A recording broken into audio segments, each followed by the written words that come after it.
Chapter 58. Yuli did not mind. Smiling, she asked, "Then do you know Prince Ding? Have you met him? Lying is not a good child. Everyone knows that Prince Ding has not left home for many years. He is probably as old as you are." The young girl gave her a look of disdain. "If I haven't met him, why can't I hear it from others? Cousin Xiang told me that Uncle Prince Ding is the best martial artist in the world.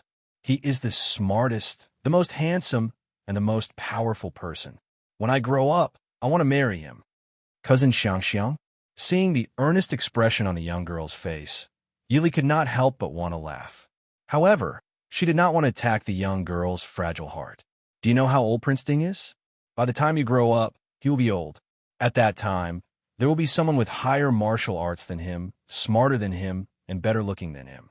At that time, he will no longer be the most powerful person. What are you going to do?" "Oh," the young girl was at a loss. Then what should I do?" "No, you are lying to me. You are the one who wants to marry Uncle Prince Ding. That is why you are lying to me." "I am not lying to you.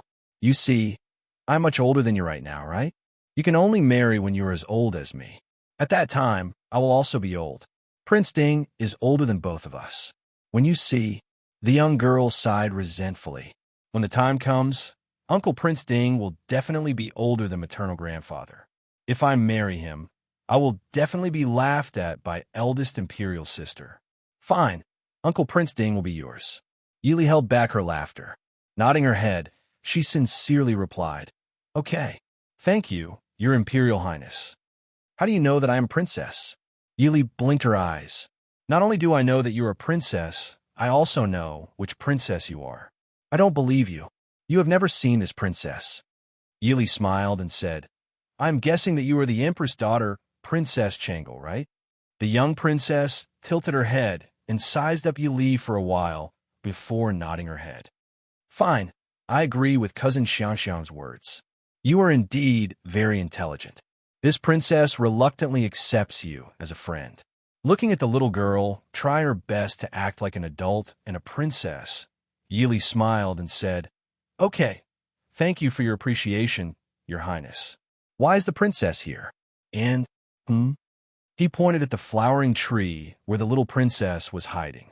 Princess Changle unconcernedly twisted her body, continuing to hide in the thicket. This princess has heard that the Yi family produces beauties. Yi Jiaoyi and Yi Ying, who was about to be blown away by the wind, were famous beauties. So this princess came to see if the Yi family is really full of beauties. Now this princess admits that you are more pleasing to the eye than Yi Jiaoyi and Yi Ying. She could barely be considered a beauty. I'm guessing you'll have to wait for a long time.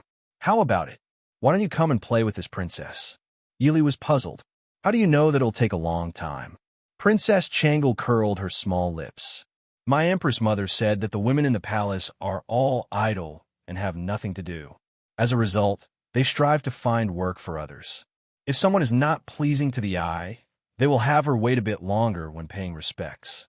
Kneeling a bit longer is something that these women love to do the most.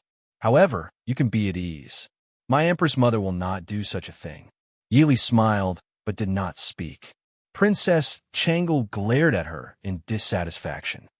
"Are you going to go out and play with me or not?" Yili helplessly shook her head. "I still have to wait for Yi Jiaoyi to summon me. You know that if she can't find me when she wants to see me, it will be very troublesome. Also, someone's coming." Princess Changle glanced outside and immediately withdrew her small head. "Noble consort Lu has arrived. Don't say that you've seen me. She hates you the most." Yili nodded her head, helping her restore the flowering tree to its original state. "I understand. Quickly return. Don't make her Imperial Majesty worry." After restoring the thicket, Yili stood up and walked back to where Qing Wan and Qing Yu were standing, waiting for the arrival of an even grander procession. From a distance, one could smell the faint fragrance of flowers. Escorted by groups of palace maids and eunuchs was a woman wearing a goose-yellow palace dress embroidered with hibiscus and phoenix. Her graceful figure was wrapped in the fitting palace dress, revealing her graceful curves. Her snow-white skin was picturesque, and her cherry lips were slightly curved. Her appearance was 70% charming and 30% cold. These days, Yili had seen many beautiful women. Qin Zheng was as elegant as an orchid. Hua Tianxiang was as graceful as a peony. Princess Xixia was as gorgeous as a peach blossom. And this noble consort Lu was as beautiful as a pear blossom, pure white and charming. Although she appeared delicate, she carried a trace of unattainable coldness. "You are Yili?" Noble consort Lu stopped in front of Yili and asked indifferently. "This subject is indeed noble consort Lu." "Greetings, noble consort Lu." Yili curtsied slightly. Noble consort Lu's delicate eyebrows slightly raised. "You shouldn't have entered the palace before, right? How do you know who I am?" Yili slightly smiled and said, "A few years ago, the emperor worshipped the heavens. I was lucky enough to see your face, so I still remember." Noble consort Lu was slightly stunned and said with a sigh, "That should be 5 or 6 years ago, right? It's amazing that you can remember at such a young age. Your Highness is so beautiful that it's unforgettable," Yili said with a smile.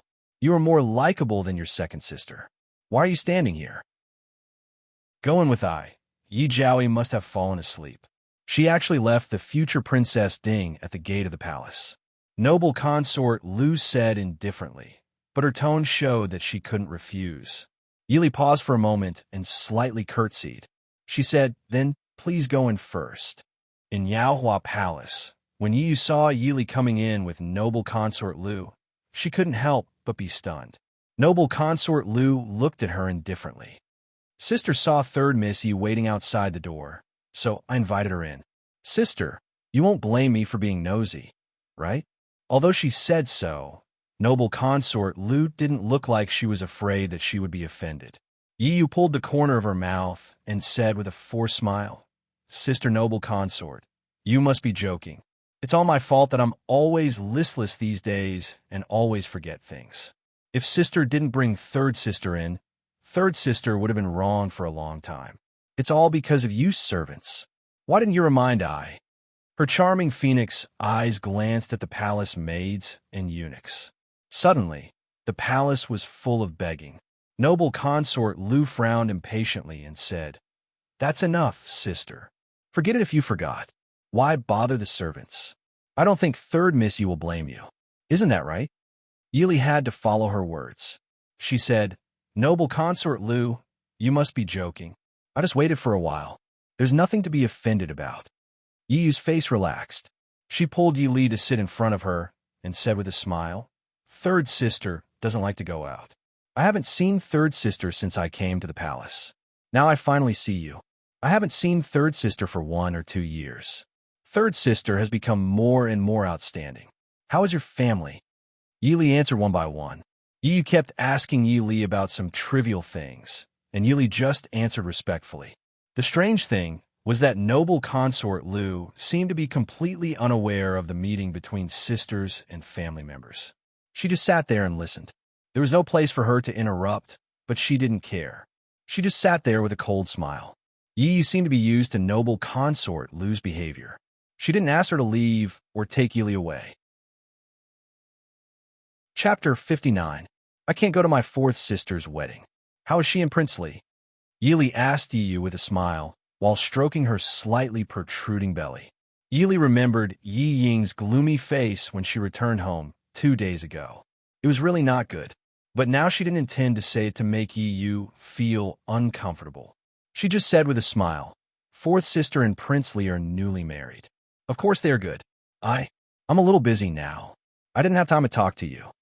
Yi Yu already knew that Yi Li and Yi Ying's relationship was not good, so she didn't care.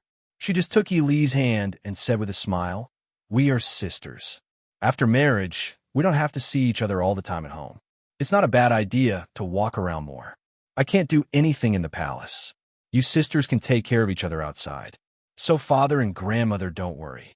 Don't you think so?" Yili nodded and said, "You're right." The two sisters were talking about Yi Mansion when a servant came in and said that Empress Dowager wanted to see third Miss Yi. Yi was stunned for a moment. Then she turned to Yi Li and said with a smile, "Since Empress Dowager wants to see you, third sister, go quickly. Empress Dowager is the ruler of the world. She loves the younger generation the most. Third sister, don't be afraid. It's not convenient for me to go with you. Yili nodded. She looked at Yiyu's well-maintained jade fingers and gently stroked her abdomen. She nodded faintly and said, "Thank you for your advice, Your Highness. Since this is the case, I will take my leave." Yiyu smiled and said, "Third sister, take care. Servants, escort third miss out for me. Sister, I also want pay respect to Empress Dowager. You can go with third miss Yi." Noble consort, Lu stood up and said. Yiyu nodded. "In this case, I'll have to trouble sister noble consort." Noble consort, Lu nodded lightly. "Third miss, let's go." Yili followed noble consort Lu out of Yaohua Palace. She looked back at the richly decorated palace gate. When Yiyu said that Empress Dowager wanted to see her, if she didn't see wrong, Yiyu was nervous. As for noble consort Lu, she took a look at noble consort Lu, who was walking in the front with her entourage. Until now, she still couldn't tell whether noble consort Lu was a friend or a foe. Accompanying her into Yaohua Palace, and then accompanying her to see the Empress Dowager, Yili was sure that if noble consort Lu hadn't been sitting there the whole time, Yiyu would have said more than that. But Yili couldn't believe that noble consort Lu was good to her, not to mention that they had never met each other before. She didn't even bother to hide her contempt under her faint arrogance. Helplessly shrugging, Yili calmly followed behind. The people in the palace were really troublesome. The palace where the Empress Dowager lived was located in the northwest part of the imperial city. Its area was twice the size of Yaohua Palace, and the splendid pavilions and palaces revealed the noble status of the emperor's birth mother. Zhangde Palace was specially built for the Empress Dowager after the emperor ascended the throne.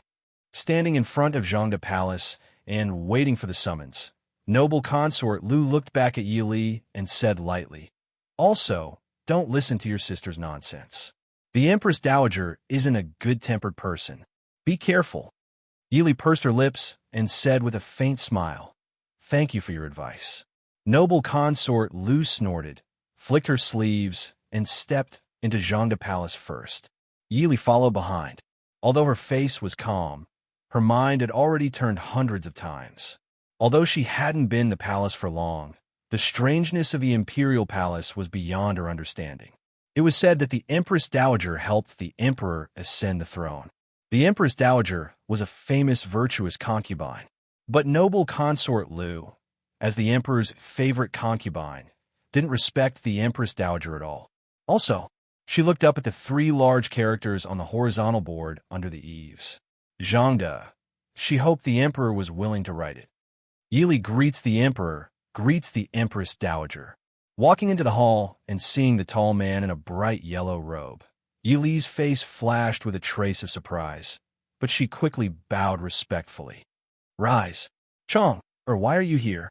Mo Jingqi glanced at Yili. Then his eyes fell on noble consort Lu. He stood up and walked down the stairs to pull noble consort Lu in front of him. Noble consort Lu snorted and said lightly, "What?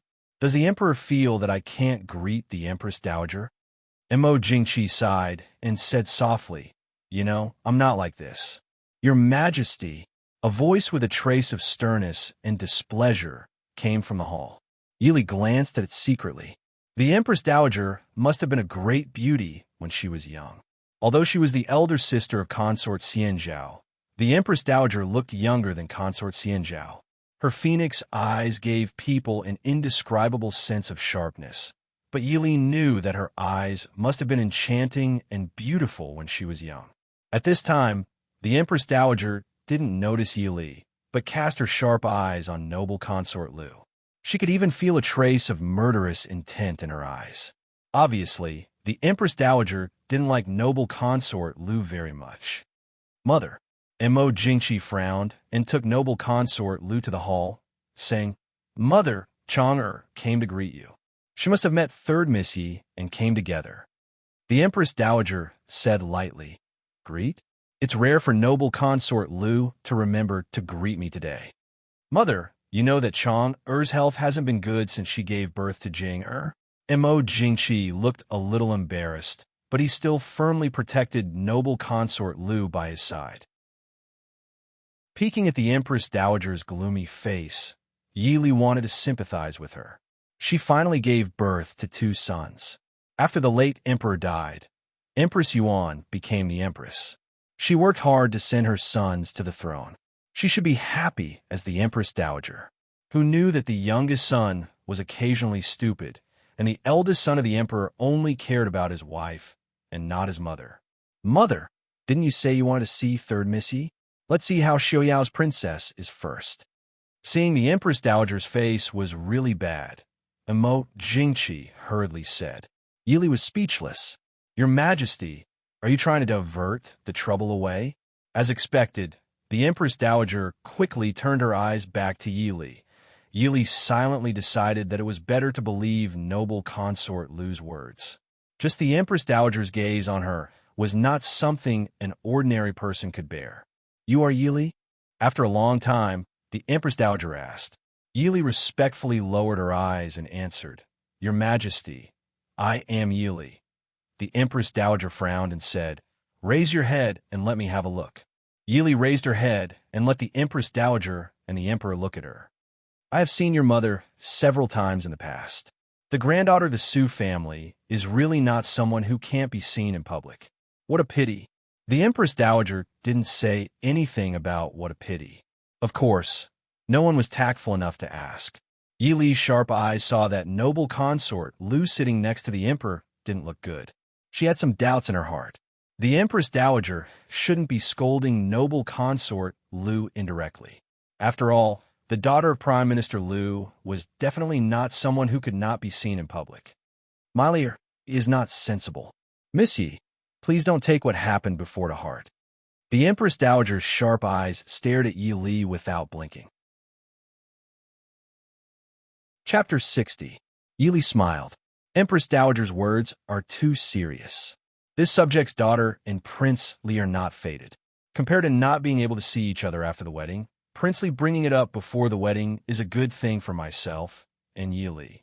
This subject's daughter is very grateful. Oh, what does Missy think about Li Er's wedding? This is Prince Li's private matter. This subject's daughter should not make wild guesses.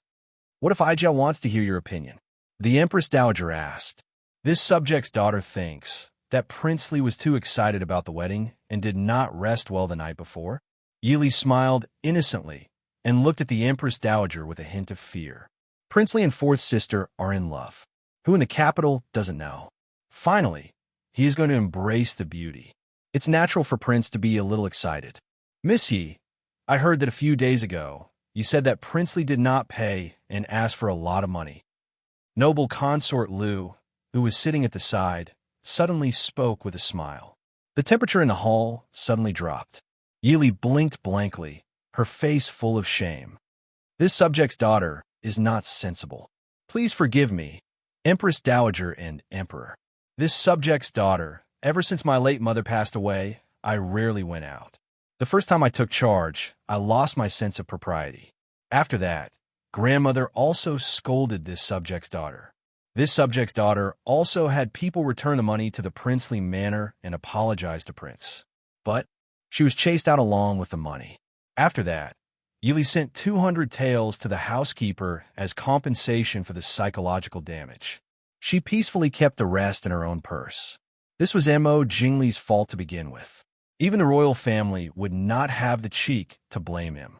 Seeing Yi Li's shocked and ashamed appearance, Mo Jingqi lightly coughed and gave noble consort Lu a warning look. He comforted her. Forget it. This matter was Jingli's fault. It's not Miss Ye's fault. Imperial Mother also does not intend to blame you. Yi Li happily thanked. This subject's daughter thanks your Majesty for your magnanimity.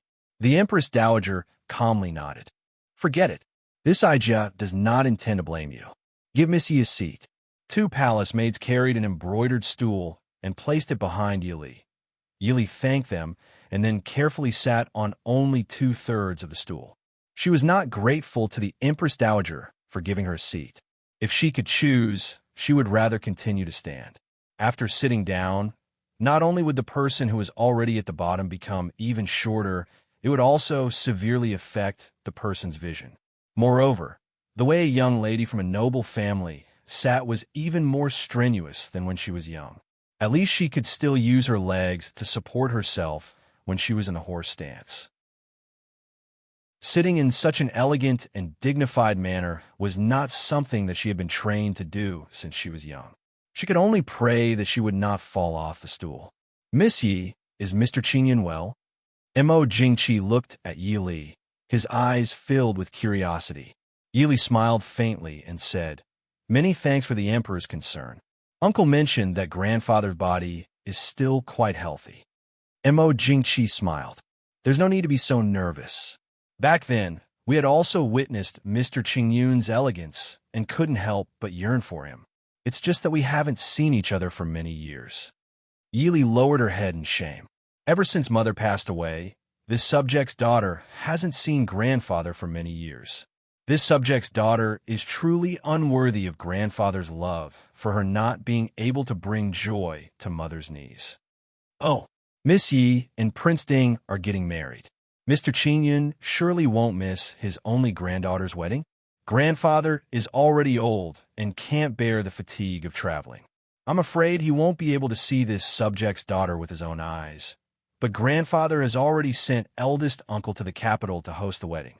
This subject's daughter is also very happy." Mo Jingqi's eyes flashed slightly. "Oh, Mr. Hong Yu has already entered the capital? Then, eldest young Master Su." Yi Li smiled calmly and said, "Big cousin and a few other cousins have also come to the capital. Uncle doesn't have any scholarly achievements, so there's no need to announce it." Mo Jingqi laughed in a clear voice. "The Su family has never liked fame and prefers peace and quiet. However, Mr. Hong Yu can be considered my teacher. This time, I didn't even greet him when he entered the capital. It's really a bit impolite." Yi Li hurriedly said she didn't dare, but in her heart, she disagreed. Eldest uncle had only given him some advice on his studies under the late emperor's order. Who was his teacher? Besides, if he really wanted to greet him, he would have done so long ago. She didn't believe that Mo Jingqi really didn't know when eldest uncle entered the capital. Mo Jingqi clearly didn't want to be entangled in this issue. He looked at Yi Li and said, "Miss Yi won the first place in this year's 100 Flower Festival. Even Princess Rong Hua praised Miss Yi several times in front of the Empress Dowager. I wonder if Miss Yi can let me and the Empress Dowager feast our eyes." He didn't give Yi Li a chance to refuse. With a wave of his hand, palace maids and eunuchs carried over a carved writing table. There were all kinds of brush, ink, paper, and inkstone on the table. "This subject's daughter will embarrass herself." Yi Li stood behind the writing table. As she drew, she cursed the emperor 100 times in her heart. She really couldn't understand why these ancient emperors liked to randomly grab people to write poems. After all, not everyone was fond of reciting poems and composing essays, and not everyone had the talent to do so. What she was called by the emperor, but couldn't write a poem. Yi Li drew a picture of an orchid in a well-behaved manner. She also mentioned a poem that her grandfather had written years ago. The only thing that could be called outstanding was her handwriting. Seeing the people's eyes change from curiosity to surprise and then to disappointment, Yi Li didn't care. She respectfully stood behind the writing table and waited for the emperor's evaluation. "Orchid, this is Mr. Qingyun's poem?" Noble consort Lu frowned and asked. Yi Li said shamefully, "This subject daughter is really not proficient in poetry. Please forgive me, your majesty." A bit of disdain flashed through noble consort Lu's eyes. She glanced at the painting and said, "Miss Ye's handwriting is pretty good." It was rare for the Empress Dowager to agree with noble consort Lu's words. Yi Li's work from the 100 Flower Festival was in the palace. The painting wasn't amazing, it was just average. As for the poem, the three people in the hall all suspected that the peony poem that stunned the 100 Flower Festival wasn't Yi Li's work. After all, the Su family didn't have many things, but they had many talents. The person who could casually find a ghostwriter for Yi Li was definitely an important person. It wasn't strange for them to have a poem like that.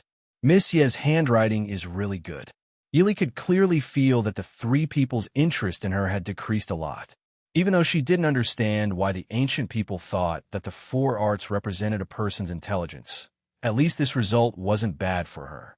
It wasn't until the afternoon that Yili was sent out of the palace by the Empress Dowager. During this time, she contributed her calligraphy to the Empress Dowager to copy a scroll of scriptures. Because no one thought of asking her to go to Yaohua Palace to say goodbye to Yi Jiaoyi, Yili didn't want to trouble the people sent by the Empress Dowager. She could only pretend that she had forgotten. Accompanied by the palace servants, she took the gifts from the emperor, the Empress Dowager, and noble consort Lu out of the imperial city. It wasn't until she got into the carriage that Yili slowly let out the breath that had been in her heart for most of the day.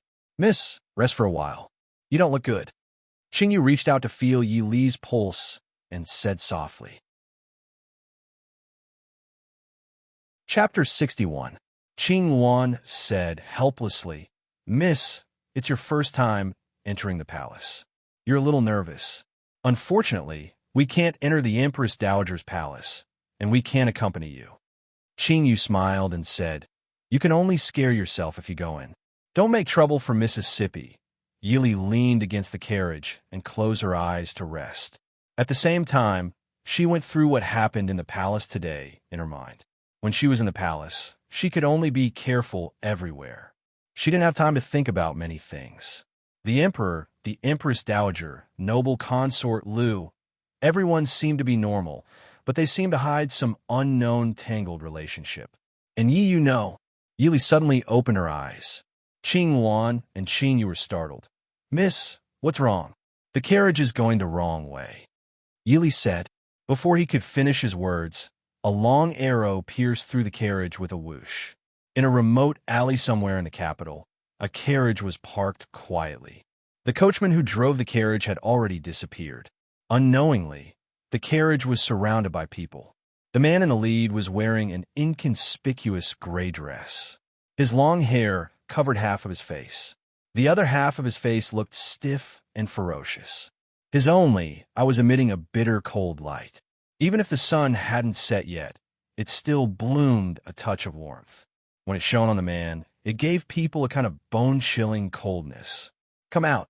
The man's voice sounded gloomy. For a long time, there was no movement in the carriage. As if waiting impatiently, the man sneered and said, "If you don't come out, I'll shoot the arrow. I know the people inside are not dead. Come out." A moment later, a delicate and pretty girl unsteadily lifted the curtain and slid down from the carriage. Then, together with another delicate and pretty girl, they helped a pale girl with a delicate and pretty face down. There was an arrow stuck in the girl's right shoulder, and the area that was covered by her left hand was already dark red. "Who are you?" The one-eyed man sneered. His ferocious eye flashed with a vicious light. "This is the future princess of Prince Ding. That cripple Mo, Xiaoyao, sure has a good life. He only has half a life left, but there's still such a beautiful woman willing to marry him." Qing Wan stood in front, protecting the two people behind her. "Since you know who we are, how dare you be so rude?" The one-eyed man sneered. "Others might be afraid of Mo Xiaoyao, but I'm not. What's more, is there anyone in the capital who is afraid of him?" Yili looked straight at the man. "Do you have a grudge against Prince Ding, or the Su family, or the Yi family?" The one-eyed man stared blankly for a moment before laughing maniacally. "Mo Xiaoyao's woman? Interesting. I have no enmity with Mo Xiaoyao, the Su family, or the Yi family. What are you going to do about it?" Yili said, "So you've taken other people's benefits, and now you're looking for trouble? How much did you get? I'll double it." The one-eyed man stared at Yili as if he was evaluating the credibility of her words. "I took 20,000 taels of silver from other people to take your life. Can you afford it?" Yili nodded. "If you let us go, I'll give you 40,000 taels. Why should I believe you?" The man's single eye shrank as he fiercely stared at Yili. No matter who it was, 40,000 taels of silver was definitely a number that could move people's hearts. The surrounding people's eyes also began to waver, but the one-eyed man didn't say anything, so they didn't dare to act rashly. Yili lightly said, If you don't believe me, you can let my maid go back and give you the money. One hand for the money, and the other hand for the people, so we don't owe each other anything. Moreover, I don't think you want to kill me. I only ask that you don't hurt us." The one-eyed man's eyes fiercely twitched as he stared at Yili. "You think that I don't dare to kill you? If you really want to kill me, just shoot us to death with arrows just now." "Good. Mo Xiaoyao's woman is really a bit different. You, go back and get the money. If others know about it, or if you don't see the banknotes at the appointed place, then prepare to collect the corpse of your Mississippi." Qingyu, who was pointed at, shook her head fiercely and said, "I don't want to go. Let us go back, we'll stay." The one-eyed man sneered. "Do you think that I will believe that the lives of two girls are valuable?" Qingyu gritted her teeth and said, "My miss is injured. I know a little about medicine. Let Qingwan go back. The injury is not serious. If you come quickly, you won't have time to heal your Mississippi get lost. Qingyu, you go first." Yili softly said. Qingyu bit the corner of her lips and nodded heavily. "Qingwan, take good care of Mississippi."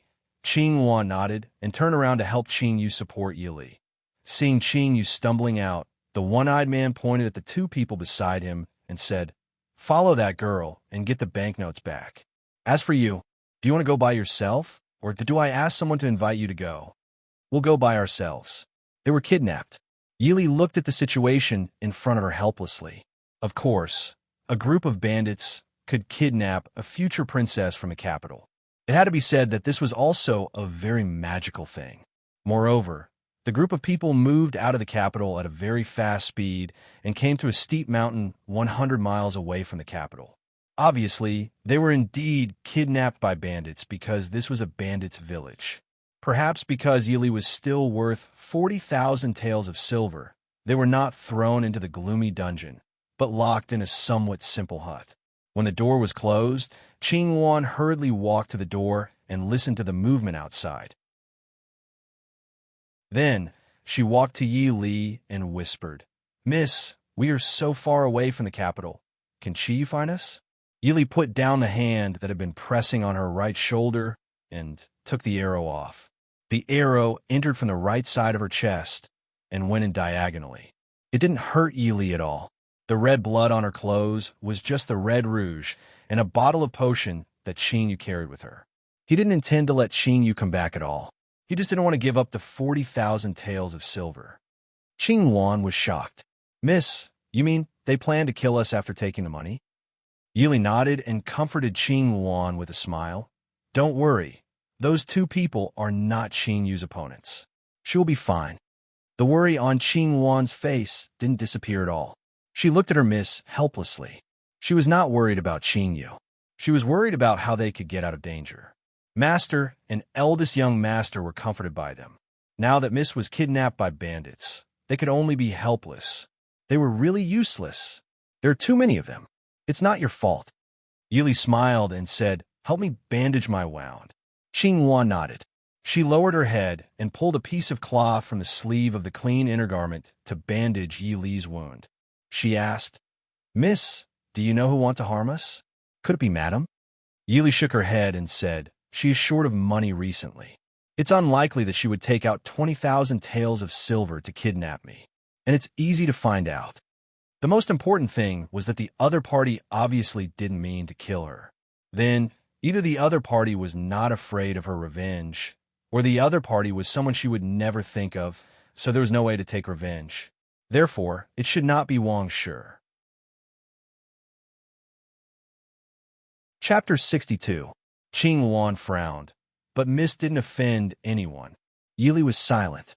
They kidnapped her, but they didn't intend to take her life. Then, once the news of her being kidnapped by bandits spread out, her reputation would be ruined. Marriage. What? Someone doesn't want me and Prince Ding to get married smoothly. Yili said faintly. Li Wang. Qingwan said hatefully. Yili shook her head. Maybe, but not necessarily. Mo Jingli should know that if something happened to her, the first person Mo Xiaoyao would look for would be him. Then what should we do now? Qingwan, open the door, and Miss can take the opportunity to escape. Yili shook her head. This place was at least 100 li away from a capital. If it was really for her, and Prince Ding's marriage as she guessed, then the news of her being kidnapped would have spread out as soon as she left the capital. If she was alone, it might not be difficult to leave this stockade. But even if she went back now, it would be useless. Then it was better to stay. Maybe there would be some unexpected discoveries. Take a rest first. We'll talk later. Yes, Mississippi Ding Palace Prince. The head steward of the palace came in anxiously. Seeing Mo Xiaoyao's face, he didn't have time to salute and hurriedly said, "Prince, something bad happened." Mo Xiaoyao suddenly raised his head. What happened? Just now, the people below came to report that there was a sudden rumor outside, saying that third Miss Yi was kidnapped by flower thieves. The sudden, piercing gaze made the head steward's words stop abruptly. The head steward couldn't help but shiver. He looked at the man sitting in the wheelchair with some trepidation. Prince, Mo Xiaoyao closed his eyes and suddenly opened them, asking, "What happened?" This subordinate also doesn't know what happened. When the servants went out to buy things for the prince's wedding, they heard the news being spread all over the place. When he felt that something was wrong, he hurried back to report it to his subordinates. This subordinate does not dare to delay right now. Mo Xiaoyao raised his hand to interrupt him, saying, "Immediately send someone to the minister's manor to see if Li Li has returned. Another group of people is to immediately investigate Miss Li's whereabouts after she left the palace, as well as the situation in the palace." "Yes, I'll go right away." The supervisor didn't dare to stay any longer. He turned around and quickly disappeared into the corridor.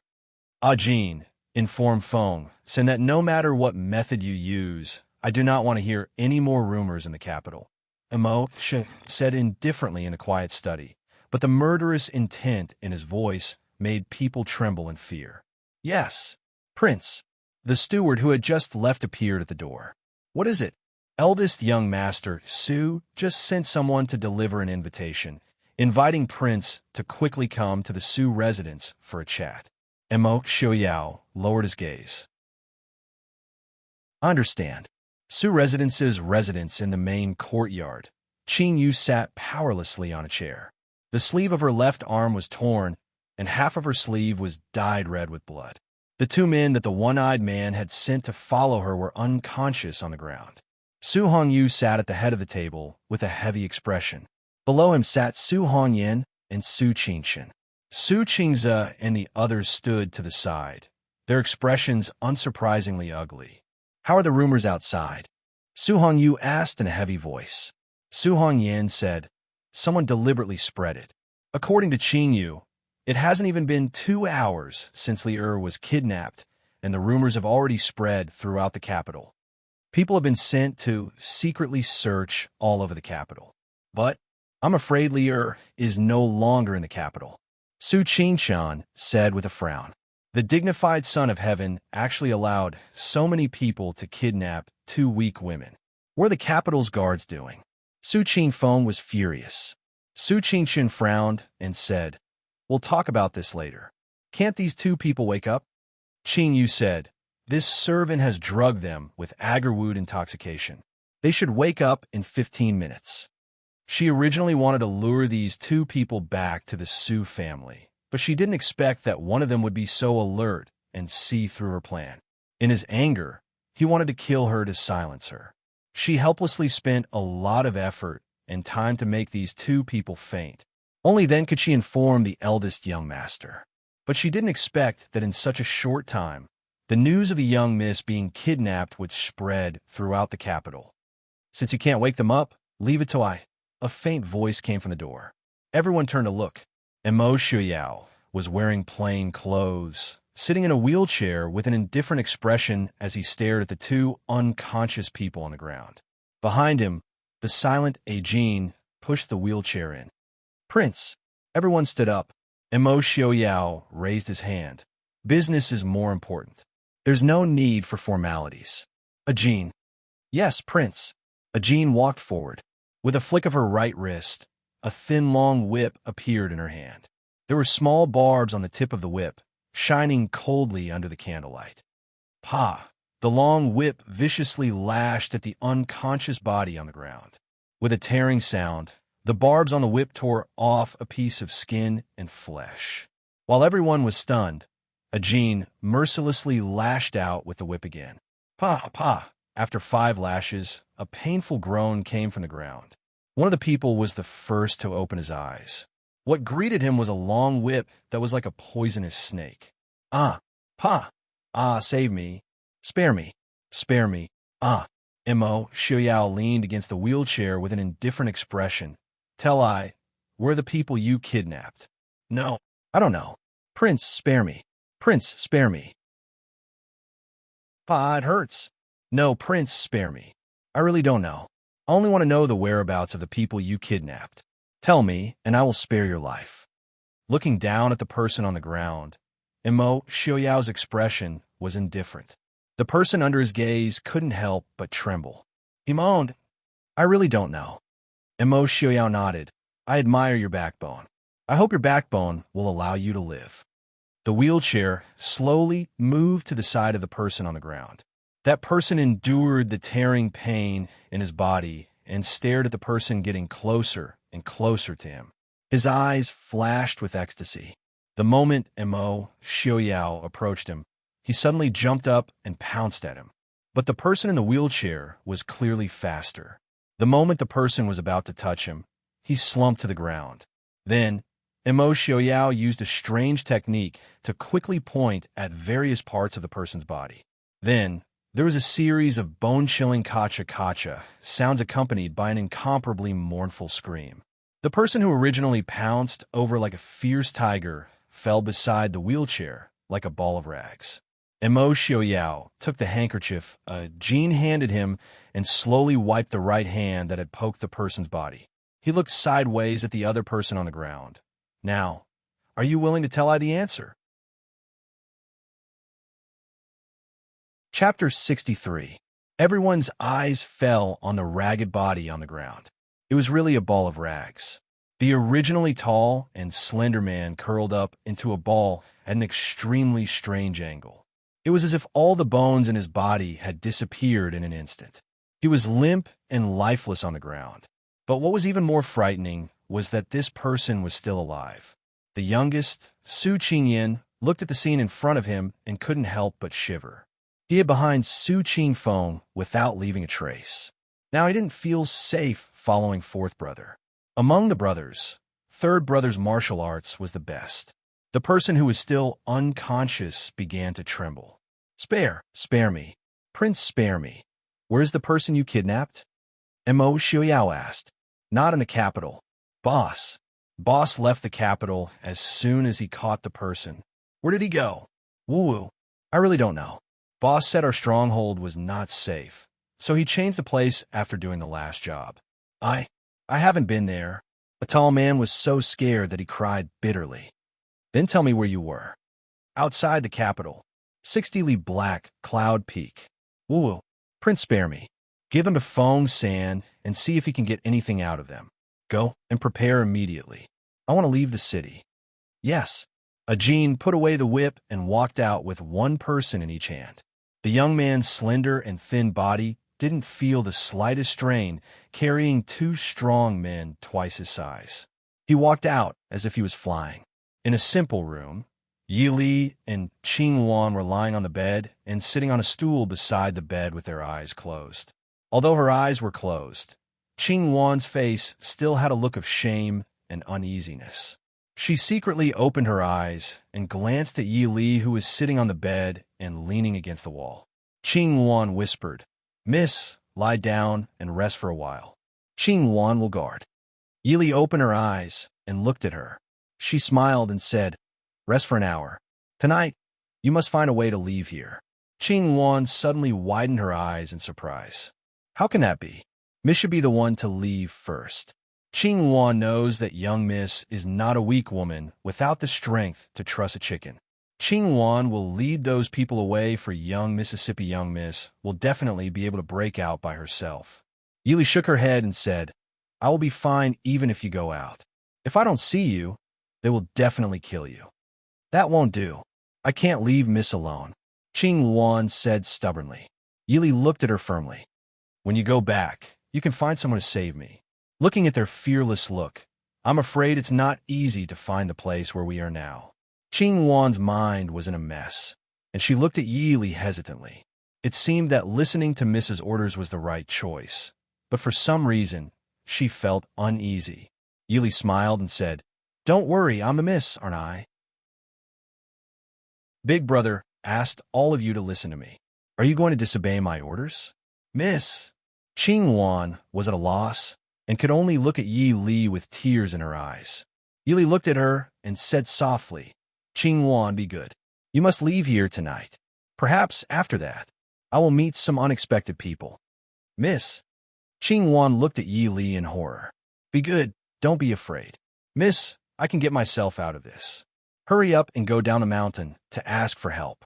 You also want us to go home earlier, don't you?" Yi Li smiled and fooled her. Qing Wan finally nodded solemnly. Bang! The door of the room was kicked open from the outside. Qing Wan quickly jumped up from the bed and stood in front of Yi Li, staring vigilantly at the two burly men who suddenly broke in. "What do you want to do?" The first person stared at Yi Li, who was protected behind Qing Wan, with a lustful look and laughed. "Is this the third miss of the Yi family? The most talented woman in the capital this year, Prince Ding's fiancée?" The one who followed him was obviously a lackey. He smiled and said, "Second bandit chief is right. This is the miss brought back by the head bandit chief." The second bandit chief rubbed his hands and laughed evilly. "Big Brother, what do you mean? Why are these two beautiful women locked up here?" The lackey was stunned and remembered what his boss told him. He quickly said, "Second bandit chief, you can't touch these two beauties." The second bandit chief snorted and said, "Who can I touch in my ghost cloud mountain? This miss is worth a total of 60,000 taels of silver." The head bandit chief told us, especially Miss Yi, that we can't touch her. 60,000 taels of silver. The second bandit chief's eyes lit up with greed. His gaze fell on Yi Li and then returned to Qing Wan. He smiled and said, "Well, for the sake of 60,000 taels of silver, I will let her go first. Then this girl belongs to this fort master. Although she is not as beautiful as that one, she is much better than those ugly people in the village." As he said, he pounced on Qing Wan. "Qing Wan, do it!" Yi Li suddenly got up and quickly bypassed Qing Wan and the second bandit chief, who pounced on her. She directly knocked out the lackey standing behind. Qing Wan did not delay. Her seemingly petite body seemed to have infinite strength. She punched the man's abdomen, then nimbly turned over and landed behind him. She raised her hand and chopped the back of his neck. The tall and strong man immediately fell to the ground. He did not even make a sound. Yi Li had quickly closed the door behind her. Mississippi, Yi Li nodded with appreciation. The little girl had good potential. "Okay, don't delay. Do you remember the way down the mountain?" Qing Wan roughly recalled and nodded. When they went up the mountain, although the bandits covered their eyes, they ignored that Qing Wan was a martial artist and her hearing was extraordinary. Although she could not completely remember, she should still remember the general direction. Yi Li said, "I guess this village is newly built. Whether it's the mechanism or the defense, it won't be too strong. You should be careful. Let's go." "Miss, be careful." Yi Li nodded and repeatedly assured him that she would be safe. After sending Qing Wan away, she looked back at the two people who were still lying on the ground. She bent over and took out the hairpin on her head and pierced some inconspicuous acupoints on their bodies a few times. Only then did he sit back on the bed and close his eyes to rest. Yi Li sat quietly on the bed, but her ears were focused on listening to the movements outside. The village was quiet at night. Apparently, Qing Wan was not discovered by anyone. Yi Li heaved a sigh of relief. Someone who could successfully follow Mr. Feng, you should be trustworthy, right? As long as they were not discovered within an hour was enough for Qing Wan to leave this kind of ghost cloud or returning Cloud Mountain. Bang! The simple door was kicked open from the outside again, and the door began to sway with difficulty due to the unbearable weight. The one-eyed man rushed in first. When he saw the people on the ground and Yi Li sitting peacefully on the bed, he was stunned. Unexpectedly, he didn't get angry. Instead, he waved his hand and called for a few people to carry the people on the ground out. Chapter 64. It seems that I still underestimated you. Where's that girl? The one-eyed man stared at Yi Li and asked. Yi Li sighed helplessly in her heart. She was discovered in advance. She hoped that Qing Wan could go down the mountain safely. Didn't you see it? She escaped. The ferocious one-eyed man squinted suspiciously and stared at her. Why didn't you go with her? Or did that girl betray her master and escape? It's amazing that a little girl could escape from the stockade without anyone noticing. Yi Li looked at him and said, a group of bandits actually managed to kidnap 2 people right under the emperor's nose. I'm also very surprised. The one-eyed man snorted and said, the people I sent to follow your girl to get money haven't come back yet. What do you think happened to them? Yi Li shook her head and pretended to be at a loss. It seems that your girl is a master. Maybe she has gone down the mountain to find reinforcements now. What do you think you need to do to save your life before the reinforcements come? The one-eyed man stared at the indifferent girl in front of him viciously. Yi Li raised her hand and touched her carefully bandaged shoulder helplessly. She said, maybe you can consider taking a sum of money from me and then go away. I think your 2 men didn't come back because they want to do something to my girl. Since you know that my girl is a master, you should also think that the other one won't be too bad. So, our deal can actually continue. It seems that Miss Yi likes to solve problems with money. The one-eyed man sneered. Yi Li shook her head. Didn't you take someone else's money to make things difficult for me? Since the other party didn't want to buy my life, then I think your purpose has been achieved. I believe that before tomorrow, the whole capital will spread the rumor that 3rd Miss Yi was kidnapped by bandits. And I just spend some money so that I won't suffer any real harm and you won't violate the deal with the other party. Why not kill 2 birds with 1 stone? It sounds very reasonable. Someone told me that problems that can be solved with money are not problems. This time I won't renege on the debt. I'll give you the money as soon as I'm free. I can even pay the deposit first. Yi Li smiled. What if I don't agree? The one-eyed man narrowed his eyes. Yi Li said indifferently, if I die, the Yi family and Su family will definitely do their best to encircle and annihilate you. If I was still alive, I would consider using all of my assets, including the Su family's dowry and the betrothal gifts of Ding Guangfu, as a bounty. I would offer a bounty all over the world to kill you. I won't take your life. As long as I can see your blade once, I will give you 1,000 taels. How many people do you think will accept it? The one-eyed man's mouth twitched. Very vicious. The premise is that you can find me. Yi Li's smile widened. Someone in the Tianyi pavilion owes me a life. The mocking smile on the one-eyed man's face finally froze completely. The viciousness in his single eye gradually dissipated and was replaced by a sharp edge. Although he still had that terrifying face, in an instant, he gave off the aura of a superior. You are indeed Mo Xiaoyao's woman. You are indeed extraordinary. Yi Li smiled bitterly. It's just to save my life. Perhaps you are willing to show your true face? To be honest, I don't like to talk to people who wear masks. The one-eyed man stared at her in surprise. You can tell? I thought my disguise technique was good enough to pass off as the real thing. Yi Li said, I'm probably more sensitive to these things. I think there is still a difference between a human skin mask and a real face, isn't there? The one-eyed man rubbed his face in disgust. Time is too tight. It's a defective product that was made in a hurry. Since you know someone wants to ruin your reputation, do you know what the other party wants? Yi Li looked at him. I'd like to hear the details. The one-eyed man walked to the side and sat down. He stared at Yi Li with a teasing gaze. The other party wants to ruin your reputation. Pay attention. They really want to ruin you. Yi Li's eyes turned cold. It's a woman. The one-eyed man raised his eyebrows in surprise. Yi Li frowned. Only women like to use such a vicious method to deal with other women. The one-eyed man shrugged. I definitely won't tell you who the other party is. Aren't you afraid? Yi Li looked at him seriously. She thought for a bit and said, You don't plan on doing that, right? The man nodded and laughed. I have to admit, Mo Xiaoyao really does have a good eye. At least he's much better than that idiot Mo Jingli. I really don't plan on doing that. After all, I don't plan on angering Mo Xiaoyao for a few thousand taels of silver. You know Mo Xiaoyao. Yili pointed out. The one-eyed man didn't deny it. He stood up and said, "We can leave now. Third Miss Yi, let's go get the money I deserve and then send you home. What do you think? I estimate that in another 2 to 4 hours, Immerse Xiaoyao should be here. It's not safe here."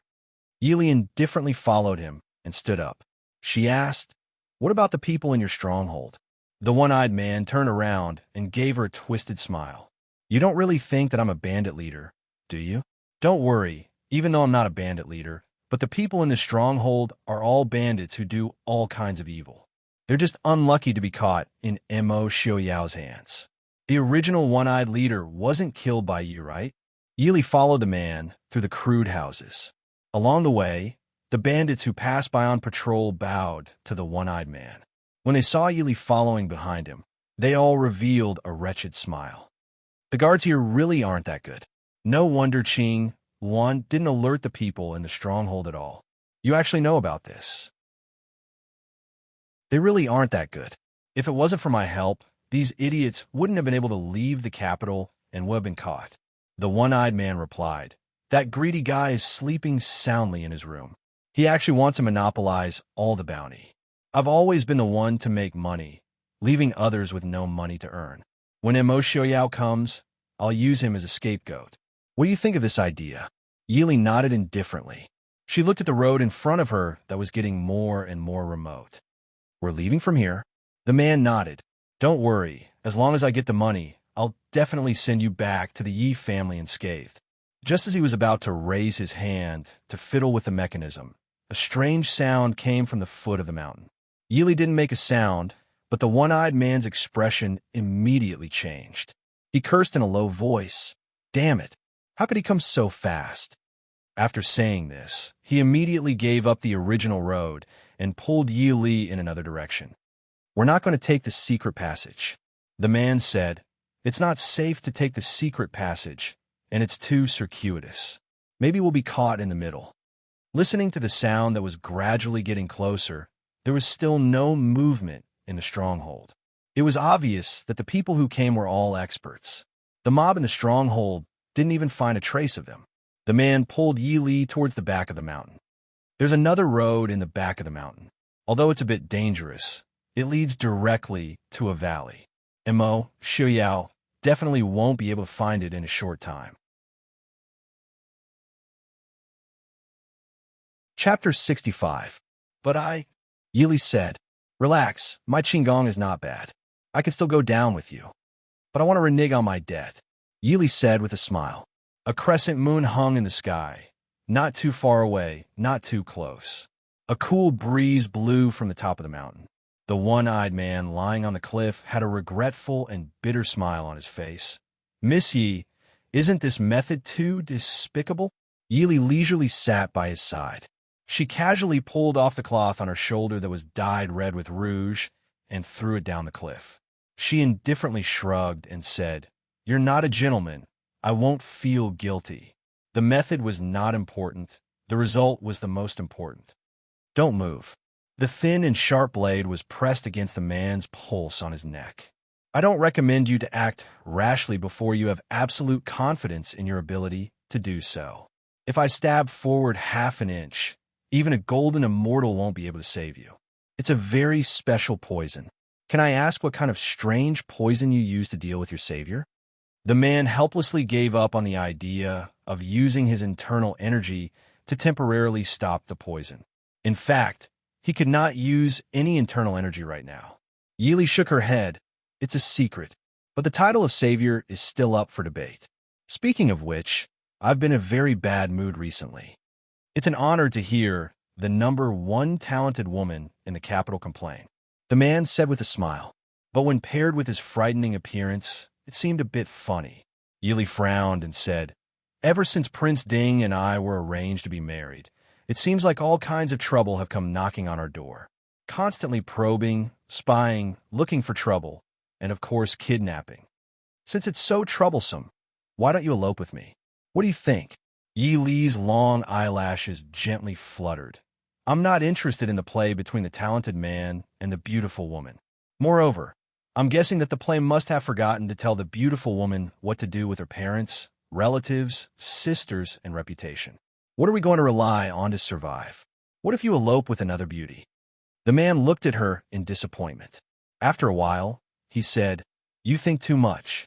Didn't the drama say that the gifted scholar would definitely become the top scholar in the future? She would be rich, and her parents would forgive her. Her relatives would envy her, and her sisters would be jealous of her. Most importantly, in the end, the gifted scholar and the beautiful woman will definitely live happily ever after, right?" Yili shook her head. In the movie, it only says that this is the end of the drama. Most people imagine that they will grow old together and be in love forever. Okay?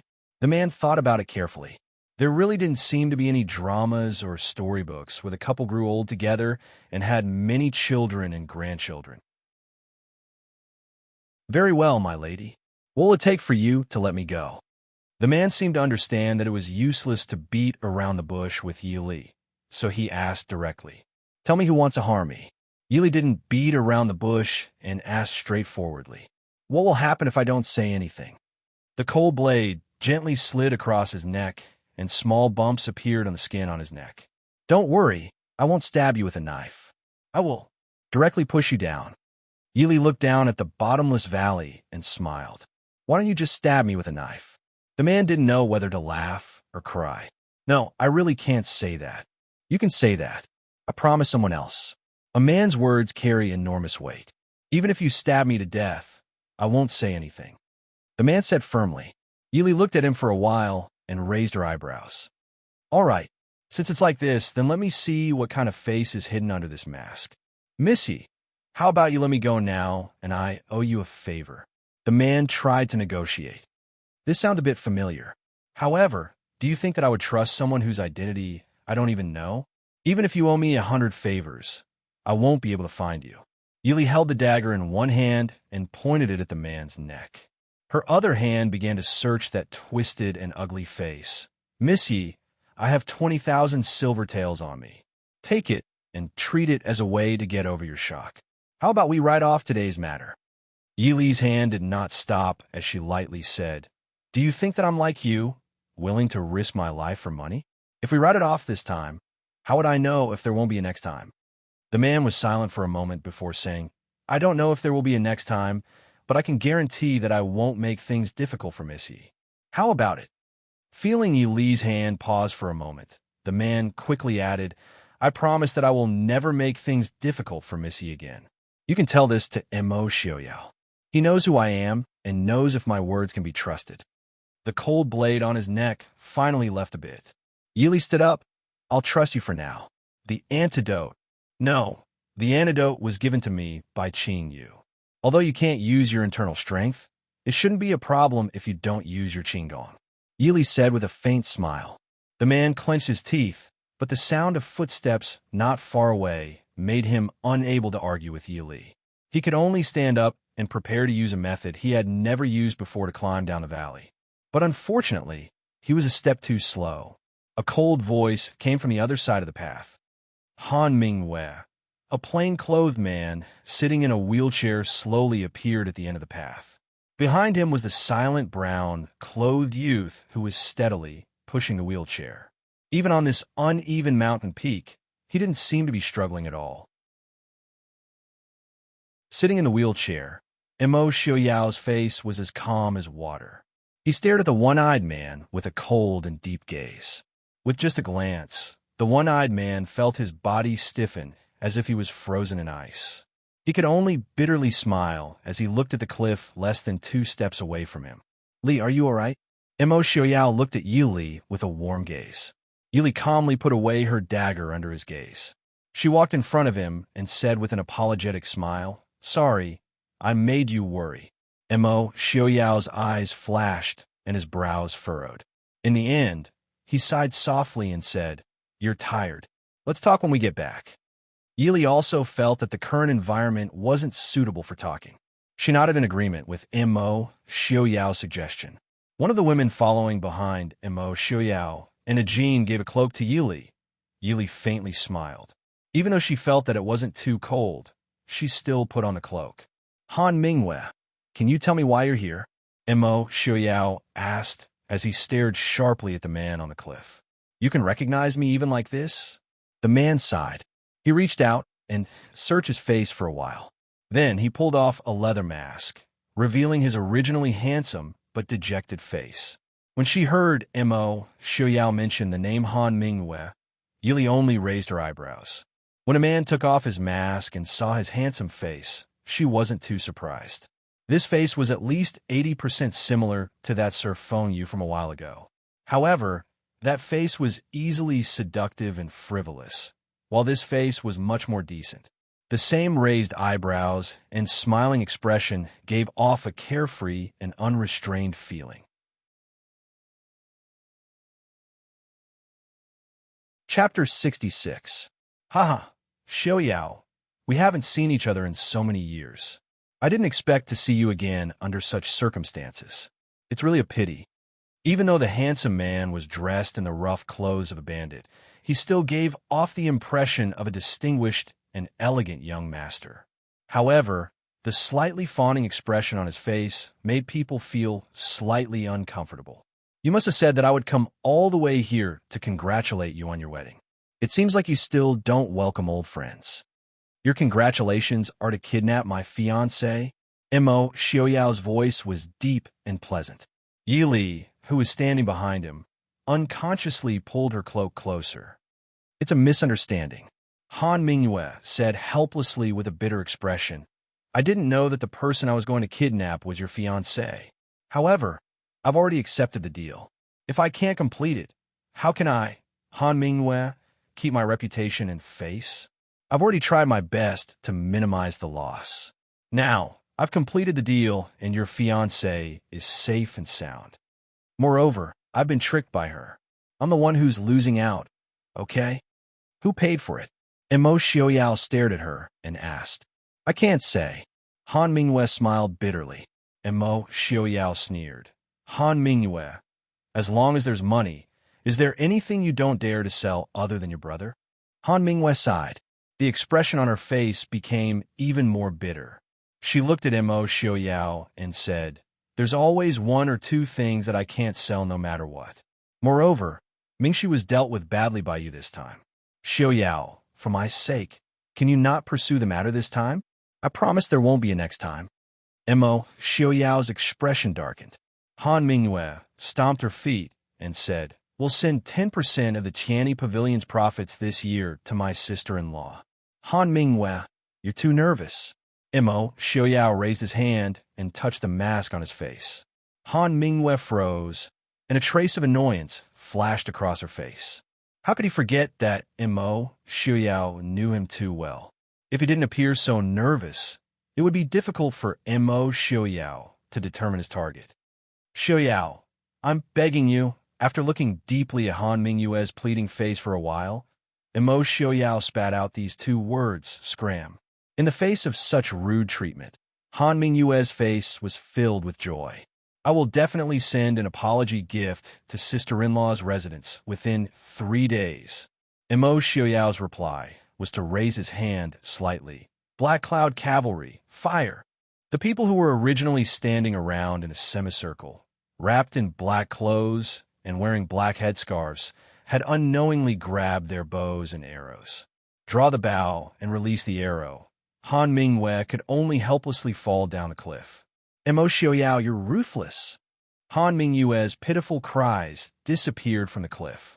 Yili blinked and lowered her head to look at Mo Xiaoyao. She wasn't sure if Han Mingyue was still hiding his strength. At the very least, even if she was in her best condition, there was no way she would be fine after falling down from here. As if he knew her doubts, Mo Xiaoyao explained, Han Mingyue likes to leave a backup plan behind. He definitely has some arrangements below. He won't die from the fall. Yili frowned. So her threat to throw him down was not a threat at all. As expected, it was easy to make mistakes if you didn't understand your enemy. Know yourself and know your enemy, and you won't be defeated in 100 battles. The War Saint didn't lie to me. Let's go back. Mo Xiaoyao reached out his hand and said softly, Okay. In the other courtyard of the Su Fu, she finally managed to get rid of her 2 uncles and 5 cousins with great difficulty. On one hand, Yili felt that dealing with so many people at the same time was a bit of a headache. At the same time, she could feel the uncontrollable warmth and joy of being cared for by her family. Mo Xiaoyao sat to the side and silently looked at the young girl sitting across from him. He suddenly found that he didn't understand his fiancée at all. In reality, his fiancée wasn't even 16 yet, but she was unexpectedly strong, decisive, and mature. What was he doing when he was 15 or 16? Mo Xiaoyao rarely thought about the past, but looking at the young girl's faint smile in front of him, he felt that it wasn't that painful to think about the past. When he was 15 or 16, he was in the prime of his youth. Riding a horse in the capital, he was frivolous and wanton. Who in the world didn't know that the young master of the Ding King's household was a young hero? Who in the world didn't know that the young general of the Ding King's household had swept through the southern border like a god at a young age? Even on the bloody battlefield, he was still in high spirits, his words and actions unrestrained. But when this young girl was 15 years old, she had already experienced things that most girls would never experience in their lifetime. Losing her mother at a young age, breaking off the engagement, being schemed against by her stepmother, a dismal reputation, a marriage that everyone was afraid of, being plotted against, being kidnapped. But he had never seen her panicked appearance before. Even after encountering this kind of situation today, she didn't cry or get angry after escaping danger. She even smiled and said sorry to him for making him worry.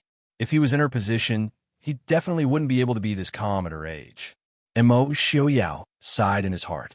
Li, I'm very sorry about today's matter. After a long time, Mo Xiaoyao said in a soft voice. Yili looked up at him and smiled. This isn't something you can control. I was too careless. But tomorrow in the capital, I'm afraid it will affect the Ding King's household's reputation. Mo Xiaoyao looked at her, his eyes deep and unfathomable. I have the final say in the Ding King's household, as long as you don't regret it. Yili blinked and instantly understood what he meant. He had the final say in the Ding King's household, so no matter what her reputation became, it wouldn't affect their marriage. Was it like this? Tilting her head to think, Yili helplessly smiled and said, I think if I regret it, I probably won't be able to get married in this lifetime. Then how about we make do? Mo Xiaoyao's lips curled into a hard-to-see curve. That's for the best. I also feel that if you regret it, it won't be easy for me to find a suitable princess in this lifetime. Yili looked at him with a smile and said, Since the prince doesn't mind, then let's make do. Seeing the young girl sitting in front of the window turn around and smile at him, saying let's make do, Mo Xiaoyao suddenly felt his heart sway. Under the candlelight, the young girl's slightly pale face seemed to glow faintly, making one's heart skip a beat. Mo Xiaoyao quickly moved away and supported his forehead with his hand, saying, Han Mingyue will probably send you something in the next 2 days. Don't worry about him, just accept it. Yili said in surprise, Will he really give me 10% of the Tianyi Pavilion's income? The Tianyi Pavilion was the largest intelligence organization in the Chu state. Even 10% of the income from selling all kinds of information every year was absolutely shocking. Mo Xiaoyao nodded and looked at Yi Li, wanting to say something, but hesitated. Yi Li said with a smile, There's no need to talk about today's matter, since you've already agreed to Han Mingyue. Although I'm not sure how powerful the Tianyi Pavilion and the Wind and Moon Pavilion are, I don't really want to be enemies with him. However, this is the only time. If that person makes any moves in the future and falls into my hands, I won't accept his pleading. Of course. After a moment of silence, Mo Xiaoyao looked seriously at Yi Li and promised, Since Miss Li doesn't regret it, then you and I are family in the future. Anyone who wants to hurt Miss Li is my enemy. Chapter 67. Yi Li nodded with a smile and did not say anything. The crescent moon outside the window gradually set behind the roof. The young girl raised her head to look at the waning moon in the sky. Her beautiful face was bathed in a layer of quiet light by the moonlight. Behind her, the young man in the wheelchair focused on the young girl's slender figure. His gentle gaze was filled with an inexplicable light. In a secret base of the Tianyi Pavilion in the capital, Han Mingyue fell into the room in a sorry state, startling the people in the room. "Brother, what happened to you?" Young Master Feng Yu, who made countless parents want to skin him alive and countless young girls fall head over heels for him, was stunned for a moment. He hurriedly rushed over to catch his brother's tottering body. Han Mingyue waved his hand and allowed his brother to help him sit down on a soft couch. He smiled bitterly and said, "I've offended the devil." Although he was used to being fully prepared, when he jumped off the cliff, no matter how careful he was, he still suffered internal and external injuries from the impact of the protruding branches. Regarding this, he didn't have any resentment in his heart. Everyone knew that Immo Xiaoyao had indeed shown mercy. Otherwise, no one in the Black Cloud Cavalry would have missed a person who had lost all his internal energy with their archery skills. Brother, you've seen third young mistressy?" Han Mingxi asked in surprise as he felt Han Mingyue's pulse. Han Mingyue forced himself to sit up. He looked at his brother and narrowed his eyes. "How did you know? You offended Immo Xiaoyao in the capital this time. Don't tell me it's because of this young mistressy?" Han Mingxi rubbed his nose awkwardly and tried to smile apologetically.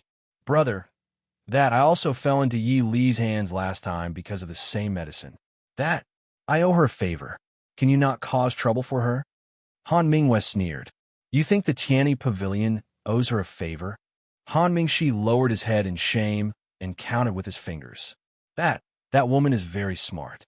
I didn't say anything, but she already guessed the relationship between the Tianyi Pavilion and the Wind and Moon Inn. She took my jade pendant. I can't do anything about it. That's my jade pendant. Hand it over. Who knows what kind of trouble it will cause if it's on you." Han Mingyue stretched out her hand. Han Mingxi did not dare to disobey and obediently handed over the jade pendant. Anyway, he had no interest in the Wind and Moon Pavilion or the Tianyi Pavilion. He only took his brother's jade pendant for fun. "Brother, are you seriously injured? I'll call the doctor." Seeing her usually frivolous brother's face filled with worry, Han Mingyue's expression softened a little. She said softly, "It's nothing serious. It's just that I can't use my internal energy. There's no need to call a doctor. Are there any guests?" Han Mingxi's face sank. She wasn't sure if Han Mingyue was still hiding his strength. At the very least, even if she was in her best condition, there was no way she would be fine after falling down from here.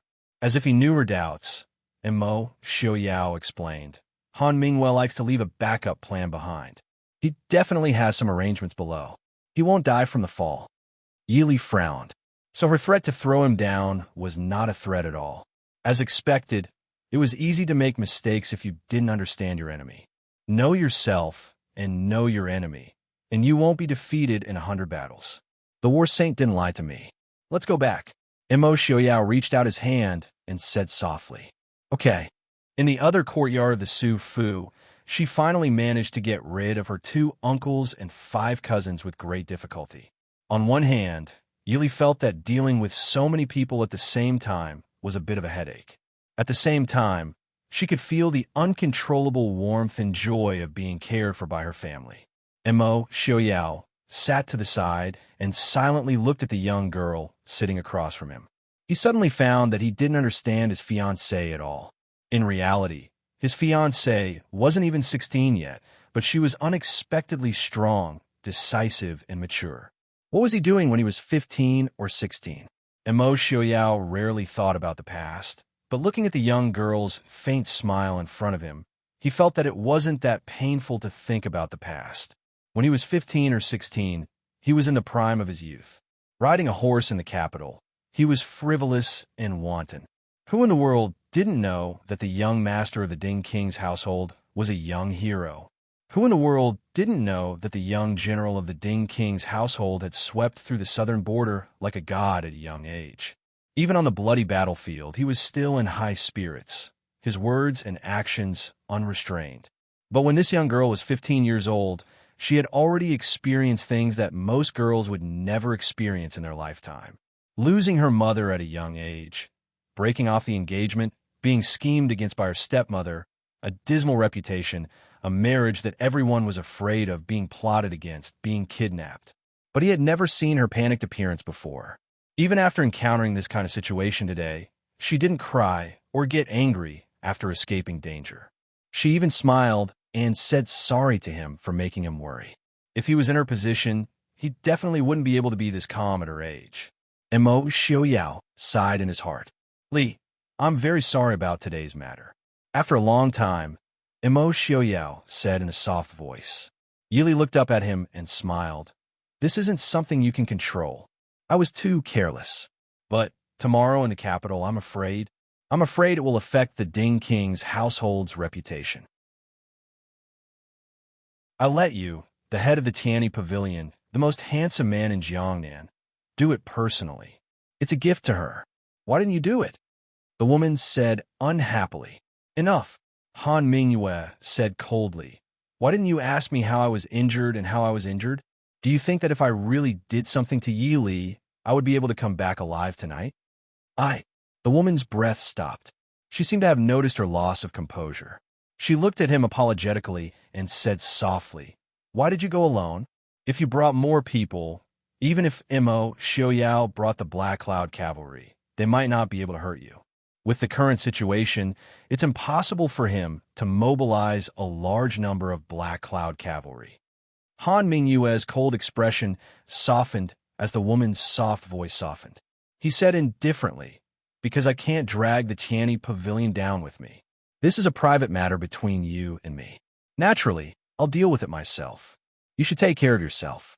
In the future, don't come looking for me regarding Yi Li's matters. I won't help you anymore. Why? Because next time, Xiaoyao will definitely kill me. I'm a businesswoman. I've never wanted to challenge the Mo family's bottom line. You should go. Be careful. After speaking, Han Mingyue leaned against the soft couch and closed his eyes. He no longer paid any attention to the woman in black at the door. The woman in black clearly still had something to say. However, when she saw the ashen-faced man lying on the soft couch with rejection written all over his body, she could only swallow the words she wanted to say. She snorted softly and said, Then rest well. I'll go back first. She turned and walked out the door. Not far from the door, a man who resembled Han Mingyue stared at her with gloomy eyes. You don't have to come again. We're going back to Jiangnan soon. The woman in black turned to the side. Her charming eyes lifted slightly with a hint of disdain. If you have time, go pick a few more flowers. Don't meddle in other people's business. I don't want Mingyue to tell me that she's missing a younger brother. Han Mingxi's expression darkened. He sneered and said, Just as well. I'll see what kind of person has captivated my brother. Not many people knew how good Sir Feng Yu's martial arts were. However, his Qinggong was definitely not something that could be bragged about. The man who was originally standing under the tree only lightly fluttered his sleeves. In an instant, he disappeared from under the tree. In the blink of an eye, he was already standing beside the woman in black. He reached out to pull the black veil on her face. Impudent.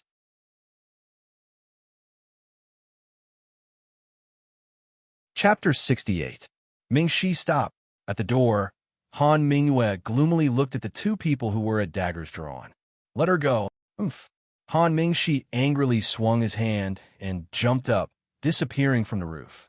Han Mingyue stared at the woman in black in the courtyard with warning eyes. Don't provoke Mingxi. Hee. As long as he doesn't provoke me, why would I provoke him? Mingyu, he's still your brother. We are friends, aren't we? The woman laughed softly. Bang! Han Mingyue took a step back and slammed the door in her face. Han! Ming! You! The woman in black's eyes flashed with shock as she shouted hatefully. She saw that the candles in the room were extinguished very quickly. It was obvious that the person inside was preparing to sleep. She snorted and turned to leave the quiet and dark courtyard. The woman in black walked out of the inconspicuous courtyard. Immediately, a few men in black came forward. Mississippi, the woman nodded and said coldly, Let's go back. The leader of the men in black could see that the woman was not in a good mood and did not dare to say anything. He waved his hand, and a few men protected the woman as they quickly left in the dark night. Whoosh! An arrow pierced through the air with the force of 1,000 caddies. The leader of the men in black quickly pulled out his sword and tried to block the arrow. But that arrow was not so easy to block. He only felt the sword in his hand shake, and even the hand holding the sword suddenly became numb. The arrow brushed past the sword and shot towards the woman in black who was behind him. Ah, miss! The arrow flew past the woman's face and was firmly fixed on the wall by the roadside, not far away. The woman in black looked back at the arrow that was deeply embedded in the wall. Her body went soft, and she almost fell. Just a little more, and that arrow would have destroyed her face, even if it did not pierce through her head. Mississippi, the people around her hurriedly went over to support her, but the woman waved her hand to shake them off. Then, she raised her hand and slapped the black-clothed man's face. Trash! The black-clothed man lowered his head sadly. Feng Jiao. A burst of clear laughter came from the roof, not far away. The woman raised her head and saw Feng Jiao dressed in flamboyant red clothes. He was leisurely sitting on the roof and looking down at her sorry state. Feng Jiao raised his handsome eyebrows and gestured to her with a bow in his left hand. Feng Jiao, how dare you? The woman gritted her teeth. I'm so scared. It's not illegal for me to shoot one or two sneaky men in black in the middle of the night, right? Perhaps Lord Qin would even be grateful to me for contributing to the security of the capital. Don't kill him for me. The woman pointed at the roof with her slender finger, her voice filled with killing intent. As soon as she thought of that arrow, she couldn't help but want to tear the arrogant man in front of her into pieces. You want to compete with me in terms of numbers? Do you think I'm afraid of you? Feng Jiao lazily raised his hand and waved behind him. A similar group of black-clothed people silently appeared on the roof, but each of them held a bow and arrow in their hands. They directly drew their bows and aimed their arrows accurately at the narrow street below. The woman in black was so angry that her eyes were about to burst into flames. She gritted her teeth and arrogantly said, Feng Jiao, do you dare to kill me? Feng Jiao regretfully shook his head. I don't dare.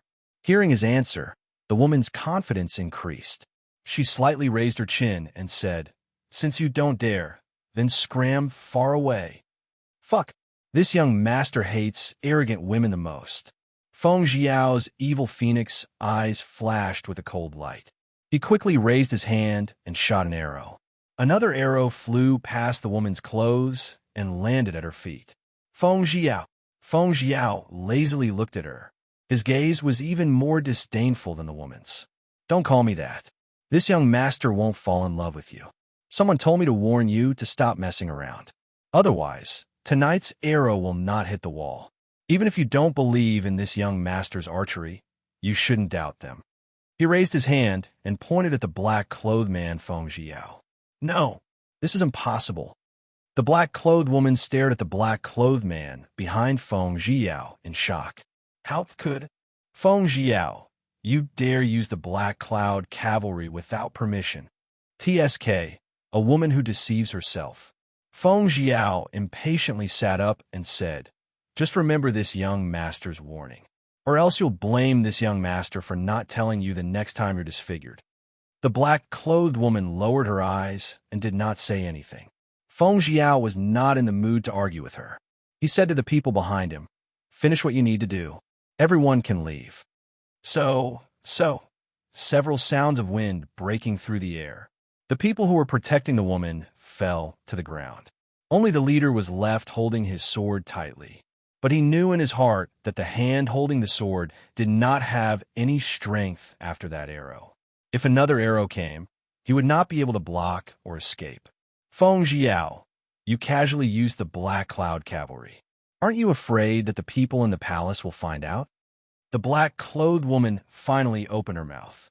Feng Jiao waved his hand and said with a smile, You should first think about how to explain the sudden disappearance of so many people by your side.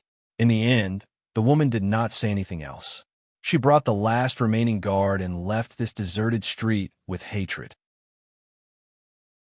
When she left, the black-clothed man on the roof also quickly disappeared into the night.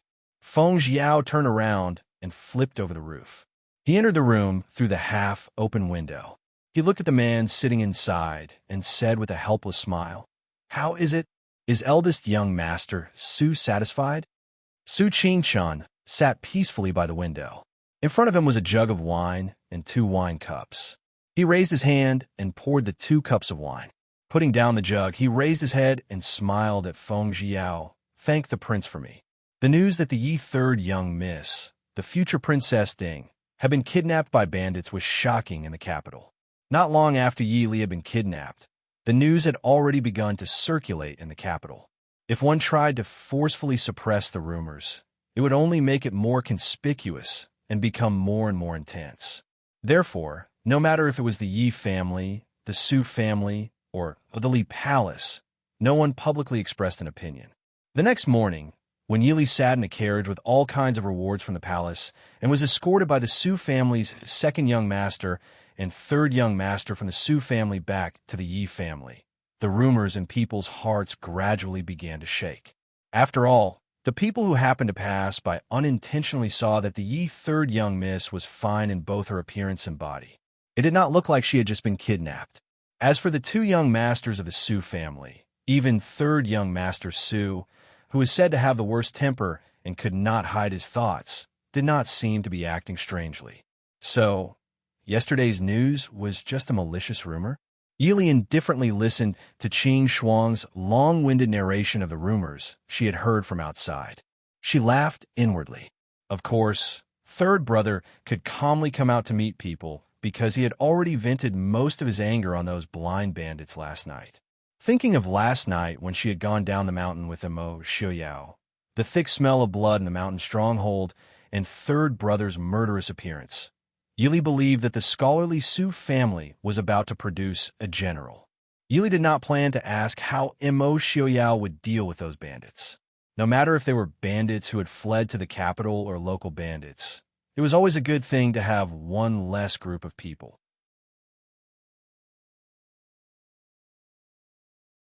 Chapter 69. 3rd Miss Yi. A clear male voice came from outside the window.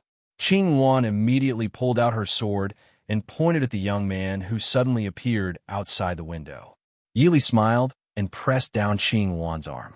She turned around and said with a smile, "Young Master Han, how have you been?"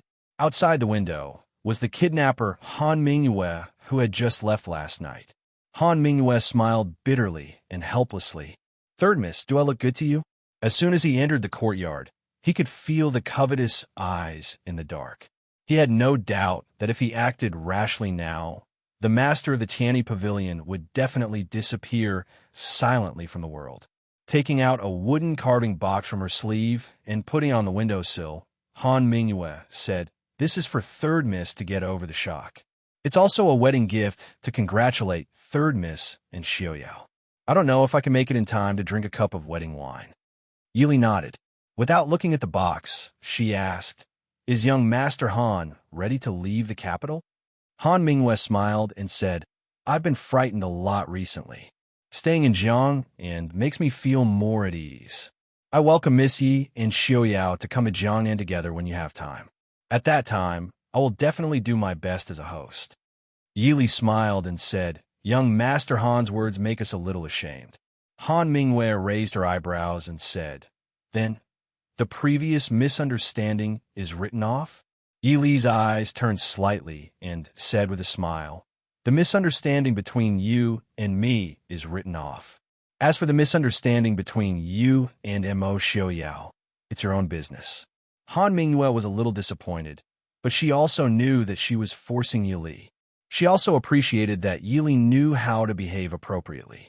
She no longer delayed and said, "Now, I'll take my leave. Take care. I won't see you off."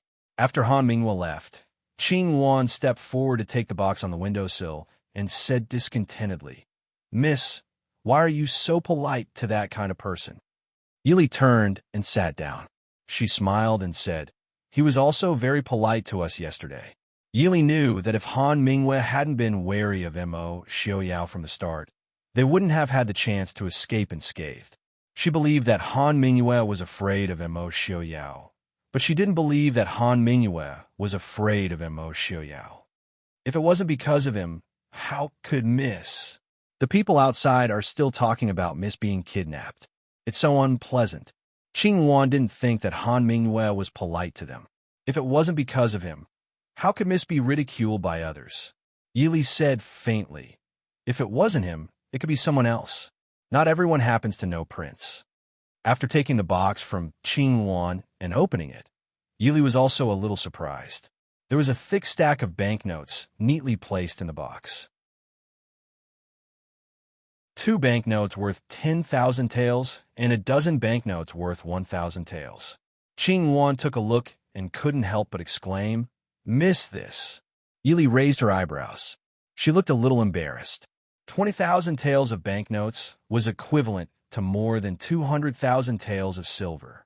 Even Yili was embarrassed to accept such a large sum of money. Beside the banknotes was a pair of top-grade white jade dragon and phoenix pendants. Just by looking at the quality of the jade, she knew that it must be extraordinary. After thinking about it, Yili closed the box again and passed it to Qin Shuang. "Get ready. I'm going to the Prince Ding mansion." Qin Shuang held the box carefully. She also saw it just now. She had never seen so much money since she was young. "Boo-hoo, I'm so scared." "Yes, Mississippi Li." Murong Ting's voice came from outside before she entered the door. Yili smiled and got up to welcome her.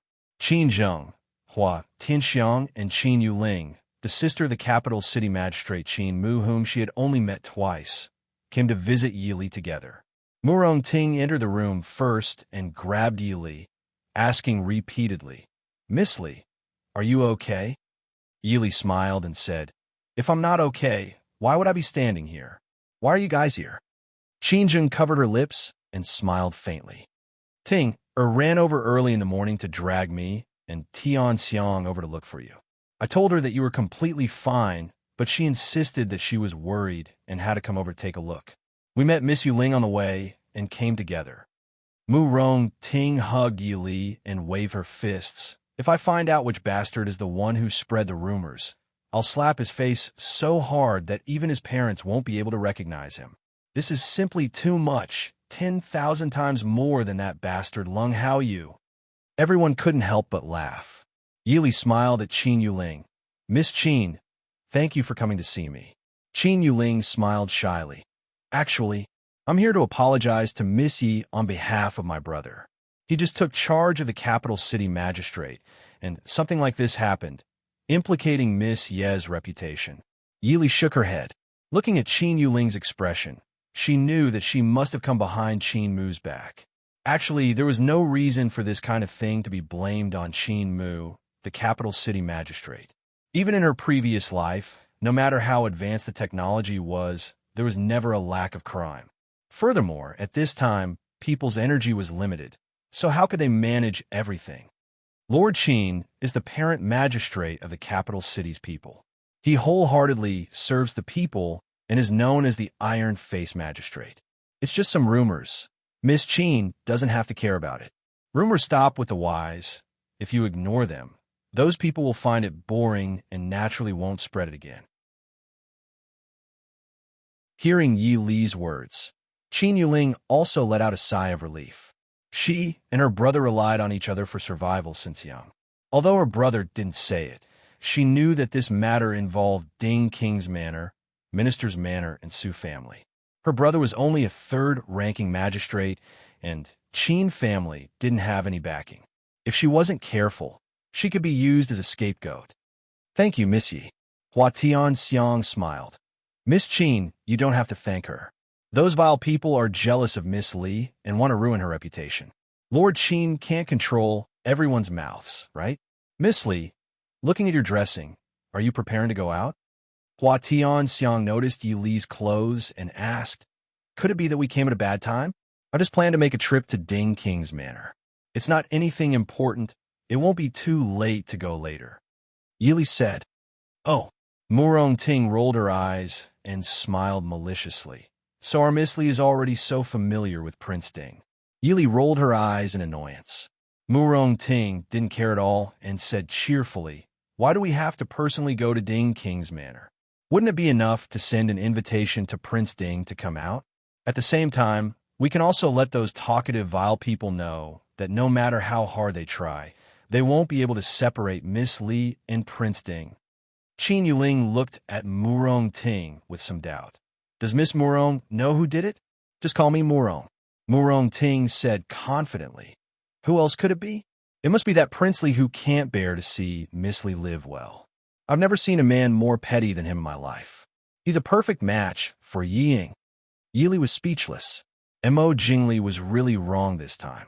However, it should be because his character was too bad that he was so easily suspected, right? The other three people looked at each other. However, after seeing Murong Ting's confident expression and thinking about the grudges between Mo Jingli and Yi Li, they all agreed with Murong Ting's guess. Even Qin Yuling had an expression of not expecting Prince Li to be such a person.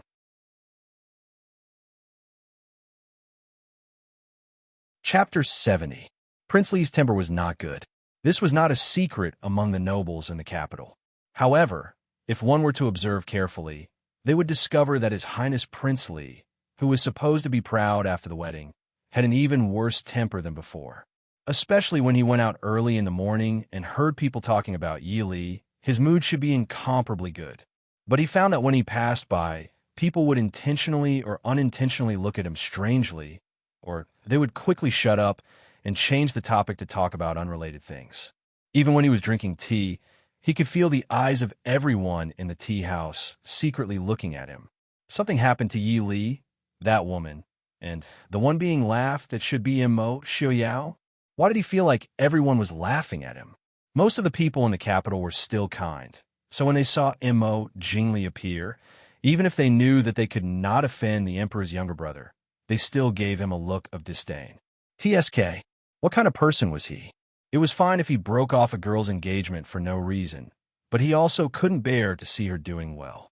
Not only did he ruin the girl's reputation, but now he was spreading such vile rumors? If this was a normal girl, wouldn't she have been forced to die? This kind of person, even if he was a relative of the emperor, would still be called scum. Prince. The people following Mo Jingli were also frightened by the pressure around their prince. What is going on? Mo Jingli gritted his teeth and asked. Garde looked around and sadly found that he was the closest to the prince. The other guards had already moved to the side and said in a trembling voice, replying to Prince, everyone is talking about Yi. Third young Miss Yi. I know that they're talking about that woman. What does talking about that woman have to do with I? They all looked at I like I was scum. Did they think that I did not see it? Shouldn't they be mocking that woman and laughing at Mo Xiaoyao for being cuckolded? Someone said that Prince, you can't bear to see third young Miss Yi and hate that third young Miss Yi is about to happily join the Ding Palace and was rude to you at Chuxiang Pavilion before, so you deliberately spread rumors. Cough, cough, to destroy third young Miss Ye's reputation. Imperial bodyguard A, who intended to use his fastest speed to make things clear, had his face flushed red. Before he could finish his words, he looked at his prince in horror as he crushed the folding fan in his hand into pieces. What did you say? Mo Jingli's body was emitting waves of energy. Everyone who passed by couldn't help but take a detour. Prince, it wasn't me who said it. It was all the people in the capital who said it. Garde said in his heart, feeling wronged. In short, Li Palace's reputation had reached a new low after the prince seduced his fiancée's younger sister and bought things without paying. Li, Zheng come up quickly. There's no one upstairs. Let's sit outside. A clear female voice rescued the almost frozen imperial bodyguard A. When he saw his prince's gaze quickly turn to the staircase, the imperial bodyguard quickly curled himself into a ball and hid in a safe place. Mu Rongting, wearing a delicate and beautiful red dress, took the lead to walk up to the second floor. She even turned around and waved to her friends behind her. The child who was leading the way in front of her simply wanted to cry. Miss Mu Rongting, it's not that there's no one upstairs. We are here in one of the best tea houses in the capital. It's that everyone was scared away by Prince Li. When she turned around, Mu Rongting saw Mo Jingli, whose face was as black as ink. She couldn't help but look back and consider whether to change to another tea house. But at this moment, Hua Tianxiang and the others also walked up. Thus, the group of 5 girls helplessly stared at each other. Yili was even more helpless. She even suspected that she really had some ill-fated relationship with Mo Jingli in her previous life. No matter where she went, it seemed that as long as she went out, she would run into him. Yili didn't know. Actually, this wasn't too strange, because even though the capital was the most prosperous city in the Dechu state, it wasn't that big compared to the big cities in her memory. And the nobles couldn't go to the same place as the commoners. Basically, they could only go to a few places. So, unless it was someone like Yili who didn't go out much, or someone like Mu Ronting who often ran around, they would basically only go to a tea house where they knew each other. Mr. Li, Mu Ronting looked at Yi Li apologetically. She really didn't think that the newly married Prince Li would come to a tea house to drink tea alone in the middle of the day instead of accompanying his wife at home. It's all right, let's just stay here. Yi Li also knew that she couldn't blame Mu Ronting. Besides, she didn't have any intention of avoiding Mo Jingli. They were all in the same capital. They were all from noble families and were even relatives. Where could she avoid him? Indifferently nodding at Mo Jingli, Yili pulled Qin Zheng and Qin Yuling to a relatively quiet corner. Mu Ronting stuck out her tongue. She pulled Hua Tianxiang and hurriedly followed.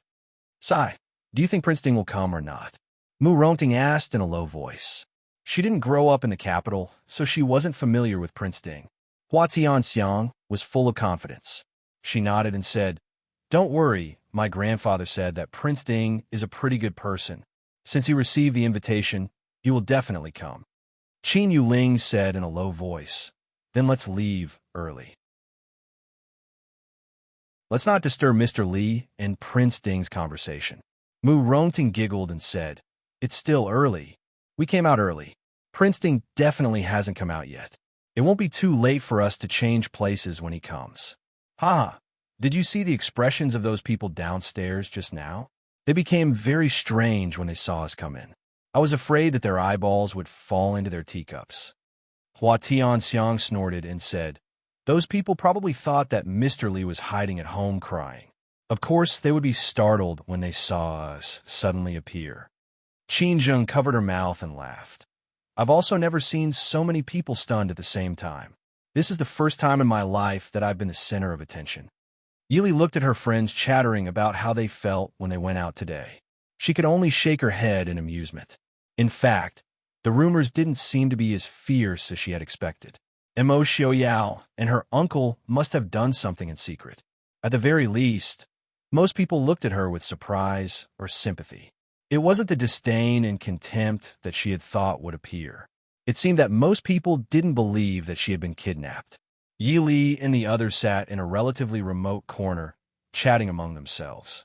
Mo Jingli sat alone by the window, drinking tea like it was wine with a calm face. Because he was far away, he couldn't hear what they were talking about.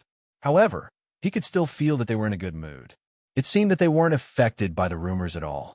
Mo Jingli couldn't help but gnash his teeth. It was clearly Yi Li who had gotten into trouble, but Yi Li herself acted as if nothing had happened. Instead, he had to take the blame. However, if he had to rush over and argue with Yi Li, even Mo Jingli felt that he couldn't bring himself to do it. Thus, he could only let the cold wind around him scare away the surrounding guests and continue to drink tea.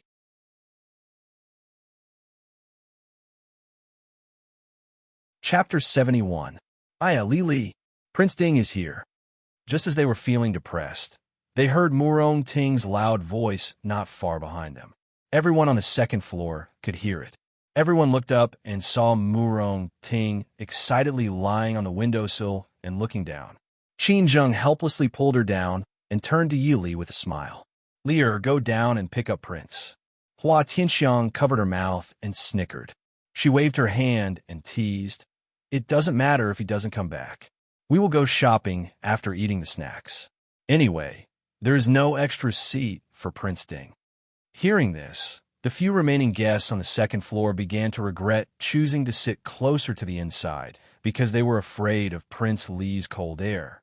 Now, they could only perk up their ears and try their best to listen to the girls at the table in the corner. Yi Li saw this and couldn't help but laugh. Gossiping was indeed an indispensable nature for people of the same era. Under the direct and obscure gazes of the crowd, Yili got up and walked downstairs. When she passed by M.O. Jingli's table, she could clearly feel M.O. Jingli's fierce glare. Yili was helpless. Some people were born to be at odds with each other and couldn't be forced. Seeing Third Miss Yi calmly go downstairs, the diners upstairs looked at M.O. Jingli with more complicated eyes and expressions. Seeing Third Miss Yi so calmly appear in public and calmly go to Prince Ding's appointment, it really didn't seem like something had happened. On the other hand, Prince Li's face was gloomy and ferocious. It was clearly like he was angry that his conspiracy didn't succeed. People secretly exchanged glances and made silent discussions. M.O. Jingli finally seemed to be unable to bear this strange atmosphere. He put the teacup back on the table heavily, stood up, and looked through the half-open window at the street downstairs. He turned around and went downstairs with a sullen face. The moment Yili came down from upstairs, the entire lobby instantly quieted down. When Yili walked out with a gentle smile on her face, everyone was about to open their mouths to discuss when they saw M.O. Jingli's gloomy face. Then, there was another period of silence. But after seeing how the two of them acted, at least the people present were more inclined to sympathize with Yili. When Yili walked out of the tea house, the Prince Ding Mansion's carriage had just stopped. A Jean was about to lift the curtain to invite M.O. Xiaoyao down. Xiaoyao, Yili softly called out. When a Jean saw Yili, he respectfully stood to the side. Yili nimbly stepped onto the low stool and got into the carriage. M.O. Xiaoyao looked at her and raised his eyebrows. Why did you get down? Yili sat down across from him and said with a smile. Tian Xiang and the others said that there was no place to sit because there were too many people, so they chased me out. It's all their fault. I originally wanted to go to the Prince Ding Mansion again tomorrow. M.O. Xiaoyao smiled. Their fault is very timely. What do you mean? Yili asked in confusion. Outside, a Jean had already started driving the carriage forward again. Yili thought for a moment, then poked her head out to give a name. She just happened to see M.O. Jingli standing at the entrance of the tea house, his eyes gloomy as he looked at their carriage. M.O. Xiaoyao said, This morning, the entire capital was spreading the rumors that Jingli deliberately spread yesterday to embarrass you. Yili was stunned. She kind of understood why M.O. Jingli's expression was so ugly. With M.O. Jingli's personality, it would be strange if he felt comfortable being wronged.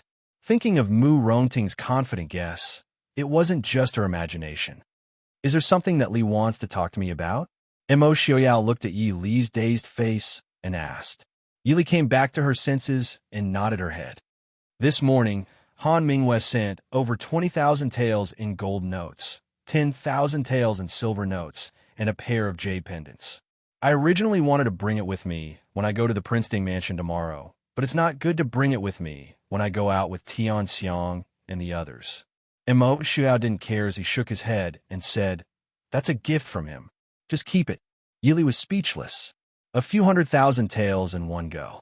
Han Mingyue dared to give it to her, but she was too embarrassed to accept it. I'll have someone send it to the Prince Ding Mansion tomorrow. You could do as you see fit. I have enough money to spend. M.O. Xiaoyao sighed helplessly. Li, Han Mingyue sent it to you, so it's yours. You can rest assured. You don't have to feel that you owe him any favors. Han Mingyue, that kind of person, would feel heartache if he spent an extra tael of silver. He was willing to send it over to you as an apology gift because he felt that it was worth it. You don't have to promise him anything.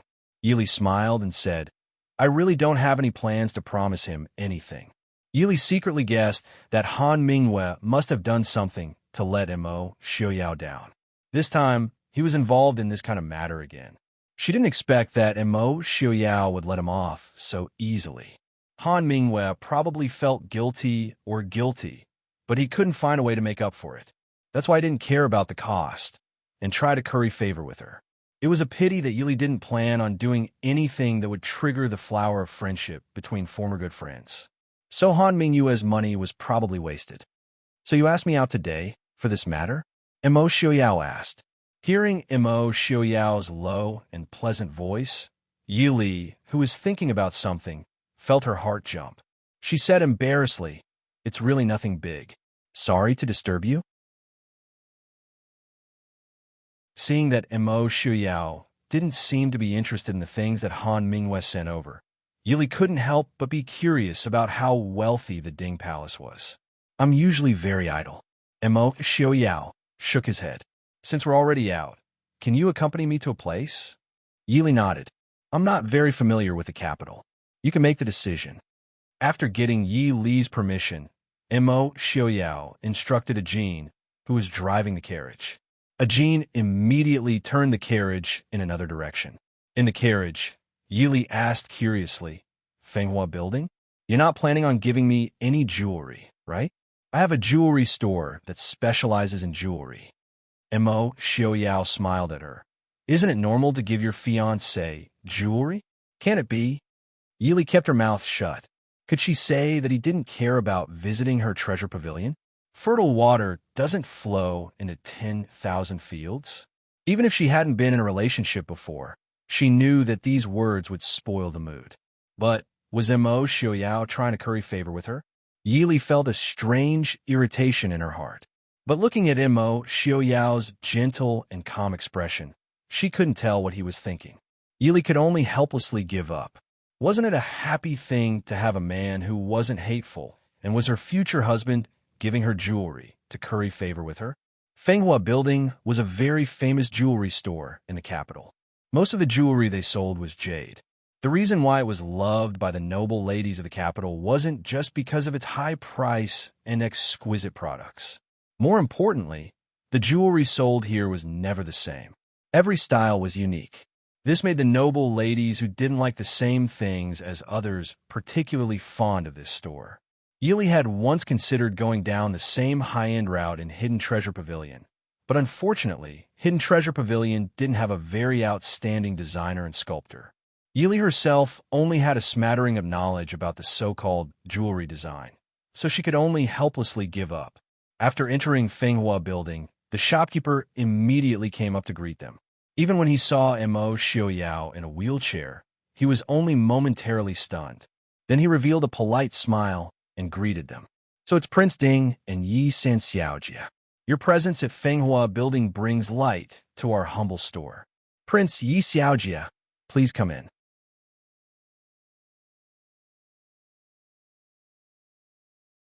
Chapter 72. Ushering the two in, there was immediately a young girl with delicate features who served fragrant tea for the spring. Yili smiled slightly as she drank the tea. She examined the elegant and comfortable decorations in the room and couldn't help but sigh. This was truly the luxury of a distinguished guest. No wonder Fenghua Tower was the favorite place for the nobles in Jing to visit. Just because of this attentive service, they were afraid they wouldn't be able to earn the customers' money. Perhaps because of Mo Xiaoyao's status, the shopkeeper personally stood in front of them to serve them. Does Prince want to choose accessories for Yi San Xiaojia? This seems to be Yi San Xiaojia's first time visiting this little shop. What kind of accessories do you like? Yili looked at Mo Xiaoyao. Mo Xiaoyao drank the tea and said in a light voice, "First pick a few good ones and bring them over for me to see." The shopkeeper made a sound of acknowledgement and turned to personally pick up the items. Yili asked in confusion, "We're really here to buy accessories." Mo Xiaoyao smiled and said, "Li, you're thinking too much. Since we're out here, what's wrong with buying a few pieces that you like?" Yili asked suspiciously, "Is my usual appearance embarrassing you?" Thinking about it, it wasn't impossible. Yili's jewelry wasn't little. It had all been left behind by Su Shi when she was alive. However, Yili didn't like being burdened, so her appearance, especially her hair accessories, was maintained at a level that wouldn't be disrespectful. She couldn't accept being dressed extravagantly. With the status of the Ding Wang Fu, if the future Wang Fei dressed too plainly, it was possible that she would feel embarrassed. Mo Xiaoyao helplessly shook his head. He looked seriously at Yili and said, "If you really have a head full of pearls, then I won't be able to stand it. In reality, I didn't know where to go, so I brought you here to see." Feng Jiao said that the jewelry here isn't bad. Yili looked suspiciously at him, trying to find a trace of discomfort on his face. However, a certain person was too calm. Even if he said such innocent words, he was still elegantly and calmly reading an ancient book in the study. Yili could only tell herself that she was overthinking things. Thinking about it, although a certain someone now looked like a gentle and refined gentleman, it was said that in the past, there were times when he was young and frivolous, when he rode a horse on a slanted bridge, and when he was full of women. Soon, the shopkeeper returned with 2 boxes. Placing it on the table, he carefully opened it and said, "It's rare for Prince and third young mistress Yi to visit this small shop. This set of jewelry is our boss's latest design and personally made, and I'm afraid this is the only one this year. What do you think, Miss Yi?" Hearing the shopkeeper speak so seriously, Yili also became a little curious. This was a set of top-grade sapphire jewelry. Sapphire wasn't the most valuable jade artifact, but the quality of this set of jewelry was something that Shun Deshuan and Yili had never seen in the pavilion of treasures that were better than this. More importantly, the simple yet elegant design was like an elegant magnolia flower quietly blooming in the moonlit night, making people feel a sense of tranquility and gentleness from the bottom of their hearts. There was no woman in this world that could escape the temptation of exquisite jewelry. Yili sighed in her heart. This set of jewelry consists of 2 magnolia hairpins, a bracelet, and this headpiece. The shopkeeper saw Yi Li's admiring gaze and immediately opened the other box to show the headpiece inside. The light green jade did not have any complicated patterns or gemstones inlaid. It was just an ornament made of beautiful orchids quietly lying in the silk brocade box, releasing a faint brilliance. "Do you like it?" Mo Xiaoyao looked at Yi Li and said with a smile, "It suits Miss Li very well. It really is very beautiful." Yi Li nodded. "Just this one. Come back to my residence to get the banknotes." Seeing that the two were very satisfied, the shopkeeper who had made a big deal was also very happy. "Yes, Miss Yi, do you want to take it away, or do we have to send it over?" Mo Xiao lightly said, "Just send it directly to the Yi residence." Greetings to the 2 princesses. Yi Li and Mo Xiao were accompanied by the shopkeeper as they walked out of the inner room. They heard the waiter at the door respectfully greet them. The shopkeeper was stunned and quickly apologized to the 2 of them, then went forward to greet them. The person who had just come in also saw the 2 of them. The Xiaoyang eldest princess was stunned and involuntarily said, "Xiaoyao?" She quickly walked over and stopped a few steps away from Mo Xiaoyao. She softly said, "Xiaoyao, are you accompanying Missy to buy things?" Mo Xiaoyao's eyes slightly moved. He nodded and said, "Yes, eldest princess, we haven't seen each other in many years." Xiaoyang princess' face had a trace of sadness as she nodded and said, "We really haven't seen each other in many years. You're now, well, when you get married, if Missy has nothing to do, why don't you come to the princess residence and accompany this old woman?" Yili gently nodded and said with a faint smile, "Thanks to the eldest princess, love, I'll definitely come and disturb you when the time comes." Xiaoyang princess lightly sighed. She pulled Yili and said with a smile, "Although this is only the 2nd time I've seen Missy, your mother and I had some friendship when we were young. Missy, see if there's anything else you like. Consider it a meeting gift from your elder." Yili was somewhat helpless. Just as she was about to refuse, Mo Xiaoyao spoke first. "Xiaoyang Aunt, don't scare Yili. We still have some matters to attend to, so we'll leave first. Aren't you a Xiaoran princess? Don't spoil the princess mood."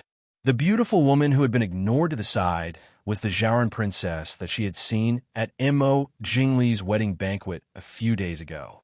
Hearing Mo Xiaoyao's words, she only gave a faint snort. Xiaoyang princess wrinkled her brows and could only sigh. "It's fine. If Miss Yi has any matters in the future, just send someone to my residence to tell me." Yili softly thanked her and accompanied Mo Xiaoyao out of Fenghua building. Getting on a carriage, Yili could clearly feel that Mo Xiaoyao's mood wasn't very calm. She didn't say much and casually picked up a book from the carriage to read. But thinking back to the Zhaoyang eldest princess's words and expression in the shop, she felt an inexplicable strangeness. She felt that the eldest princess's attitude was a bit similar to Han Mingyue's. It seemed like she wanted to get close to Mo Xiaoyao, but for some unknown reason, she could only maintain a certain distance. There was a faint sense of guilt and a desire to make it up to him. And this kind of compensation was clearly not something that Mo Xiaoyao was willing to accept, so they put on her. For example, Han Mingyue's attitude towards the banknotes and the Zhaoyang princess's attitude. What did these two people do to wrong Mo Xiaoyao? Sorry, Li.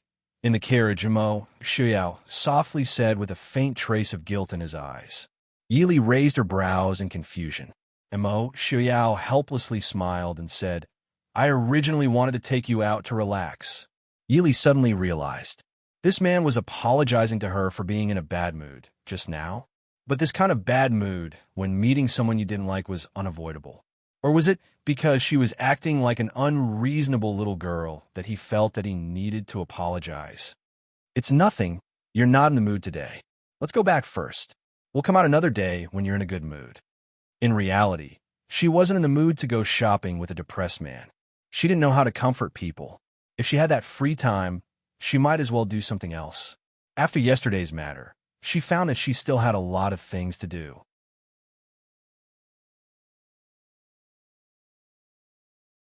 Chapter 73. Mo Xiaoyao was silent for a moment and then nodded. I'll send you back. Yili nodded and gave an order to a Jean who was driving the carriage outside. The carriage headed towards the minister's manor. Mo Xiaoyao looked at Yi Li's calm and relaxed expression, and his expression softened a lot. He couldn't help but smile. Li doesn't seem to be worried at all. Yi Li shrugged and said, there was nothing to worry about in the first place. But I'm guessing that the matriarch at home is very worried. If the Ding King's manor broke off the engagement, the matriarch would probably want to send her to a nunnery to cultivate. Not only would this ruin the Yi family's reputation, it would also cause them to lose the large amount of betrothal gifts from the Prince Ding mansion. It would be enough for the matriarch and Wang Shi to feel distressed for a long time. Nothing will happen. At most in 1 or 2 days, this matter will be over. Yili nodded and didn't say anything else. If something really happened to her last night, what would happen? Yili didn't ask this question, and Mo Xiaoyao also didn't mention it. They both had a tacit understanding. Perhaps even if something really happened, Mo Xiaoyao would still cover it up and marry her. Perhaps he would kill Han Mingyue. Perhaps Yili would kill Han Mingyue herself, but she wouldn't marry him. Who was the mastermind behind the scenes? Mo Xiaoyao didn't plan on telling her, and she also didn't plan on asking. They were prepared to spend the rest of their lives together, but they didn't plan on treating each other as their most important person. Just like how Yili would never think that Mo Xiaoyao was more important than her family. In Mo Xiaoyao's heart, there was someone more important than her. At the Yi Manor's entrance, Mo Xiaoyao personally saw Yili walk in. Only then did he put down the curtain and say to a Jean, let's go back. A Jean silently looked at the slowly closing door and hesitated before asking in a low voice, Prince, why didn't you tell Missy? A Jean, let's go back. Yes, Prince. Yili had just entered the door when Qing Xia and Qing Shuang, who had been waiting at the side, came up to report that their uncle had come and was waiting to see their young miss. Yili was puzzled. Is it eldest uncle or second uncle? He had just returned from the Su family this morning. Did something happen again? Qing Shuang said, the 2 granduncles are here. She's talking to the old lady in Rongla Hall. Yili helplessly looked at her clothes and said, forget it. Let's just go over. When he entered the Rongla Hall, he saw his 2 uncles sitting and drinking tea. The old madam, Minister Yi, and Madame Wang all sat on the side with a strange look on their faces. Seeing Yili enter, old Madame Yi let out a sigh of relief. She smiled at Yi Li and said, Lier, the 2 uncles specially came to visit you. Why did you run out? Why haven't you come over to greet them? Yi Li obeyed and went forward to greet them. Su Hongyu waved his hand and said, forget it, Lier just came back from the Su family today. There's no special visit. Su Hongyan also nodded with a sullen face and said, that's right. Eldest brother and I had something to tell Lier yesterday, so we took her over. We didn't expect that she would cause so much trouble. It's our Su family that didn't think it through. Old Madam Yi and Minister Yi looked at each other awkwardly. Although Su Hongyan said that it was the Su family's fault, how could they not hear the blame for the Yi family? After the rumor spread, the Yi family did nothing. They even sent someone to the Su family to ask about it. How could the Su family not feel bitterly disappointed? But old Madam Yi looked at the slim and graceful young girl in front of her and still couldn't make up her mind. She really couldn't tell whether Yi really went to the Su family yesterday or was kidnapped by bandits like the rumors said. If something really happened to him, then Su Hongyan looked at old Madam Yi and Minister Yi and snorted in dissatisfaction. Su Hongyu, who was beside him, glanced at him and smiled at Yi Li. Didn't you say that Lear went out with Miss Hua and Miss Qin? When Uncle came over, I heard that the two young ladies from the Qin family and Hua family were dragged by General Morong's daughter to cause trouble for second young Master Long. Could it be that Lear also went to cause trouble? Yili didn't expect Murong Ting to cause such a ruckus. She quickly shook her head and said, Lear and Prince Ding went to Fenghua Building and met Zhaoyang eldest princess and Zhaoran eldest princess. Then they came back. It's Lear's fault for making Uncle wait for so long. Oh, went to Fenghua Building with Prince Ding? It's okay. It's not a bad thing for young people to walk around. Su Hongyu was obviously very satisfied with Yi Li's answer. Su Hongyan also nodded and casually complained, Your aunt often reminds Qingze to accompany Miss Qin to go out for a walk. That kid just has to be a blockhead. It's as if saying half a word more will make him suffer. Yili thought of Su Qingze's cold expression and couldn't help but smile. Zheng was obviously the most gentle and pleasant one among them, but she had a cold and serious fiancé. They had been in the capital for so long. It seemed that other than the time when second aunt sent a gift to the Qin family, the two hadn't officially met. Without looking at Minister Yi and old Madam Ye's changing expressions, Su Hongyu directly turned to Minister Yi and said, I have something to tell Lier alone. I don't know. Minister Yi had always been afraid of this brother-in-law. He didn't dare to say no. He quickly said, Then Lier will take eldest brother and second brother to your courtyard to sit. Later, brother will prepare a banquet. 2 brothers, please come. Su Hongyan got up and said indifferently, Eldest brother has an appointment with old Su to play a few rounds tonight. There's no need for a banquet. Seeing Su Hongyu's indifferent expression, Minister Yi had to give up and let Yi Li invite the 2 uncles to talk in private. Old Madam Yi looked at her son's useless appearance and glared at him with dissatisfaction. Unfortunately, the current patriarch of the Su family had too much power and had to give up. Returning to Qing Yi Xian, Su Hongyan looked at the decorations inside and outside.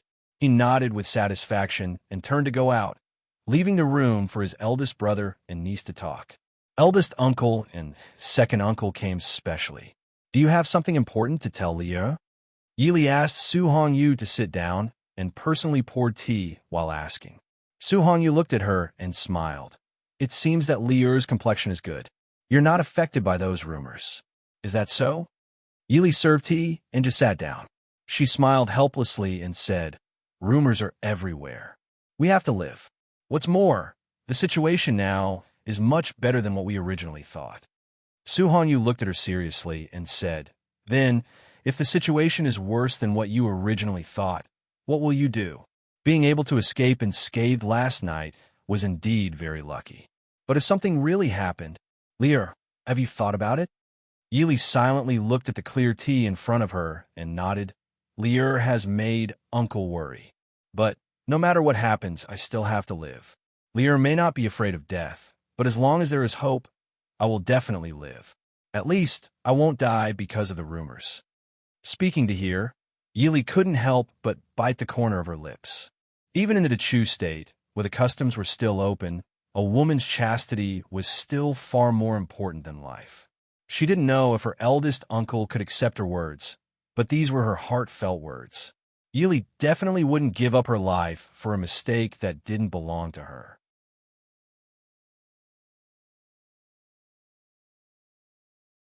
Chapter 74.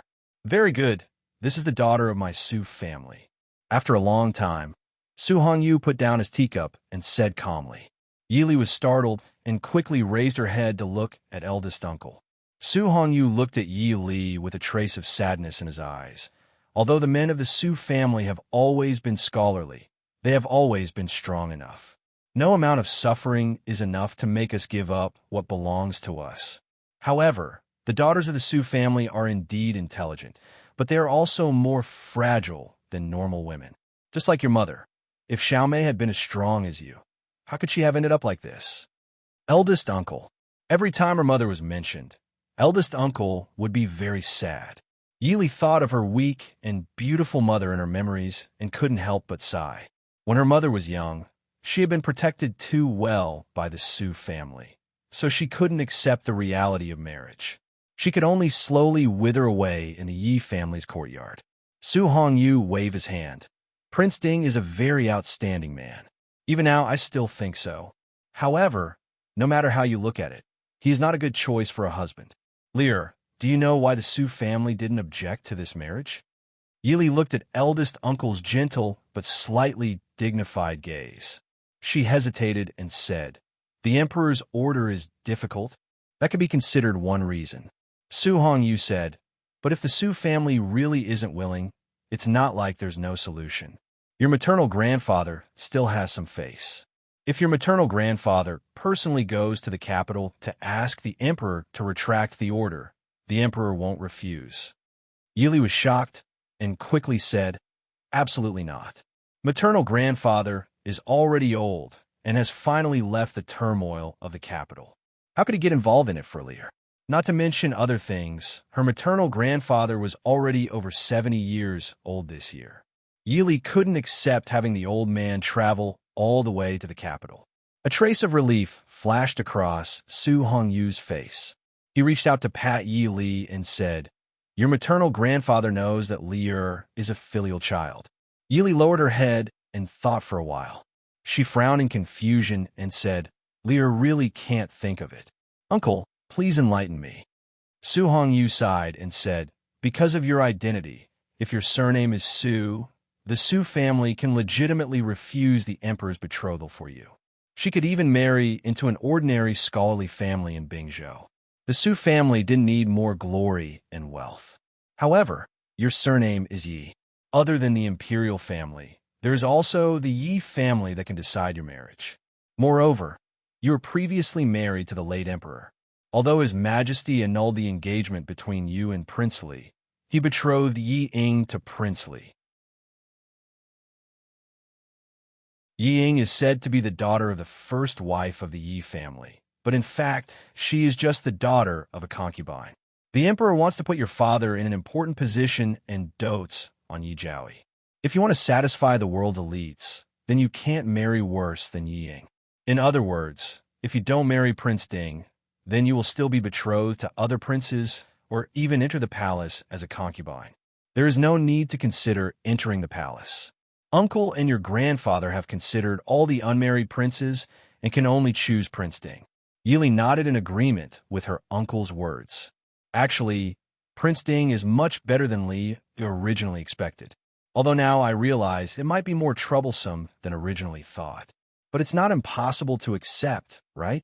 Uncle also said that Prince Ding is an excellent man.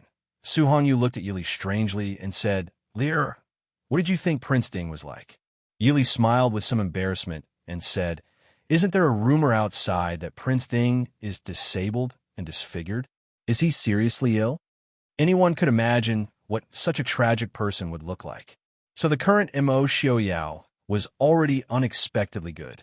Su Hongyu obviously could imagine it too. She glared at her unhappily and said, if that's really the case, then you might as well think of a way to poison him. Even if you can't marry for the rest of your life, it's still better than marrying a cripple. Yili didn't care if she would marry a cripple or not. In any case, with the family background of the Prince Ding mansion, it was impossible for her to personally serve Mo Xiaoyao. She would just treat it as spending the rest of her life with him. He wasn't that crippled now, but there were more troubles than expected. Yili could already foresee that her life after marriage would not be as good as she imagined it to be if her uncle was worried and personally came to tell her these things. Only when your brother mentioned it last night did I notice that the Yi family is simply a bunch of bastards these years. And you, after staying in the capital for so many years, you don't even know the slightest bit about the people in the capital? Su Hongyu glanced at Yili unhappily. Yili hurriedly lowered her head to reflect on her mistake. It wasn't just her father who was afraid of her uncle. She was afraid of him too. In reality, other than her brother, she had never seen anyone who wasn't afraid of her uncle. Perhaps Imo Xiaoyao could be counted as one. Her uncle's scolding was right. These years, she hadn't stepped out of the house. It was true that she had deliberately separated herself from her surroundings. Of course, Madame Wang had played a part in this, but the main responsibility still lay with her. Even though she had long accepted her current life, Yili still felt that her previous life was real in the depths of her heart. Her current life was more like a game or a dream. Of course, last night's risk made her feel a bit more real. How much do you know about the things that Hong Yin gave you before? Su Hongyu asked directly. Yili knew that her uncle was only referring to the information that her second uncle had given her regarding the relationships and important people in the capital. She hurriedly said, "I memorized it all." Su Hongyu shook his head. There's no point in memorizing that kind of thing. You have to understand the relationships within. You know everyone in the Duke Hua household. You've also met noble consort Lu in the palace.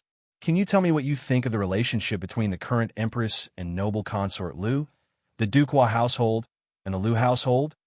Yili was astonished. Wasn't this going too far? However, she still seriously considered Su Hongyu's words. After a long time, she said, Li has never met the empress. However, I'm quite familiar with the people in the Hua household. I have also met Princess Chang'e once. The empress is the current first wife. Although she is not favored, she should be a magnanimous and virtuous woman. As for noble consort Lu, she is somewhat arrogant and has a cold temperament. However, the emperor dotes on her very much and has 2 sons and 1 daughter. Therefore, the relationship between these two shouldn't be very harmonious. However, I haven't heard of any disagreements between the Hua and Lu families. Prime Minister Lu and Minister Yi disliked each other in court. At present, they could be considered evenly matched. However, the situation in the palace clearly showed that noble consort Lu was superior. Su Hongyu nodded, reminding her, that's correct. However, people's hearts are fickle. In particular, the hearts of those in the palace are even more difficult to fathom. In this aspect, you still need to put in more effort. It seems that Hongyu has only given you the current information. He probably thinks that you know everything from the early years. Yili was somewhat ashamed. A few years ago, especially when Imo Xiaoyao's accident happened to be when her memories were in chaos and her body was weak. After she recovered, she rarely paid attention to the outside world. She truly did not know about those old matters. Second uncle probably did not expect that she would not even know about those matters that caused such a stir. How much does Lear know about the Ding household? Yili understood that her eldest uncle had specially come over to teach her the basics. The first master of the Ding household was Imo Lanyun, the younger brother of the founding emperor of the Dechu state, Imo Qingdan. At the founding of the state, the founding emperor conferred upon him the title of Prince Ding, a hereditary prince. It was passed down for 3 generations. During the reign of the late emperor, the powerful officials bullied the young Prince Ding. At that time, Mo Lufeng returned to the capital from the border and killed the powerful officials to support the young prince. He was then conferred the title of Regent Prince. When the late emperor was 16 years old, Mo Lufeng returned to the throne. When the late emperor was 29 years old, Mo Lufeng passed away due to illness. His eldest son, Mo Xiuwen, inherited the title. The following year, the late emperor passed away. In the current 3rd year, Mo Xiuwen was ordered to go to war. During the journey, he passed away due to illness and had no children. At the age of 18, Mo Xiaoyao inherited the title and led the troops to war. He was ambushed and lost his soldiers. He almost died on the battlefield. Although he managed to turn defeat into victory, he also paid a heavy price. 3 months later, Mo Xiaoyao's fiancée passed away due to illness. From then on, the Ding household could be said to have completely disappeared from the capital.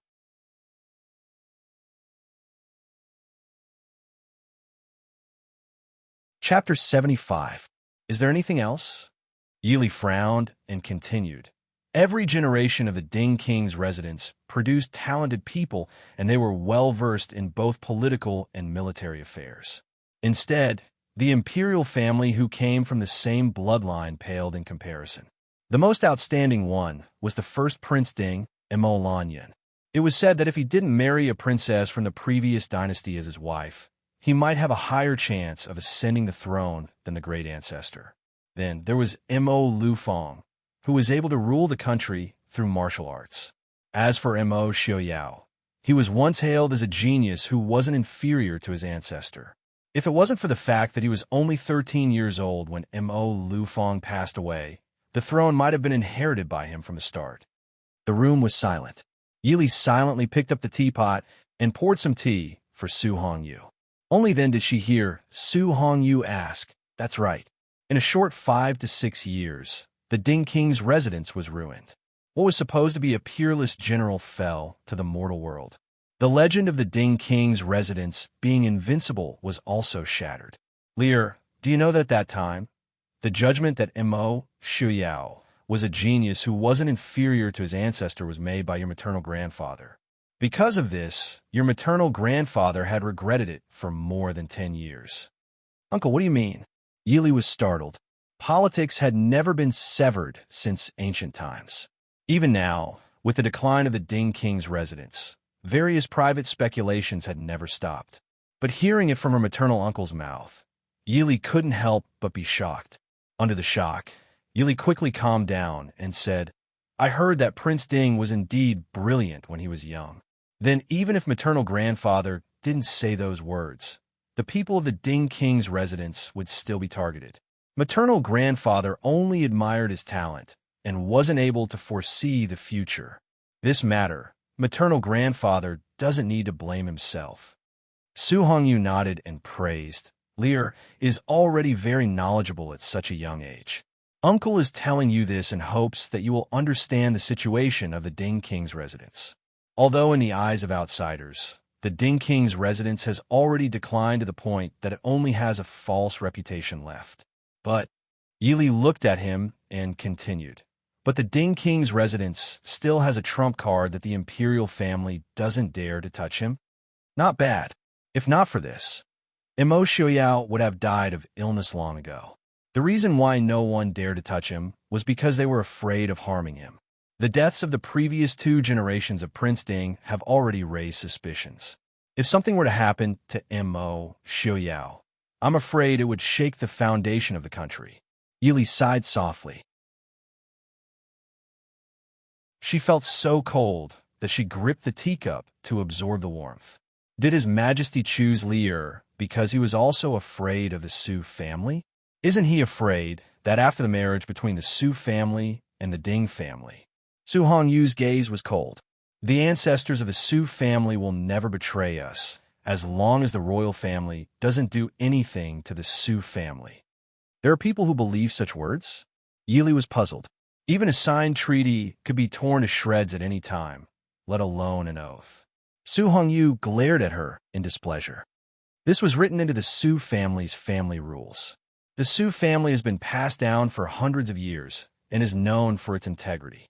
Yili shrunk her neck and silently asked curiously, "Uncle, did the Su family make any oaths to the previous emperor?" Cough, cough. Su Hongyu coughed a few times and glared at Yili in annoyance. Yili could only shrug her shoulders and hold her chin in silence. That's why, as a famous family that had not fallen for hundreds of years, how could they be so pedantic? It's not that we won't betray. It's just that the reward for betrayal isn't high enough. In the end, he glared at Yili. Su Hongyu sternly said, "In short, unless it is absolutely necessary, The Su family will not betray the royal family. The Su family did not lack fame or wealth, and they were not obsessed with power. The throne? What was the use of that? A wise ruler had to be prepared to exhaust himself to death. If they wanted to enjoy messing around, they had to be prepared to go down in history, in infamy. Lear understands. Eldest uncle, who do you think wants to ruin my marriage with Prince Ding? If it's not the emperor? Yili asked. Su Hongyu shook his head. That's hard to say. Qingchun only said that it was a woman.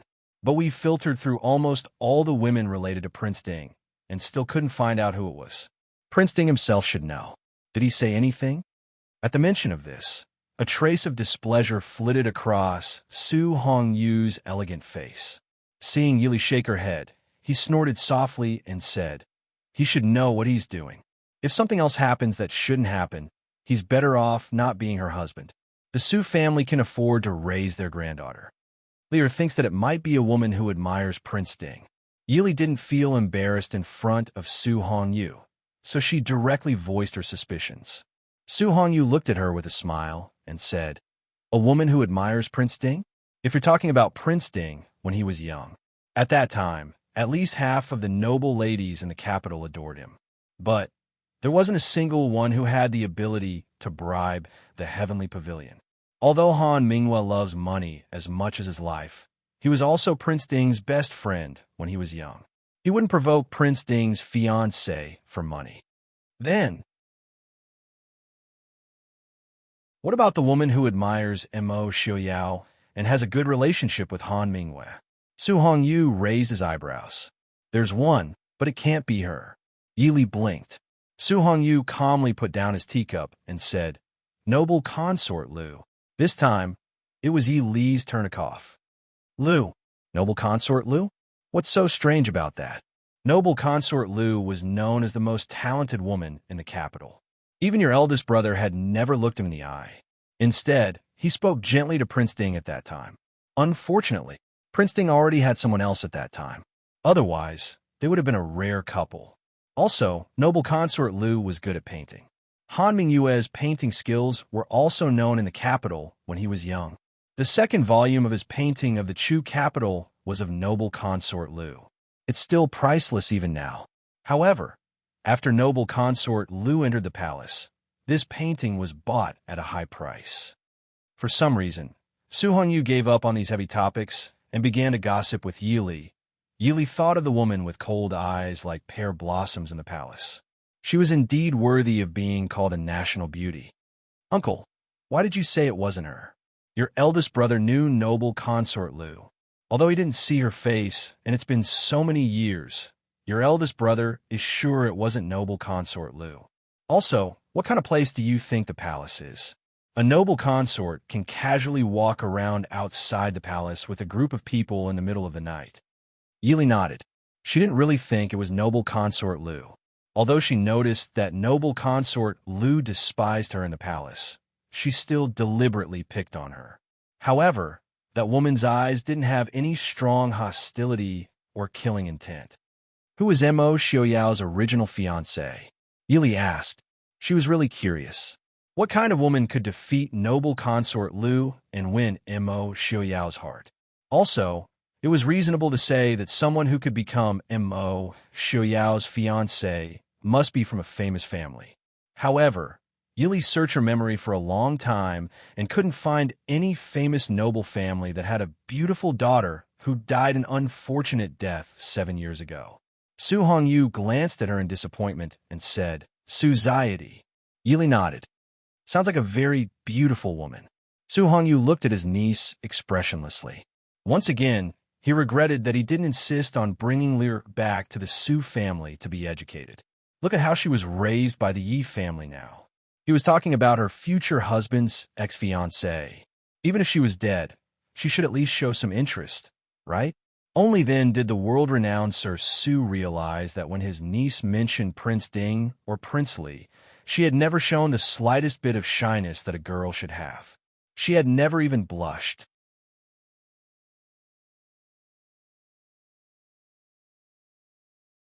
Chapter 76.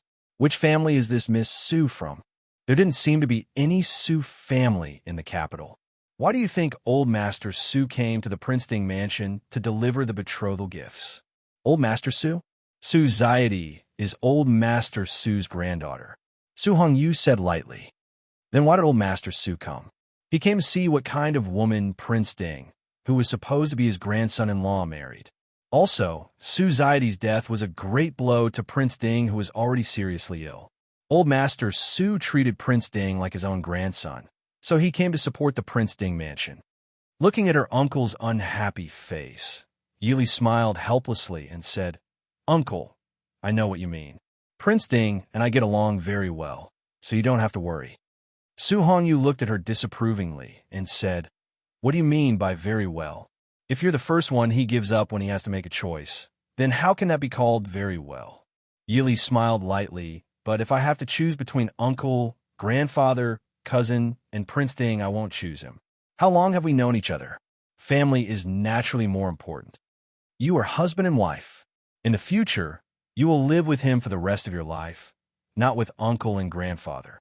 Uncle, do you think Prince Ding is the kind of man who will give up everything as long as he cares about you?" "Yes, as long as you can capture his heart." After a long talk, Su Hongyu left a lot of official, secret, and unofficial records for Yili to read when she had time. Then, he left with Su Hongyan under Minister Ye's uneasiness. Yili looked at her father's complicated eyes and slightly bowed to him. Then, she leisurely returned to her own Qingyi pavilion to study the history books. Yili and Imo Xiaoyao's wedding was set for May 20th. It was said to be the best day in May. It was said that Yi Shangshu was not very satisfied with this date. After all, it was not a particularly auspicious day. Yi Ying's marriage situation had already made Yi Shangshu very angry. If Yili's marriage had any problems, Yi Shan and Yi Lin would not be able to get married. However, the Ding Palace and the Su family, including Yili herself, did not have any opinion on the auspicious date. Moreover, if they did not choose this date, then the wedding date would have to be pushed back to August at the very least. June and July were even less suitable for weddings. When Yili was kidnapped, no matter if it was the Ding Palace or the Su family, they would never allow the wedding to be postponed. Therefore, Minister Ye's dissatisfaction was naturally ignored. In the middle of May, Yili's leisurely life came to an end. The originally quiet Qing, Yixian, also became bustling with people coming and going. Every day, there were countless things that had to be sent to Qing Yixian. There were countless account books and lists that had to be personally reviewed by Yili. Even with the help of the two mamas, Yili was still very tired. When the people in the capital saw that the Yi family, Su family, and the Ding Palace were not affected by the rumors and were preparing for the wedding, the half-believing rumors gradually subsided. "I'm so envious of Li Er. The Ding Palace's wedding will definitely be the grandest wedding in the past 10 years. In Qing Yixian, Mu Rongting laid on the soft couch without any care for her image as she hugged the first-grade expensive silk that had just been sent over. Yili, Qin Zheng, and Hua Tianxiang were sorting out the account books. Not far away, Yi Shan and Yi Lin were also quietly doing needlework. Outside the door, there was still the noise of people coming and going. Hua Tianxiang raised her head to look at her in the gap between looking at the account books and said, "Li Er didn't invite you to be envious and jealous. If you have the time to talk nonsense, why don't you come over and see if there's anything you can help with?" But you're right. Qin Zheng was writing and drawing on the account books as she asked, "Does Wang Foreign really not intend to help you with the wedding at all? If this spreads out, it won't be good for her reputation." Yili smiled faintly. Old Madam also added a lot of dowry. She's not feeling well these 2 days. She said that fourth sister is sick in the Li Palace and has to go over to take care of her. She left early in the morning. Mu Rongting snorted at this. Who has heard of a mother running over to take care of her daughter who has just been married for less than a month? But could Ying really be sick? I actually didn't see her coming back to show off these days. Hua Tianxiang raised her eyebrows and smiled. Then she has to have the ability to show off. If Li Wang treats her well, maybe she can come back to show off her newlywed bliss or something. But now I heard that Princess Xixia is still pestering Li Wang every day. It's already good that she hasn't become a resentful woman. Qin Zheng shook her head. She was not interested in these rumors. Instead, she was more concerned about Yi Li's marriage itself. I really don't know what Wang Foran is thinking. Everyone knows how many betrothal gifts the Ding Palace has sent. Even if the Yi family adds more, it won't be a loss to her. Isn't she losing face for the Yi family? Hua Tianxiang said, it's not like you don't know what Wang Foran's background is. Even if she is now Yi Darren's legal wife, her status is not enough to preside over Li Er's marriage. At that time, I'm afraid, old madam, you will have to appear personally.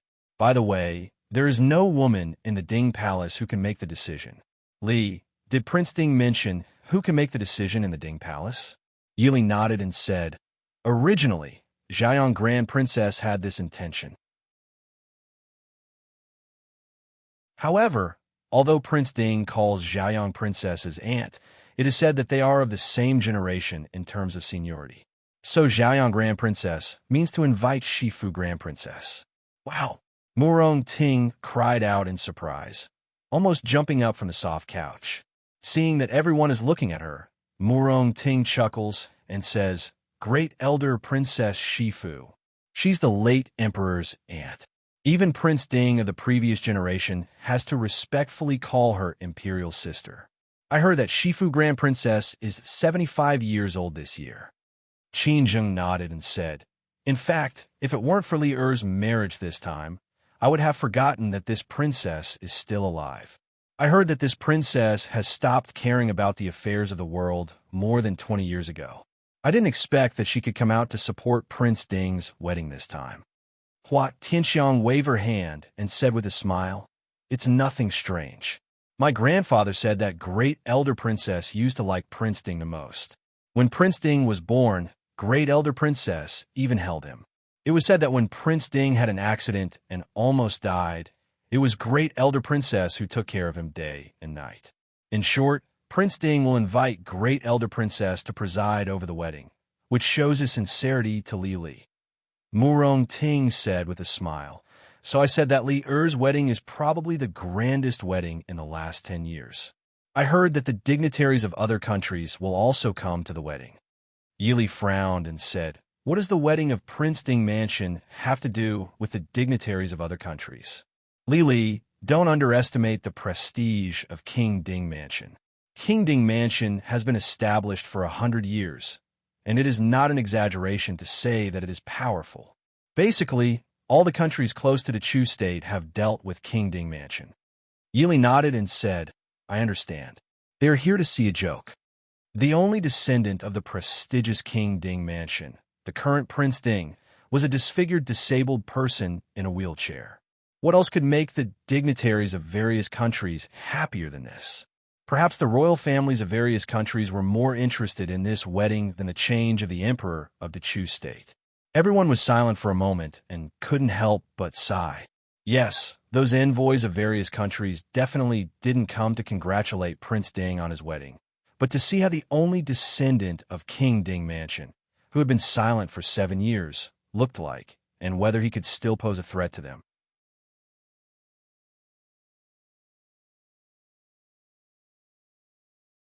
Chapter 77. Li Er. Yili waved her hand carelessly and said, it's not a big deal. What can they do to me in the capital of the Chu state? If you have the time to worry about this, why don't you help me organize these things? Tomorrow, Second Aunt will look through them. Yili had a headache as she looked at the messy gift lists and account books in front of her. Only now did she know that Arabic numerals and double-entry bookkeeping were really good things.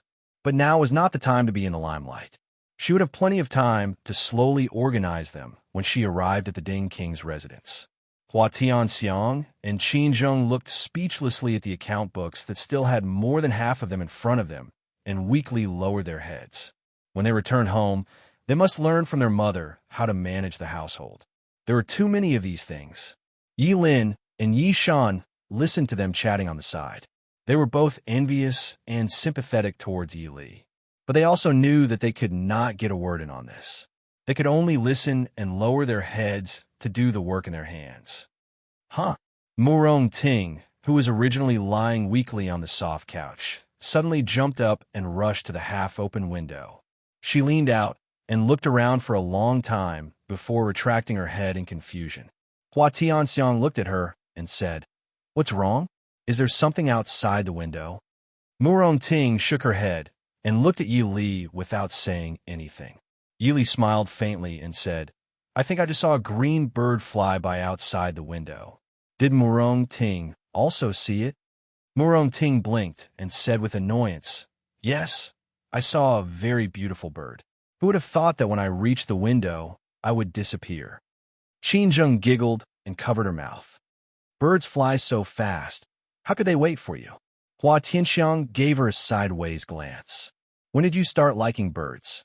If you really like it, ask your father to catch one for you. Otherwise, just buy a beautiful one. You don't need to be so surprised." "I'm happy." Murong Ting raised her small face and proudly laid back on the soft couch. She also glared at Yi Li without a trace. Yi Li pursed her lips and smiled. Of course, she knew what Murong Ting had heard. In the past few days, there had been a few strange people who wanted to visit the Yi residence without going through the main entrance, but they were all thrown out by the bodyguards that Mo Xiaoyao had sent to protect them in secret. However, it was rare for someone to barge in during the day. "Miss, the Crown Prince of West Hill Genom of Gojoseon has sent a gift to congratulate you and Prince Ding on your wedding." Outside the door, the butler of the Yi residence came to report in person. Yi Li frowned and said, "The Crown Prince of West Hill Genom of Gojoseon? Shouldn't the gifts be sent directly to King Ding's residence?" The steward said respectfully, "Crown Prince Genom of Gojoseon said that this gift was specially prepared by Shieling for the future princess consort of Dinghua. Therefore, it must be sent directly to Miss to show the sincerity of Shieling Kingdom." "Where's Crown Prince Genom of Gojoseon now? Is father here?" Yi Li asked. "In the hall. Master has just returned and is accompanying him in the hall," the steward said. Yi Li nodded. "I know. Please wait for father and Crown Prince Genom of Gojoseon. I will go out later." The steward excused himself. Murong Ting pulled Yi Li worriedly and said, "Yi Li, be careful when you go out. This Crown Prince Genom of Gojoseon might not come with good intentions." Yi Li raised her eyebrows. The noble ladies in the capital did not know much about this. Murong Ting had followed General Murong for a long time when she was young, so she should know more than them. Qing Wan and others served Yi Li to change her clothes and redo her makeup. Murong Ting stood aside and said what she knew. The Crown Prince Genom of Gojoseon of West Hill is the younger brother of the current West Hill Emperor. He is also a famous general of West Hill. But 20 years ago, he was defeated by Prince Ding's father, the regent Mo Lufang. At that time, my father was only a small lieutenant. I heard from my father that Genom of Gojoseon was defeated miserably in the battle. He even lost an arm in the chaos. After that, Genom of Gojoseon sent people to assassinate the regent many times, but they all failed at the last minute. You know, the regent has died long ago. If Genom of Gojoseon holds a grudge, then this grudge could only be held on her and Mo Xiaoyao, as Mo Liufang's son and daughter-in-law. So, Crown Prince Genom of Gojoseon is here to find trouble? Qin Zheng's pretty face turned pale. She looked at Yi Li uneasily and said, "Should we send someone to inform Prince Ding?" Yi Li shook her head and said, "No need. Prince Ding should know very soon. Moreover, Crown Prince Genom Gojoseon would not come to make things difficult for a girl in the boudoir. That would be too embarrassing for Shieling State and Genom of Gojoseon. Even if he wanted to find trouble, he should be targeting Mo Xiaoyao." They were not married yet. Looking in the mirror, Yi Li saw that she had tidied up properly. She stood up and said, "I'll go take a look first. You guys wait for me here." Murong Ting rushed to stand beside Yi Li and said firmly, "I'll go with you." Tianxiang and Zheng stay. Yi Li did not know whether to laugh or cry. "Murong, I'm not going to war." Murong Ting insisted, "I don't care. Even if I secretly follow you, it's fine. If that Crown Prince Jinan has any ulterior motives, I can save you. Plotting against the future Princess Ding in public in the Chu State? Only Murong Ting could think of such a thing. Hua Tianxiang waved her hand and said, "Forget it. Lier, take Murong with you. She just loves to watch the fun." Murong Ting did not care what they thought. She happily hugged Yili's arm and said, "Let's go, let's go." "Father." After entering the hall, Yili realized that the steward's report was too careless. She thought that only her father and the guests would be present. She did not expect that Mo Jingli and Ying would also be sitting with them. Murong Ting threw her a look that said, "Why is he everywhere?" Yili helplessly smiled at her and went forward to greet Minister Yi. In front of outsiders, Minister Yi was very willing to play the role of a good father who doted on his daughter. He affectionately smiled at Yi Li and said, "Lier has come. Is Miss Murong also here?" Murong Ting curled her lips and said with a smile, "This junior has come uninvited. Please forgive me, uncle." Minister Yi smiled and said, "Not at all. This official is deeply gratified that Lier has such a good friend as Miss Murong." "Lier, Miss Murong, this is Crown Prince Jinan of Shilling State, Jinan of Gojoseon." Only then did the two of them turn their gazes to the young man sitting to the side. Shilling State was located in the northwest of Dechu State. Its customs were very different from Dechu State's. However, there was one interesting point. Shilling State called itself Deling, while Dechu State was called Dongchu. Dechu State, on the other hand, called itself the Chu State in Shilling. Just from the way they addressed each other, it could be seen that the relationship between the two countries was not harmonious. Crown Prince Jinan of Jinan of Gojoseon was tall and straight. His facial features were deep and angular, as if they were carved by a knife. Yili could clearly see that his eyes were faintly dark purple. It was said that the Emperor of Shilling had brown eyes. This crown prince's appearance clearly showed that he was not a pure Shilling bloodline. "Greetings, Crown Prince." Even the carefree Murong Ting still showed the proper etiquette in front of a foreign envoy. Crown Prince Jinan of Jinan of Gojoseon sized up the two of them without any scruples. He quickly gave up on Murong Ting and completely turned his gaze to Yili. After a while, he said, "The king's consort has been appointed. Miss Murong, there is no need to be so polite. This one is Lei Tingfeng." Lei was the surname of Shilling. It was good that there was no language barrier. Minister Yi looked at the imposing crown Prince Jinan of Jinan of Gojoseon in front of him, then looked at Yili. He coughed lightly and said, "Lier, Crown Prince Jinan of Gojoseon specially came to give you a congratulatory gift."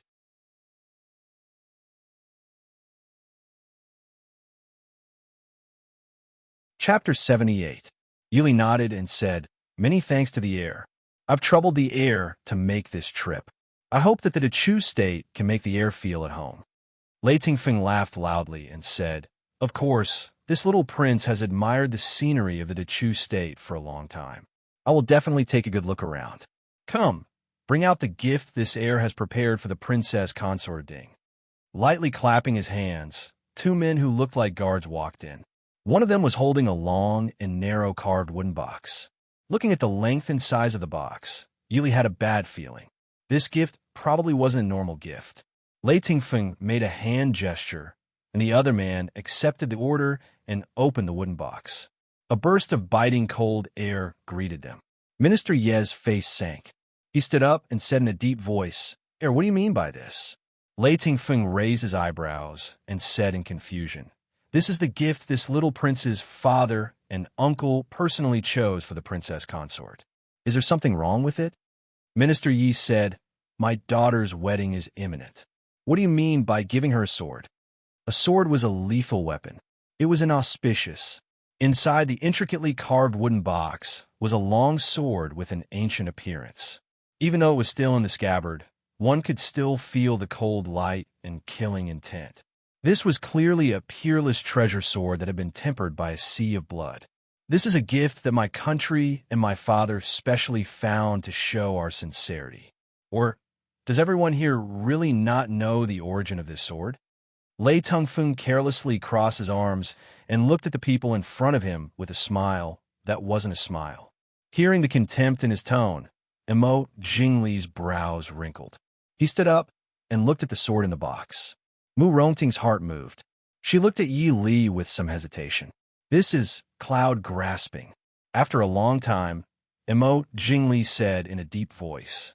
Lei Tingfeng praised. Li King has good eyes. That's right, this is the cloud grasping sword. Everyone was moved. This was not an ancient sword, but its reputation was definitely not inferior to any of the legendary swords. This sword had the same name as the first prince, Mo Lanyan. It was the weapon that Mo Lanyan used to conquer the world. It was also the sword of Prince Ding for generations to come. This sword had followed successive princes of the kingdom, establishing Prince to gallop through the battlefields unrivaled. No one knew how many people's blood it had drunk. Until 7 years ago, when the previous Prince Ding, Mo Xiuwen, died of an illness at the border, this sword also disappeared without a trace. Countless people searched for it openly and secretly, but they could not find a trace of it. This gift was indeed of sufficient weight and sincerity. Lei Tongfeng clapped his hands and said with a smile, Ever since I found out that the cloud-embracing sword was missing, I don't know how much effort Father put into sending people everywhere to search for it. His hard work finally paid off. He found this sword in North D 1 year ago. Just in time for Prince Ding's wedding, I'll return it to you. What do you think of Princess Ding? Minister Ye's face was a little dignified. He stood up and said to Lei Tingfeng, I really have to thank you for such a generous gift. It was not an exaggeration to say that the cloud-embracing sword was the national treasure of Dechu State. Minister Yi did not even dare to refuse Lei Tingfeng's gift. Minister Yi could not help but secretly regret that he did not refuse the visit of Prince Ding of Jinnam of Gojoseon. Lei Tingfeng nodded with satisfaction. He raised his eyebrows and said with a smile, To tell you the truth, when I obtained such a treasure, I also wanted to take it for myself. However, this cloud-embracing sword seemed to have a spirit. I spent countless efforts and still could not pull it out. In the end, although I found a first-class swordsmith to pull out the sword, it was a pity that the sword did not listen to me at all. Even the number 1 swordsman of West Hill could not control it. I thought that this cloud-embracing sword might only belong to the king's mansion. Therefore, I wanted to invite Princess Ding to test the sword. Minister Yi said unhappily, My daughter does not know swordsmanship. Besides, if Prince Ding wants to test the sword, you should find Prince Ding. Lei Tingfeng looked at Yi Li and said with a smile, Is Princess Ding not a member of the king's mansion? It is said that 100 years ago, the first Princess Ding had killed 16 enemies with this sword and saved Prince Ding's life. Since then, it has been passed down as a much-told story. It can be seen that this sword does not need the bloodline of the king's mansion. It can be matched with Prince Ding's partner. What do you think, Princess Ding? Before Yi Li opened her mouth, Emo Jingli snorted and said, Infanta Qing Yun is a peerless woman with both pen and sword. It is not surprising that she can use the cloud-embracing sword. Prince Jinnam of Gojoseon wants Yi Li to use the cloud-embracing sword. Are you deliberately making things difficult for my Dechu State? Who doesn't know that Yi Li can't even perform a complete set of swordsmanship? Lei Tingfeng smiled. This prince believes in the judgment of the Ding King's household. Throughout the history of the Ding King's concubines, not a single one of them was not a stunning woman. Mo Jingli mocked. This generation is an exception. Murong Ting said unjustly. Prince Yunnan, you want a woman who has never practiced martial arts to perform with a sword that you can't even pull out? Does West Hill like to force people to do things? Is it forcing people to do things? Why don't you ask Princess Ding? Father ordered that this sword must be given to Princess Ding. Is it possible that I can only bring it back to West Hill? This was already a threat. Lei Tingfeng's meaning was obvious. If the future Princess Ding couldn't pull out the cloud-embracing sword and couldn't control it, then don't blame him for bringing the sword back to West Hill. If that was the case, not to mention Great Chu's face, even its foundation would be lost. Third sister, why don't you try? Maybe you can pull it out. Yi Ing said softly. Prince Jinnan of West Hill has given us such a valuable gift. If we don't accept it, won't we be rude to the neighboring country?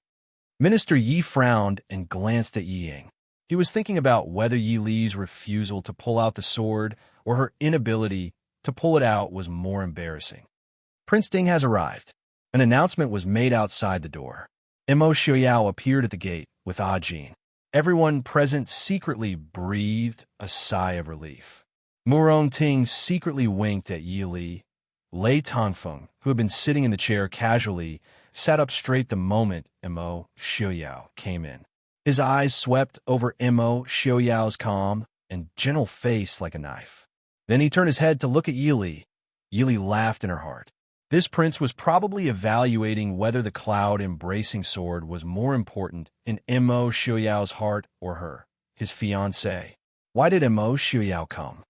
Greetings to Prince Ding. I, Lei Tingfeng, have heard a lot about you. Lei Tingfeng stood up and smiled. Prince Ding is too polite. I had the honor of seeing Jin and King of Gojoseon when I was young. We haven't seen each other for many years. I'm sure Prince's style is still the same. Mo Xiaoyao lightly nodded in return. Lei Tingfei's eyes twitched. He quickly smiled and said, Father is in good health. He often talks to me about Prince's style in the past. He hopes that I can imitate him. Mo Xiaoyao's expression didn't change. He calmly said, Prince is too kind.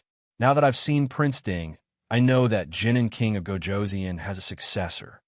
Seeing the two men in front of her chatting warmly in this tense atmosphere, Yi Li inexplicably wanted to laugh. She didn't know who it was that said diplomacy was a very feminine activity. After the greetings, Mo Xiaoyao moved his wheelchair to Yi Li's side. He softly said, Li is in a good mood? Yi Li lightly smiled and said, Jin and King of Gojoseon sent a very precious gift. It just so happens that Prince is also here. How about we share it? Mo Xiaoyao smiled and nodded. His gaze fell on the embracing cloud sword in the box. His gaze was calm and without any ripples. It was as if there really was an ordinary sword in the box. He turned to Lei Tongfeng and said, Your Majesty and Prince have troubled you. This sword has been lost for many years. I didn't expect to see it again today. Lei Tongfeng raised his eyebrows and said, The embracing cloud sword is the Chu State's most precious treasure. It should be returned intact. I just don't know if I'll be able to see the glory of this famous sword.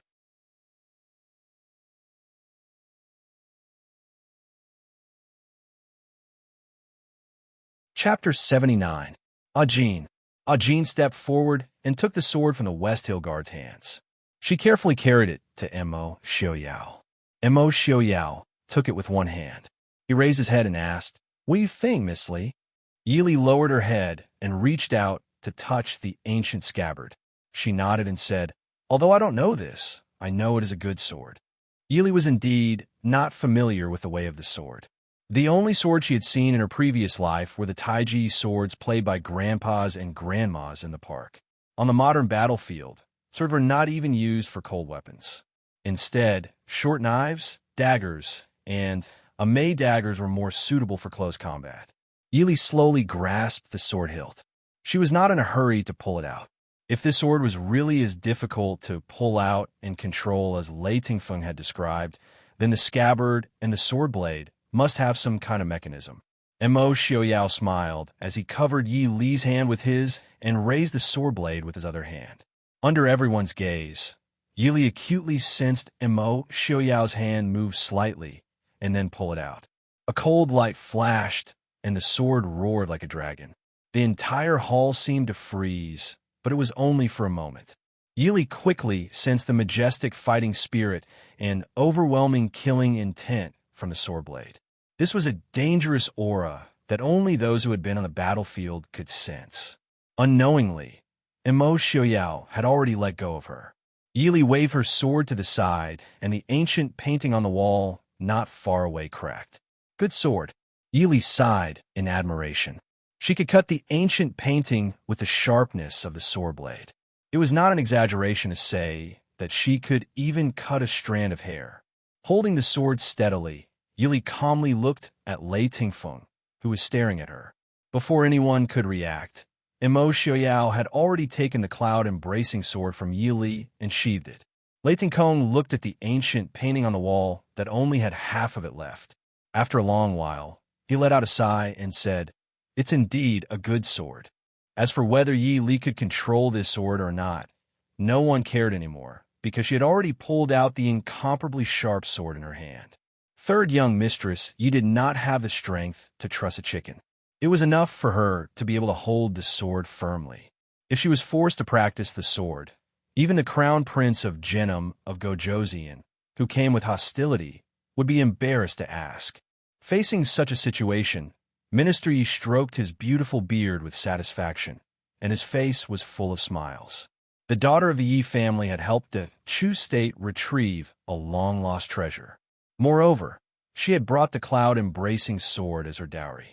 What a great honor that would be! Yi Li sighed in her heart. If this sword was placed in the Yi residence, the roof of the Yi family would be trampled flat. She didn't believe that Lei Tingfeng would just let go of such a precious gift without saying a word, and yet she couldn't refuse to accept it. Crown Prince, this sword? Yi Li smiled faintly as she looked at the somewhat absent-minded Lei Tingfeng in front of her. Lei Tingfeng stared at the woman in front of him and then looked at Mo Xiaoyao sitting next to her. He smiled and said, "This sword is naturally a congratulatory gift for the crown princess.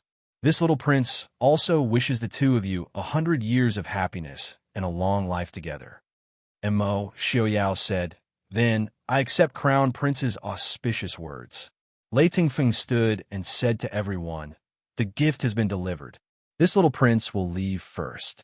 I will come and disturb Prince on the day of the wedding. Take care, I won't send you off."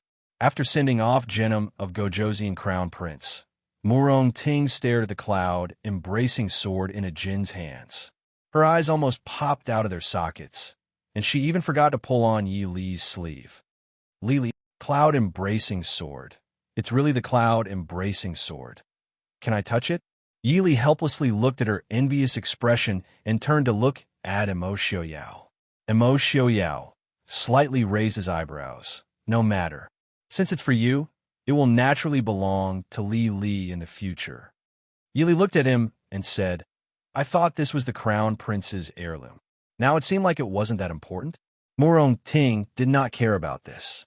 She cheered and rushed over to snatch the sword from a Jin's hands. She held it in her hands and touched it left and right. Mo Xiaoyao nodded.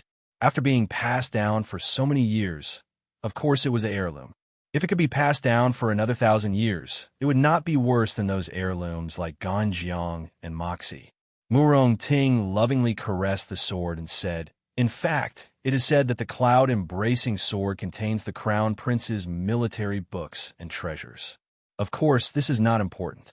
What is important is that this is the sword that every crown prince of the crown prince has used. To be able to touch, it is really a great fortune. My father must be so envious of me." Yi Li raised her eyebrows. It turned out that chasing after idols was something that existed in every generation. Military books? Treasures? Is this sword really still intact? The West Hill should have taken it apart and examined it from the inside out. Mo Xiaoyao looked at the sword in Murong Ting's hands, and a trace of warmth flashed through his eyes. He said indifferently, "They have indeed seen it. The sword itself is not damaged." So, Murong Ting forgot who the person in front of her was. Her eyes widened as she waited for Mo Xiaoyao to reveal the mystery. Mo Xiaoyao looked at Yi Li and smiled. "So this is a sword. It is good that we can find it.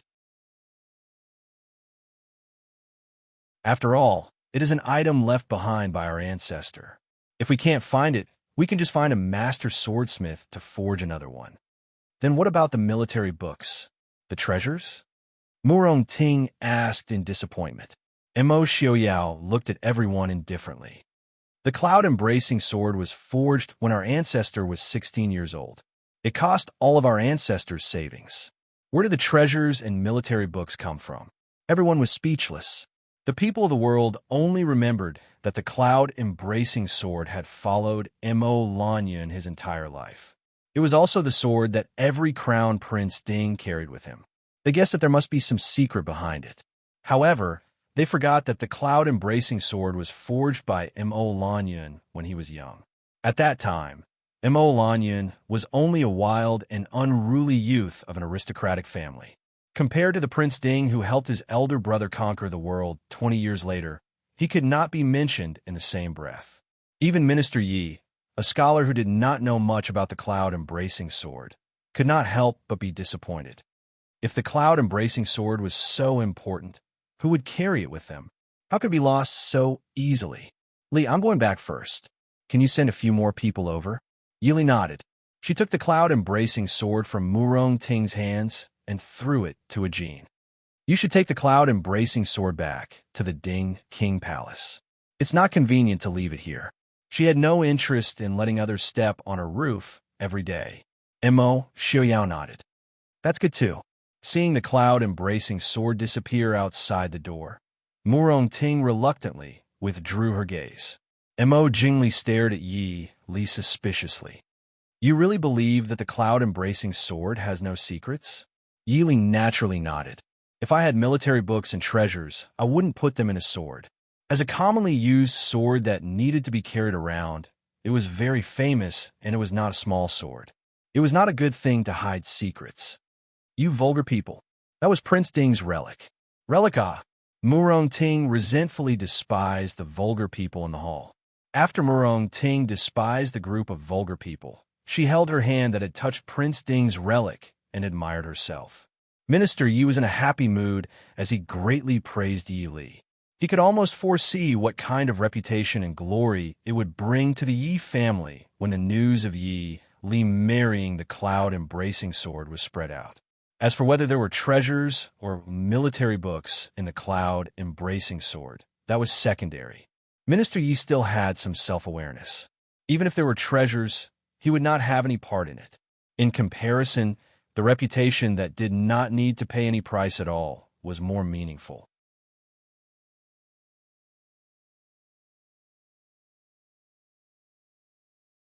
Chapter 80. Third sister is really fortunate. Prince Ding rushed over so quickly after hearing the news of Heir Genom of Gojoseon's visit. It can be seen that he has deep feelings for third sister. Ying looked at Yi Li with her watery eyes and said faintly. Yi Li smiled faintly and said, Fourth sister and Prince Li are also deeply in love, aren't they? Ying quickly glanced at Mo Jingli and lowered her head with an aggrieved expression. Seeing this, Minister Yi frowned slightly. Could it be that Ying was really wronged in Prince Li's residence? Thinking of this, Minister Yi casually looked at Mo Jingli and asked Ying warmly, Inger, are you used to Prince Li's residence these days? Inger is doing well. Thank you for your concern, father. Ying lowered her eyes and said softly. Minister Yi was relieved and smiled at Mo Jingli. Inger has been spoiled since she was young. If she has done anything wrong, Prince, please forgive her. Mo Jingli said, Father-in-law, don't worry. I will take good care of Ying. That's good. You will be getting married in a few days. Ha! This year our Yi family can be said to have double happiness. Minister Yi smiled with satisfaction. The three people present had different expressions. Yi Li smiled faintly and nodded. Father is right. May 20th Li was pulled up early before dawn. Although she always went to bed early and woke up early, looking at the dark night outside, Yi Li still felt a little helpless. The time to escort the bride was a little before noon, but she had to get up in the middle of the night to be manipulated. After taking a fragrant petal bath with the help of the maidservant's second aunt, first Madam of Duke Hua's residence, Qin Jing's mother, Madam Qin, and Aunt Yi, who helped Yi Li prepare the dowry, were already waiting in Qingyi Pavilion with Murong Ting, Hua, Tianxiang, Qinzheng, and Qin Yuling Hua. Tianxiang walked in with a smile on her face, holding a phoenix brocade wedding dress. The glittering phoenix brocade made her delicate face even more beautiful. Congratulations. Looking at Yi Li with a smile, Hua Tianxiang smiled silently. Yi Li smiled faintly and raised her hand like a puppet, allowing the few people to help her put on the wedding dress. Under the candlelight, the noble phoenix flowed with the light, faintly discernible among the delicate peonies. Against the bright red wedding dress, Yi Li's beautiful face, which was usually a little pale, had a little more joy. So beautiful, worthy of the phoenix brocade. Murmuring softly, everyone was a little stunned. Madame Hua looked at Madame Su, who was looking at Yi Li with a gratified smile and had a deeper understanding of third Miss Ye's position in the Su family. Patting her daughter, who was in a daze, she said with a smile, "Well, stand aside if you want to admire. Don't disturb us." Without any explanation, she pulled Yi Li to sit in front of the bronze mirror and discussed what hairstyle to use with Madame Su and Madame Qin. Yi Li looked at the mirror speechlessly and let them do whatever they wanted. At the same time, she enjoyed the way Murong Ting pulled a few girls to the side and winked at her. By the time the madams, each with their own opinions, finally finished discussing the issue of hairstyles, the sky outside had already turned a little white. Yi Li couldn't help but look at the sky in her heart. She finally understood why they had to start preparing so early. If they started preparing at dawn, it was estimated that they wouldn't be ready by the time the bridegroom came. After tidying up the hair, a few maids had cleverly brought several sets of head ornaments and jewelry that had been prepared before. Madame Hua wasn't in a hurry to put the hairpin on Yi Li's head. She smiled and instructed the maidservant, "Quickly go and get some food for your young miss to fill her stomach. After the makeup is done, she won't be able to eat anything today." Qin Shuang made a face and smiled as she pulled Qin Yu to prepare the food. The madams also went outside to rest for a while. As soon as the adults left, the rest of the children immediately surrounded Yi Li. "How is it, Yi Li? Are you nervous?" Murong Ting leaned on the table and asked curiously with her chin in her hand. Yi Li pursed her lips and smiled. "You don't know if I'm nervous or not. In the future, I'll see if you're nervous or not." Murong Ting's face turned red. She gritted her teeth and said, "I won't be nervous." Hua Tianxiang looked at her with a smile. "You're stuttering. How dare you say you're not nervous? You're definitely more nervous than Yi Li." "Ah, the next one is Zheng. Zheng needs to be prepared." Qin Zheng glared at Hua Tianxiang angrily. She whispered with a red face, "Why are you talking about me?" Qin Zheng's shy appearance made Yi Li reach out and pinch her little face. She smiled and said, "What Tianxiang said makes sense, future cousin-in-law. You, Li, you're getting married today. Why are you? Qin Zheng looked helplessly at her good sisters who were laughing together, and Qin Yuling who was hiding on the side and laughing secretly. The person who should be shy didn't express anything. Instead, she, who had nothing to do with it, was shy and embarrassed. Hua Tianxiang wiped her tears and said with a smile, "Good Zheng, don't be angry. She's a strange person. Don't expect her to be shy." Looking back at Yi Li, Hua Tianxiang nodded with satisfaction and said, "Our Li is really a great beauty." Yi Li only felt black lines on her forehead. "You're not trying to say that clothes make the person, are you? How can that be? It's just that you usually don't pay attention to your appearance. Look at you now. Even without jewelry or decorations, you're still shining." Prince Ding will definitely be stunned. Yi Li shrugged and didn't say anything. If Mo Xiuyao didn't like a beauty like noble consort Lu, it was hard to imagine what kind of beauty he would be stunned by. Qin Shuang and the others brought in some light breakfast. After eating and resting for a while, the madams came in again to choose accessories and makeup, because they couldn't try on a wedding dress and couldn't have a second one. Even the accessories, hairstyle, and makeup could only be decided according to the effect of the wedding dress after putting on the dress. So, they prepared 3 sets of jewelry in advance. In the end, the madams unanimously chose a set of golden silk peonies with tassels inlaid with rubies and a few jeweled gold hairpins. Then they drew their eyebrows and put on some light rouge. Madame Qin ingeniously drew a small half-open peony between her eyebrows. Yi Li was a bit lost in thought as she looked at the beautiful woman in the bronze mirror. For a moment, she almost didn't recognize herself. Her beautiful black hair was tied into an elegant bun. The tassels inlaid with gemstones swayed gently under the candlelight, adding a charm to the dignified and noble red wedding dress. Yi Li smiled faintly in her heart. She had never thought that the words charming and delicate would be related to her. "So beautiful. Li you're also stunned. aren't you?" Hua Tianxiang teased. Yili glared at her. Madame Hua had already pushed the girls out with a smile. "All right, everyone go out first. Let the bride rest for a while. The bridegroom should be here soon." The crowd once again congratulated Yili before leaving happily. Only Madame Su was left behind. When Madame Su handed her a thin booklet with a smile on her face and instructed her to read it carefully, Yili could only stare at the booklet in front of her in a daze. She didn't need to think to know what was inside. After thinking about it, Yili stood up and put the booklet in a box that she didn't use much.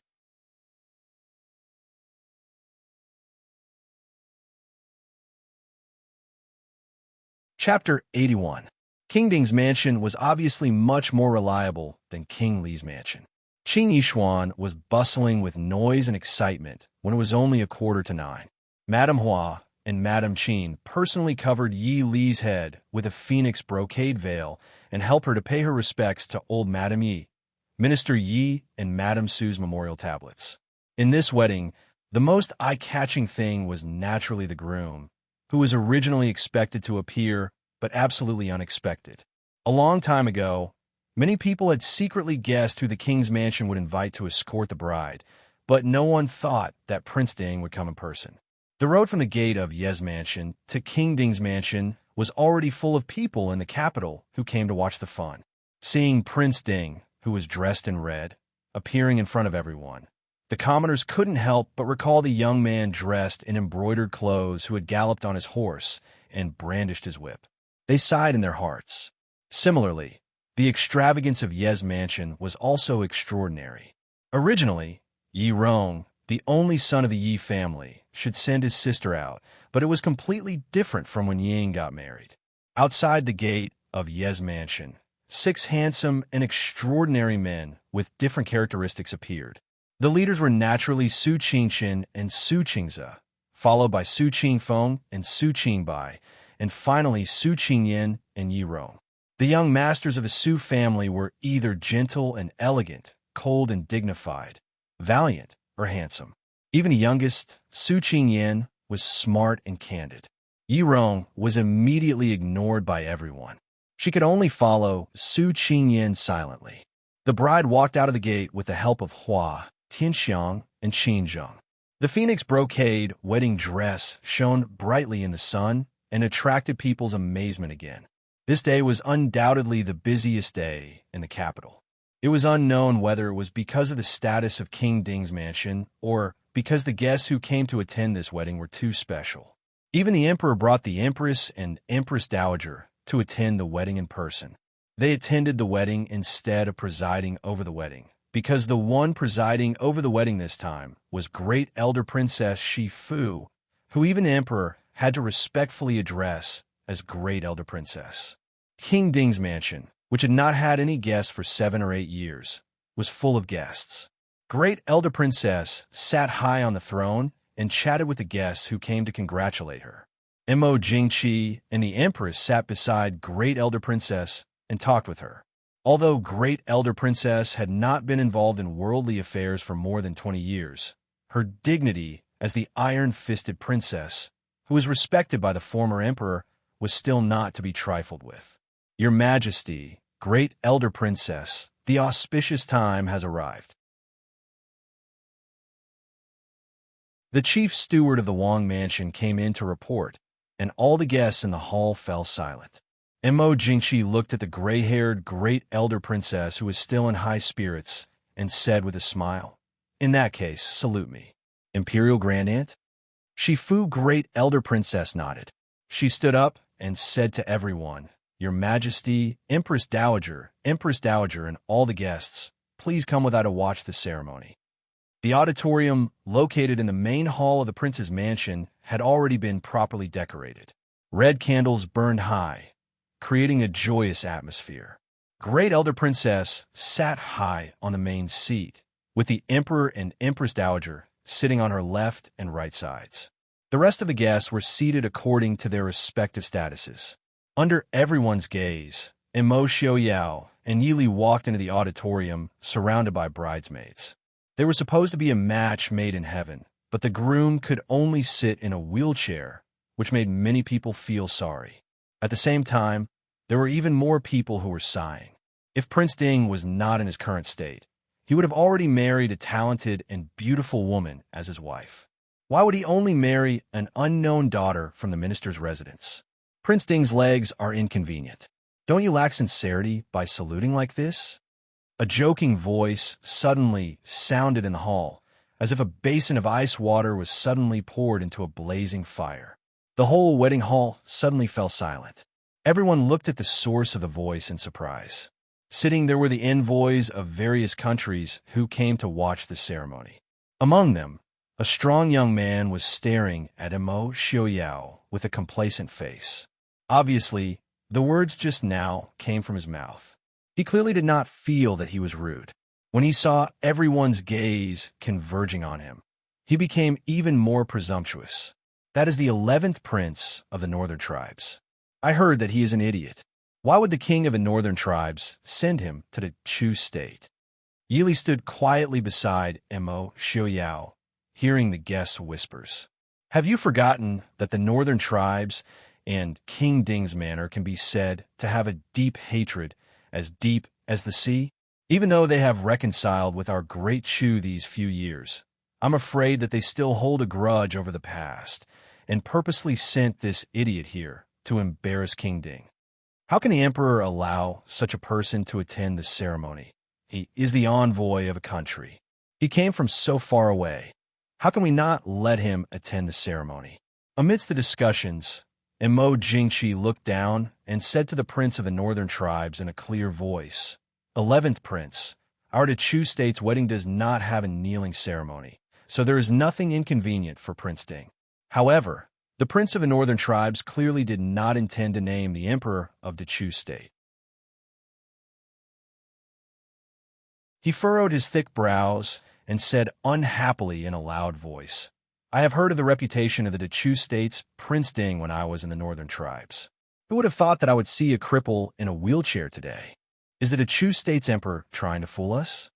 When these words came out, not only Imo Jingqi, but all the officials of the Chu state present changed their expressions.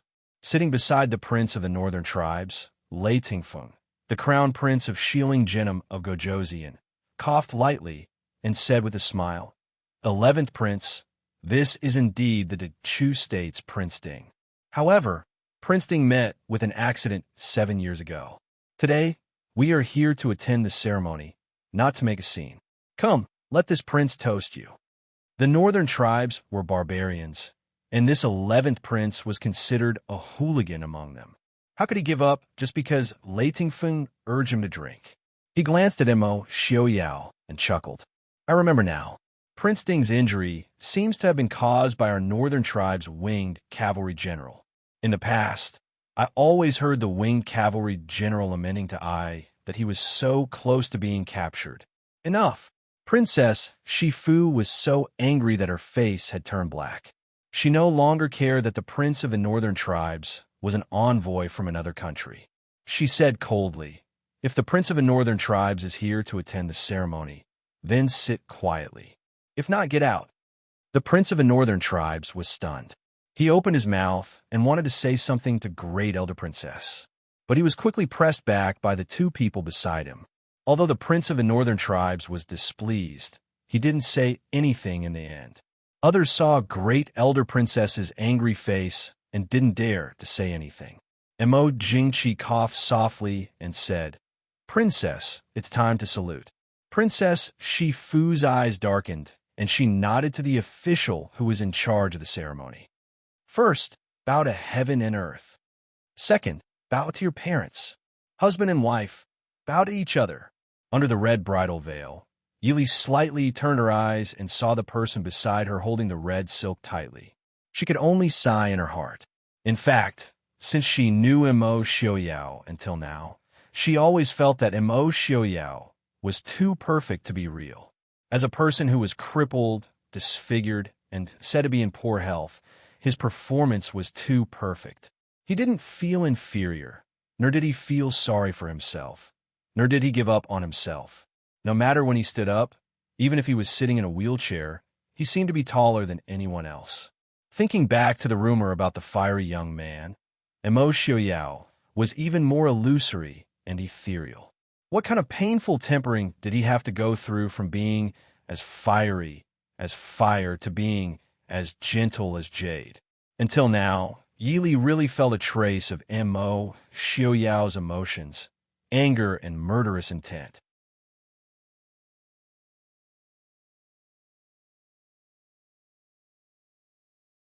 Chapter 82. Yili smiled bitterly. It was her wedding, but she could feel her husband's negative emotions in the hall. Even if it wasn't directed at her, it still made her feel a little depressed. The ceremony is complete. Send them to the bridal chamber. In the festive red bridal chamber, the dragon and phoenix candles burned quietly. Yili sat quietly on the new bed that was embroidered with dragons and phoenixes, speechless. She knew that Mo Xiaoyao was sitting not far from the bed and looking at her, but he didn't seem to have any intention of coming forward. Can I take this off? She couldn't wait for the groom to do it, so she could only ask herself. After a while, Mo Xiaoyao slowly walked forward. His eyes lit up as the veil on her head was removed. The two of them were stunned when they saw each other. Yili was used to Mo Xiaoyao's plain clothes, so she wasn't used to seeing him in a bright red robe. But this man didn't seem to be ugly no matter what color he wore. Mo Xiaoyao was only dazed for a moment. A trace of surprise flashed through his calm eyes, but it immediately disappeared without a trace. The two of them looked at each other in silence for a moment, feeling a little restrained. Yili leaned forward and pulled Mo Xiaoyao's left hand. Mo Xiaoyao was stunned and immediately wanted to pull back his clenched fist. Let go, Yili said lightly. His fingers gradually loosened. His broad hand didn't look like a pampered noble's. There were many calluses and scars on it, but it didn't look hideous. Yili remembered that one of her childhood friends had once told her what a man's hand should look like. There should be some calluses, which meant that this man wasn't someone who didn't do any household chores. There might even be one or two unsightly scars, which meant that this man wasn't someone who was raised in a boudoir. It would be best if it looked good. Only this kind of hand could make a woman feel safe and pleasing to the eye.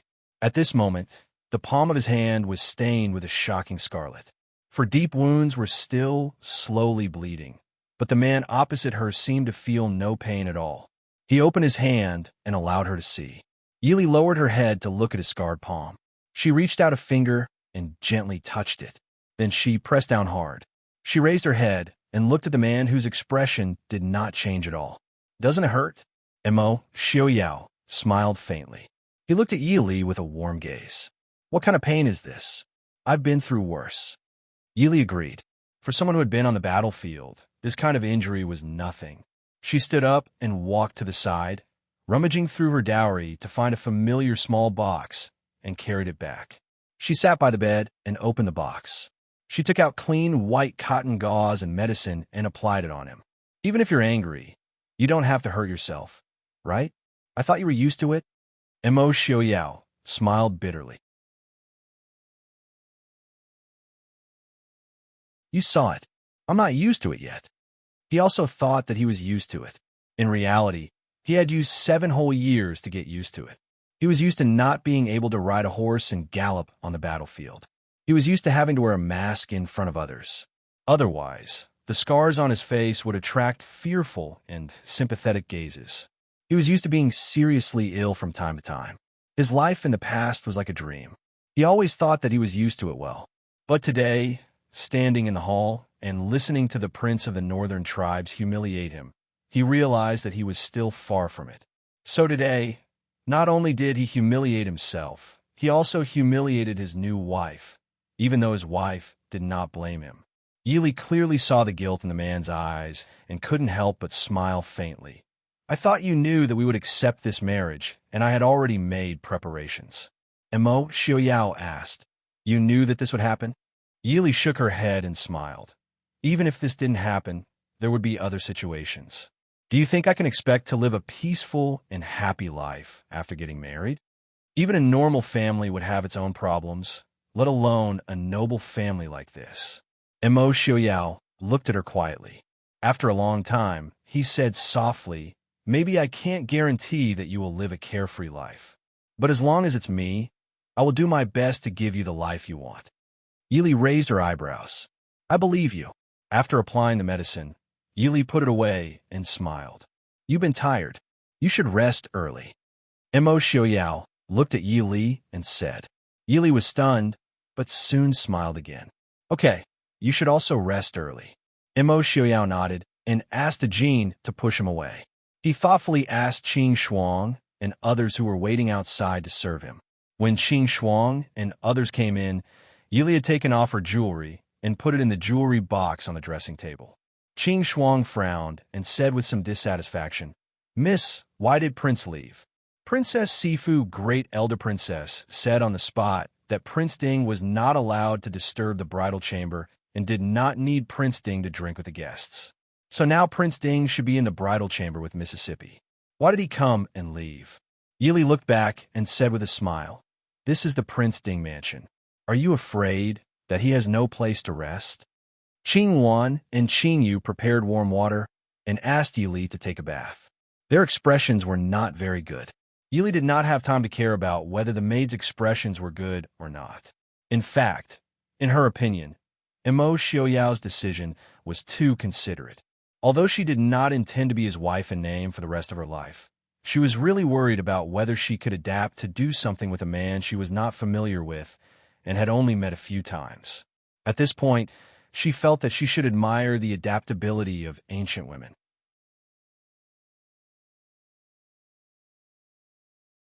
Usually, she could not even hold hands with a man. When it came to marriage, she had to roll in the sheets with a man she had never met. Taking off the heavy jewelry and gorgeous wedding dress, Yili relaxed her body with satisfaction and prepared to take a bath and rest. Until she lay on the soft and comfortable bed and fell asleep, there was still a faint smile on her lips. Mother, grandfather, father, mother, and a large group of cousins. I married myself.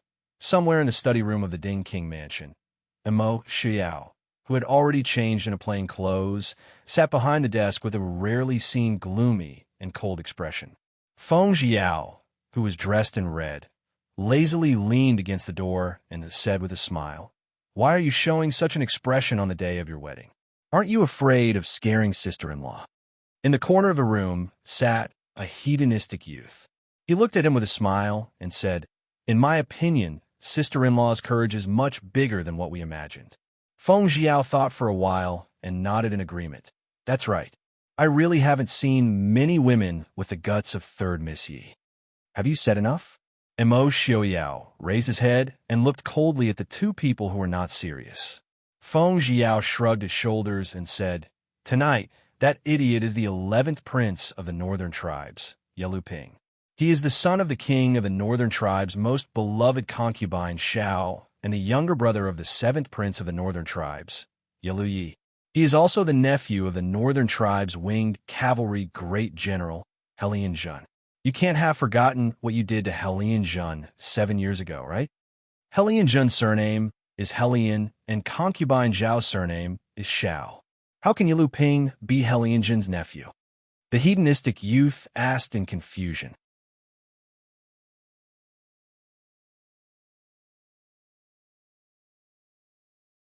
Chapter 83. The relationship between the northern tribes is so messy that it gives people a headache. Who knows how they got involved? Feng Jiao said unhappily, Lung Haoyu, shouldn't this be your problem? The young man was the second son of the northern general, Lung Haoyu, who was said to be the most disappointing person in the capital. I received news from the northern tribes that Yelu Yi is Helian Zhen's illegitimate son. Can this kind of news that has already spread to the Chu state be trusted?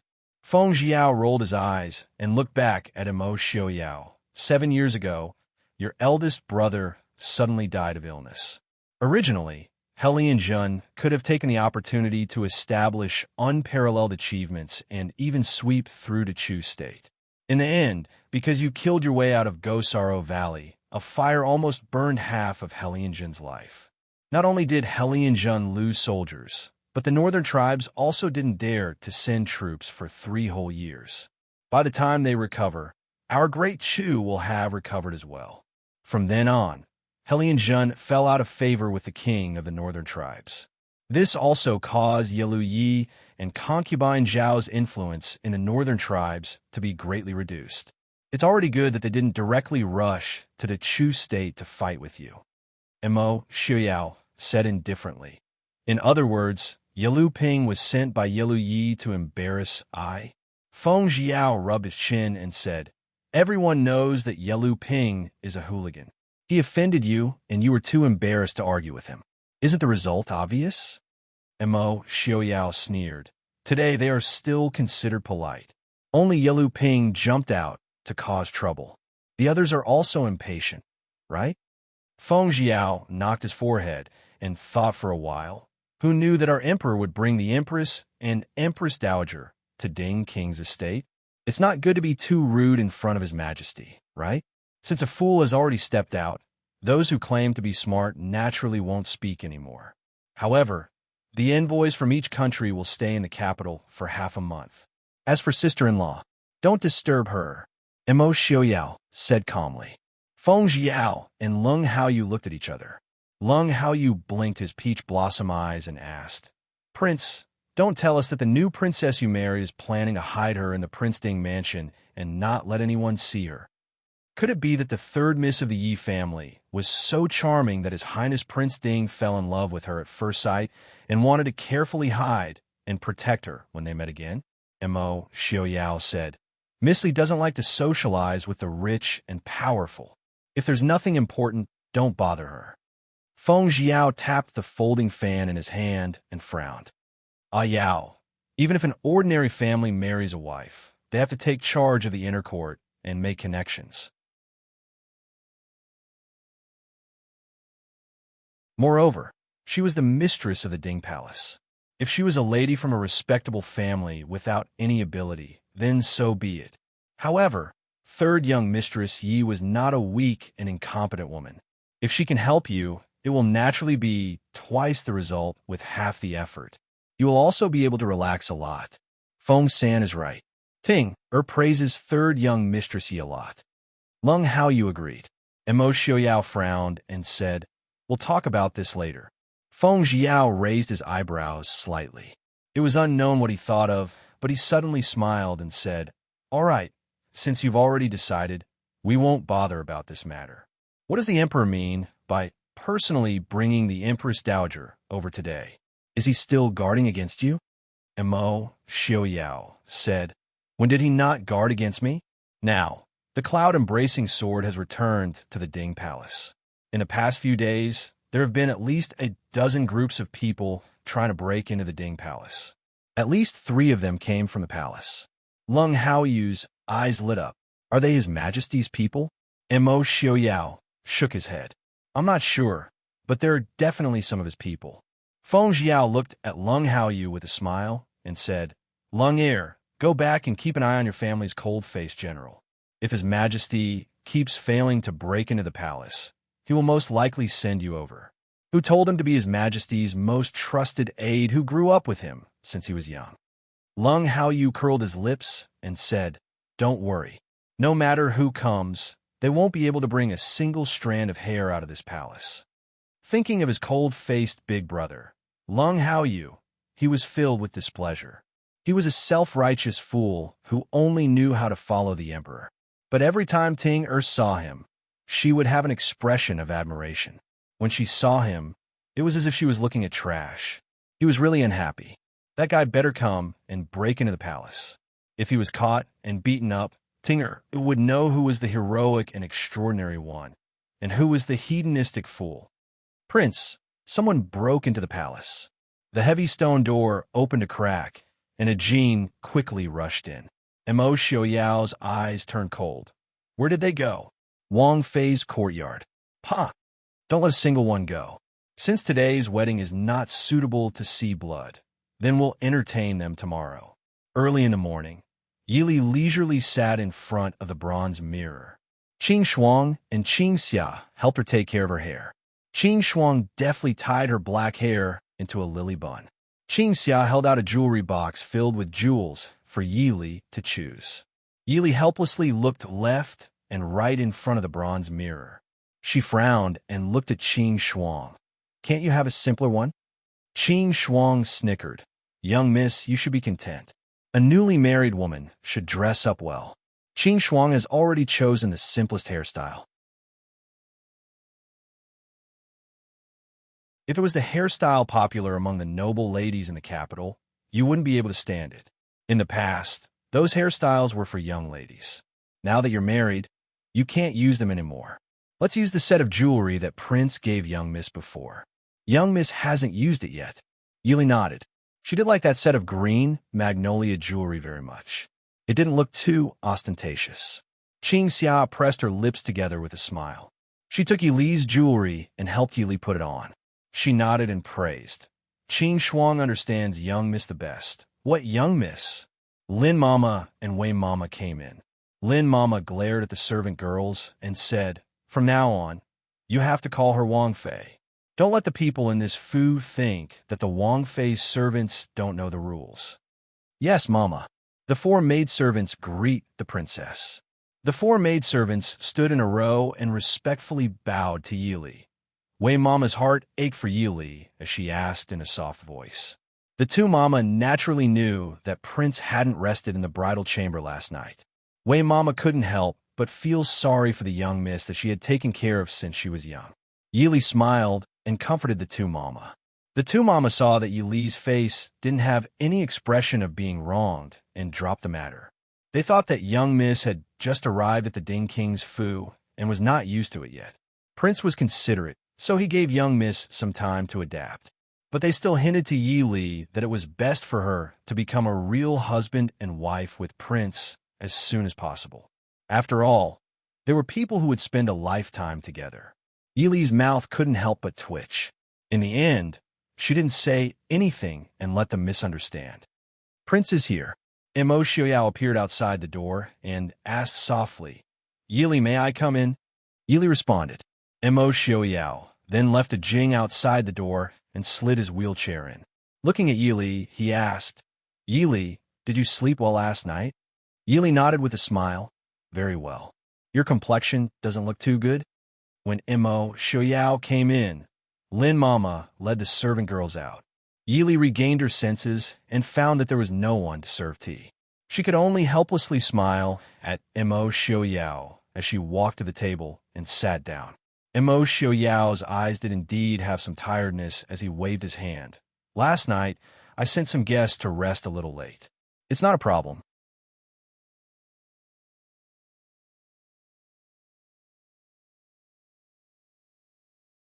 Chapter 84. Should we greet great elder princess first? An eldest sister-in-law, Mo Xiaoyao, was the only direct descendant in Prince Ding's mansion, but there were other people. The late Prince Ding, who was also Mo Xiaoyao's elder brother, Mo Xiaowen's first wife, was still alive.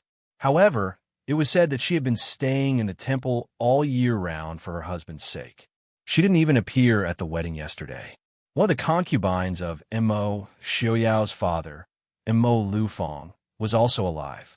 In addition, Yili didn't ask how many concubines Mo Xiaoyao had.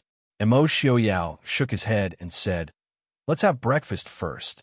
Great elder princess is old and tired yesterday, so she won't get up so early."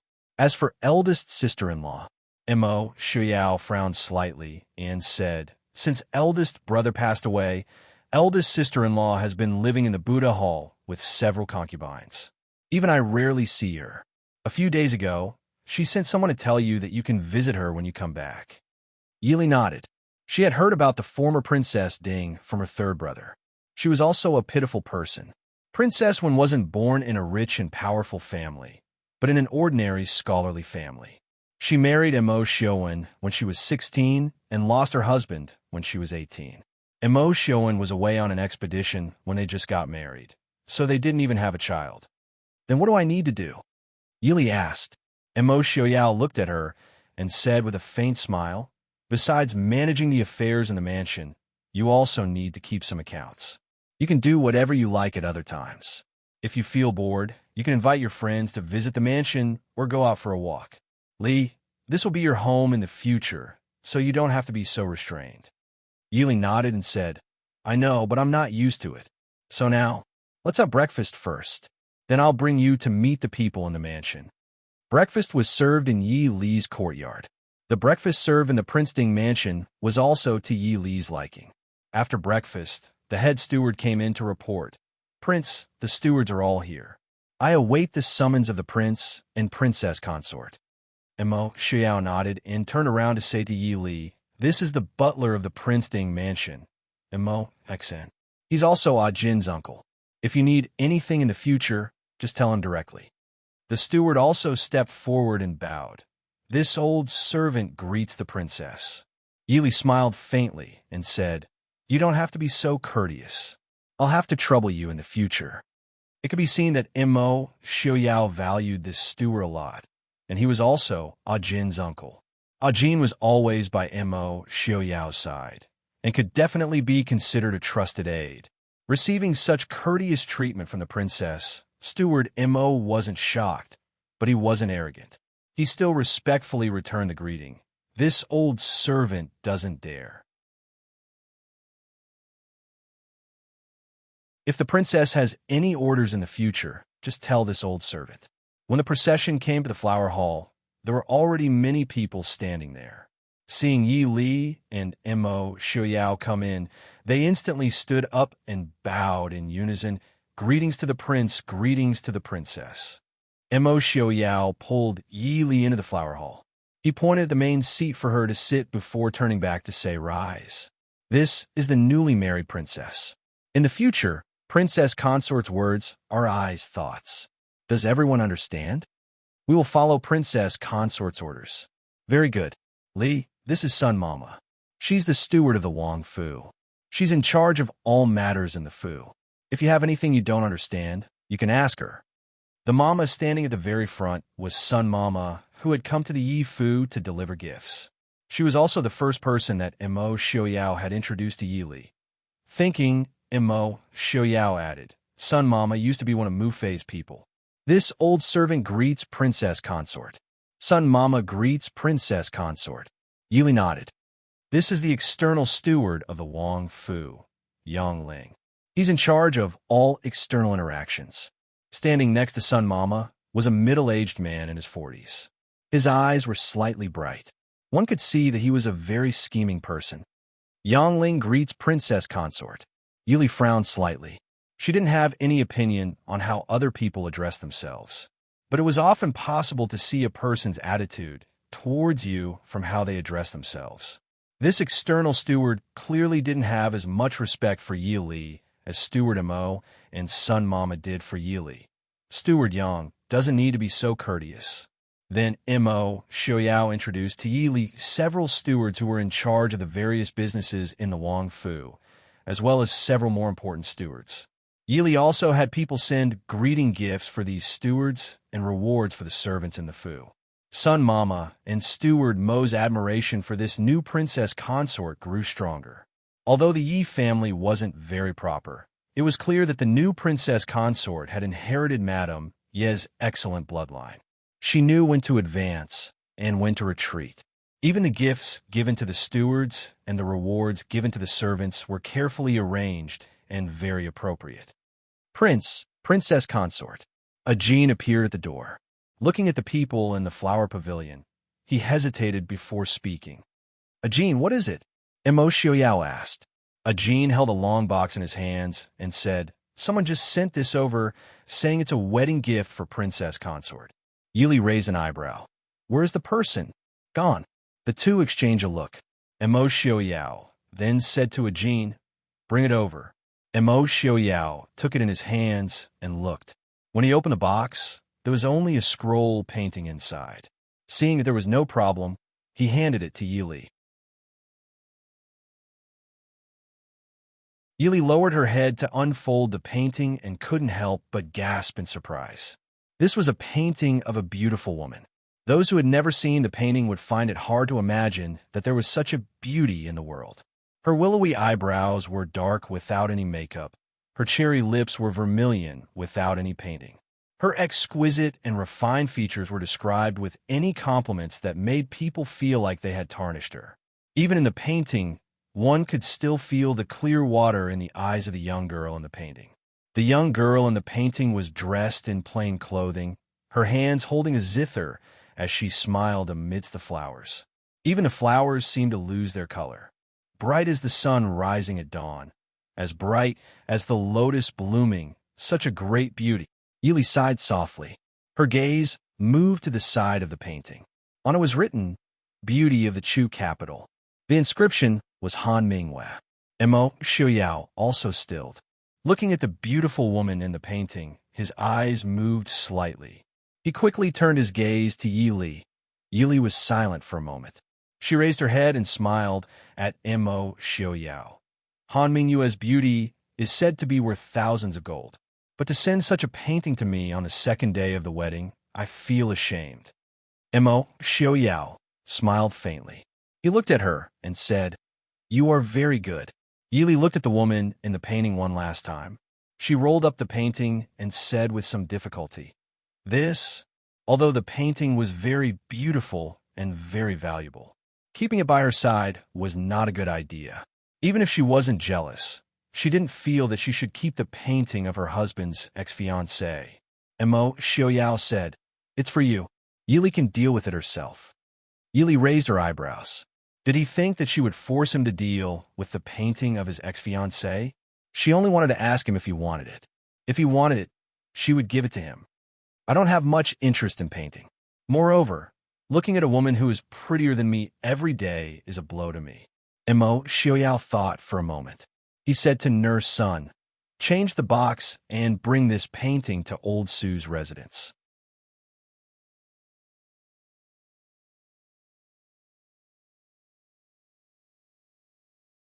Chapter 85. Nanny Sun said respectfully, "Yes, Your Highness." She stepped forward to take over the painting in Yi Li's hand and turn around to hand it to the maid beside her to prepare. Mo Xiaoyao tilted his head and said to Yi Li with a smile, "Let's go. Great Elder Princess should get up." Yi Li nodded, got up, and held Mo Xiaoyao's hand to leave with him. She didn't see the gratified look on Nanny Sun's and Director Mo's faces behind her. "Who do you think sent that painting to her?" Yi Li asked curiously as they walked to the courtyard where Great Elder Princess lived temporarily. Mo Xiaoyao shook his head and said, "That painting was originally kept in the mansion. I want to give it to Elder Sue, but there were too many things to deal with at that time. When I came back, I didn't know where it was." Yi Li said with a smile, "Han Mingyue's painting is priceless. Didn't you send someone to look for it? What's more, it's a real beauty. No wonder Han Mingyue dared to paint Chu Jing as a beauty." Mo Xiaoyao looked up at her and said after thinking for a moment, "If you must paint, my painting is not worse than Han Mingyue's. Or I can paint one for you when I'm free." Yi Li was stunned for a moment and couldn't help but smile. "Okay, thank you very much." Great Elder Princess had got up. As soon as they reached the door, the maid beside Great Elder Princess invited them in. Great Elder Princess was sitting on the couch and drinking tea. When she saw them come in, she immediately smiled and waved to Mo Xiaoyao. "Xiaoyao, come here and let me have a look at you." And Xiaoyao's wife, come here, come here." Mo Xiaoyao took Yi Li forward and saluted. "Imperial Aunt." Great Elder Princess pulled Yi Li to sit beside her. After looking at her carefully, she nodded with satisfaction and said, "Good, good, good. You are a good daughter-in-law of King Ding's mansion. I like you very much. The Emperor finally did a good thing this time. Xiaoyao should live a good life with Li Er. I won't teach you a lesson if you dare to mess around and make Li Er angry." Mo Xiaoyao didn't know whether to laugh or cry. He said with a wry smile, "Imperial Aunt." Yi Li gloated at his rare embarrassment. She covered her mouth and snickered. Great Elder Princess held Yi Li's hand affectionately and said, "Li Er, you don't know how naughty he was when he was a child. If he wasn't obedient for a day, he would go up the roof and tear down the tiles. His Lord Father was so angry that he almost fainted. She had become much more mature in the past few years. She had grown up and become more sensible. You two have a good life together. If you have any grievances, feel free to look for I. I will help you." Great Elder Princess was surprisingly easy to get along with. Perhaps because she was old and liked children, Great Elder Princess didn't look like the legendary iron-fisted princess at all. Instead, she was more like an amiable grandmother than Madame Dowager of the Yi family.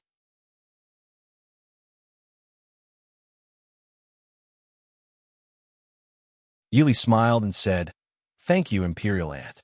Xiaoyao won't bully me." Hearing Yi Li's address, Great Elder Princess's eyes lit up, and she was obviously happier. She held Yi Li's hand and talked about Mo Xiaoyao's embarrassing childhood. Mo Xiaoyao sat there with the corners of his mouth twitching, which was rare. He didn't know whether to stop her or leave.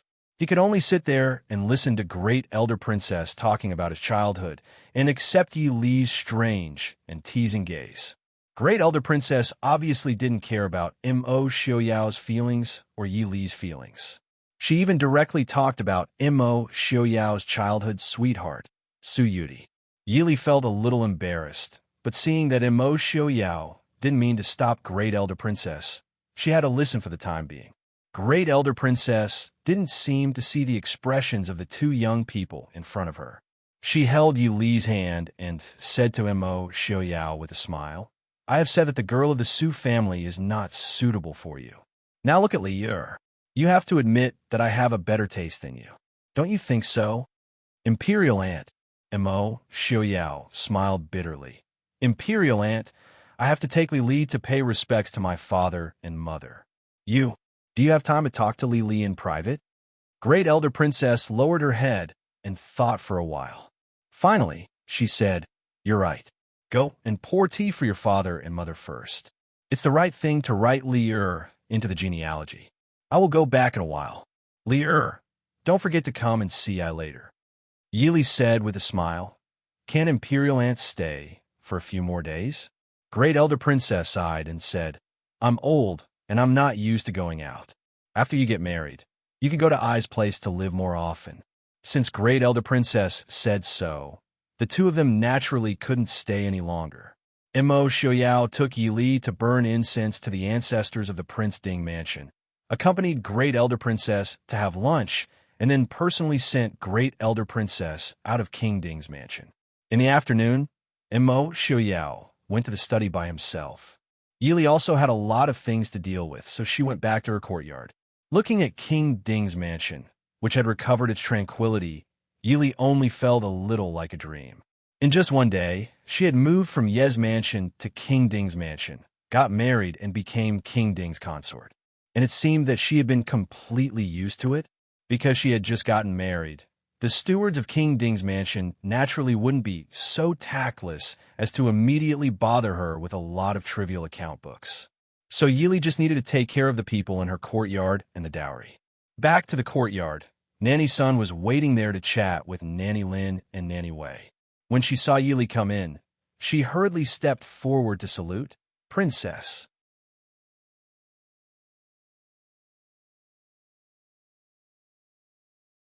Yi Li said with a smile, "Nanny Sun is an old servant of my mother and a trusted person of Prince. You don't have to be so polite."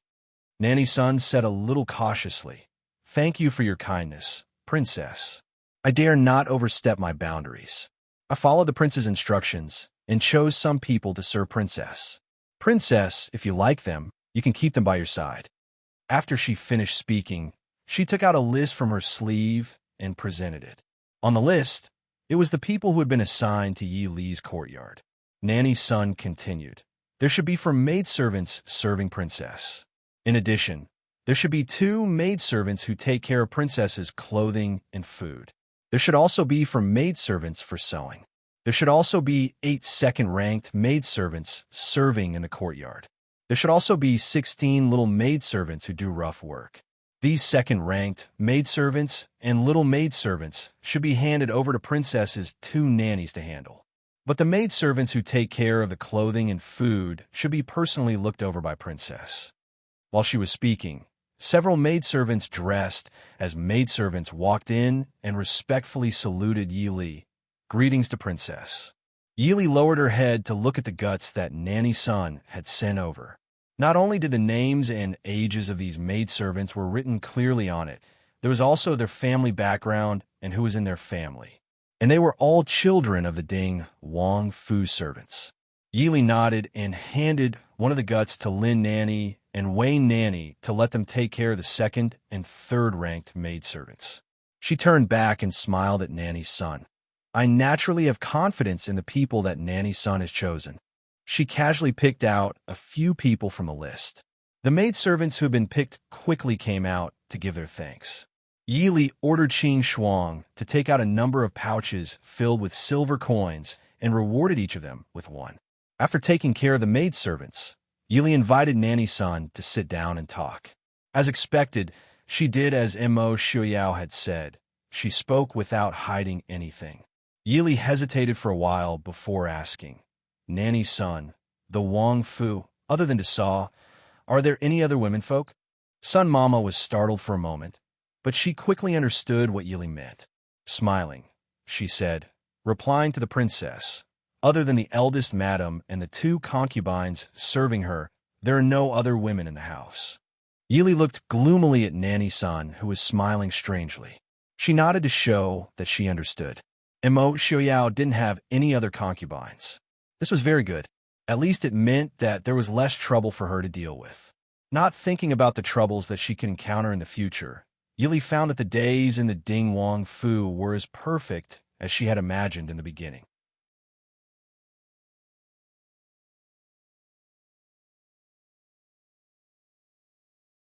Husband and wife lived in harmony and didn't interfere with each other's private matters.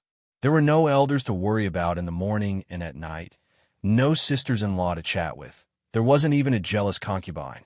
If this kind of life continued to be peaceful like this, she would be grateful to Mo Jingli for breaking off the engagement and the meddlesome emperor for granting the marriage.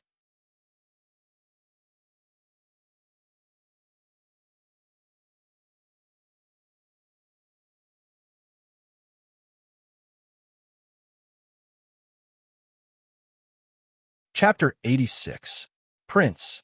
Ajin looked strangely at Mo Xiuyao, who was staring at the book. Ajin had followed the prince since childhood. Even though he was slow, he could tell when the prince was thinking and when he was lost in thought. Mo Xiuyao's eyes flashed, and he raised his head to look at him. Is something the matter? Ajin rubbed the back of his head with some annoyance and said, Prince, do you want to go see Wang Fei? Mo Xiuyao casually put the book back on the table. Looking at Ajin's uneasy state, he smiled faintly and said, Did Chief Steward Mo tell you to ask, or did you ask Nurse Sun? Ajin's eyes widened. Uncle and Nurse Sun had both mentioned that he should mention Wang Fei in front of the prince and find a chance for the prince and Wang Fei to spend more time together. But he didn't know how to find a chance. So when he saw the prince in a daze, which was rare, he thought that since he had nothing to do, he could ask the prince if he wanted to go see Wang Fei, right? Looking at Ajin's puzzled state, Mo Xiuyao shook his head and said with a smile, All right, don't think about it. What's he doing right now? She seems to be organizing the things she brought from the Yi family. Then don't go now. Let's wait until she forgets. We're the guests from last night. A hint of annoyance flashed through Ajin's eyes. He said, They're still in the dungeon. Let's go see. In the dark dungeon, the flickering light of the fire projected the shadows of the people in the room onto the walls, swaying slightly with the light. It made the already gloomy dungeon even more mysterious. Feng Jiao was still dressed in his arrogant and grand red brocade robe. He lazily lay on the only chair in the dungeon and listened with satisfaction to the endless wails. Compared to the boredom of the past few years, he was very satisfied with the busy days of the past few days. Speak. Why did you break into the Prince Ding mansion at night? In the center of the room, a black-clothed man was chained to a rack. His body was already riddled with scars, and he was glaring fiercely at him. Feng Jiao, you're Prince Ding's man. Oh, you know me? Looks like you're from Dechu State. Feng Jiao blinked his almond-shaped eyes. His interest was piqued. He sat up straight and looked at the person in front of him. Where did you come from? In the palace. Is our emperor still the one from Zhangde Palace? Or which mansion did you come from? Half of the men of sacrifice were unyielding.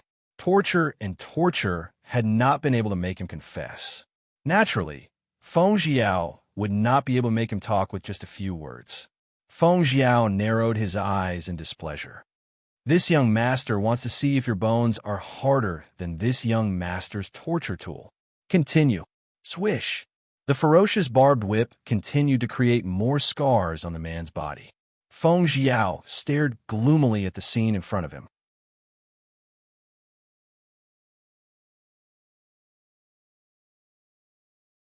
The sound of the wheelchair turning came from afar. Feng Jiao turned around and saw Imo Xiaoyao walking towards him. He stood up and smiled. "Why are you here at this time instead of accompanying the bride?" Imo Xiaoyao did not answer. He raised his eyebrows and looked at him. "Confess."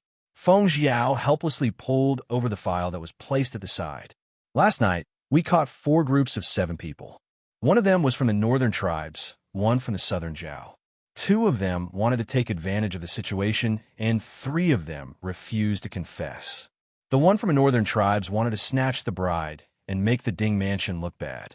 The one from the southern Zhao only wanted to scout the terrain to see if there was a chance to get the cloud embracing sword. The other 2 wanted to take the opportunity to steal something. As for this one, he was the first to be caught and also the one with the best martial arts.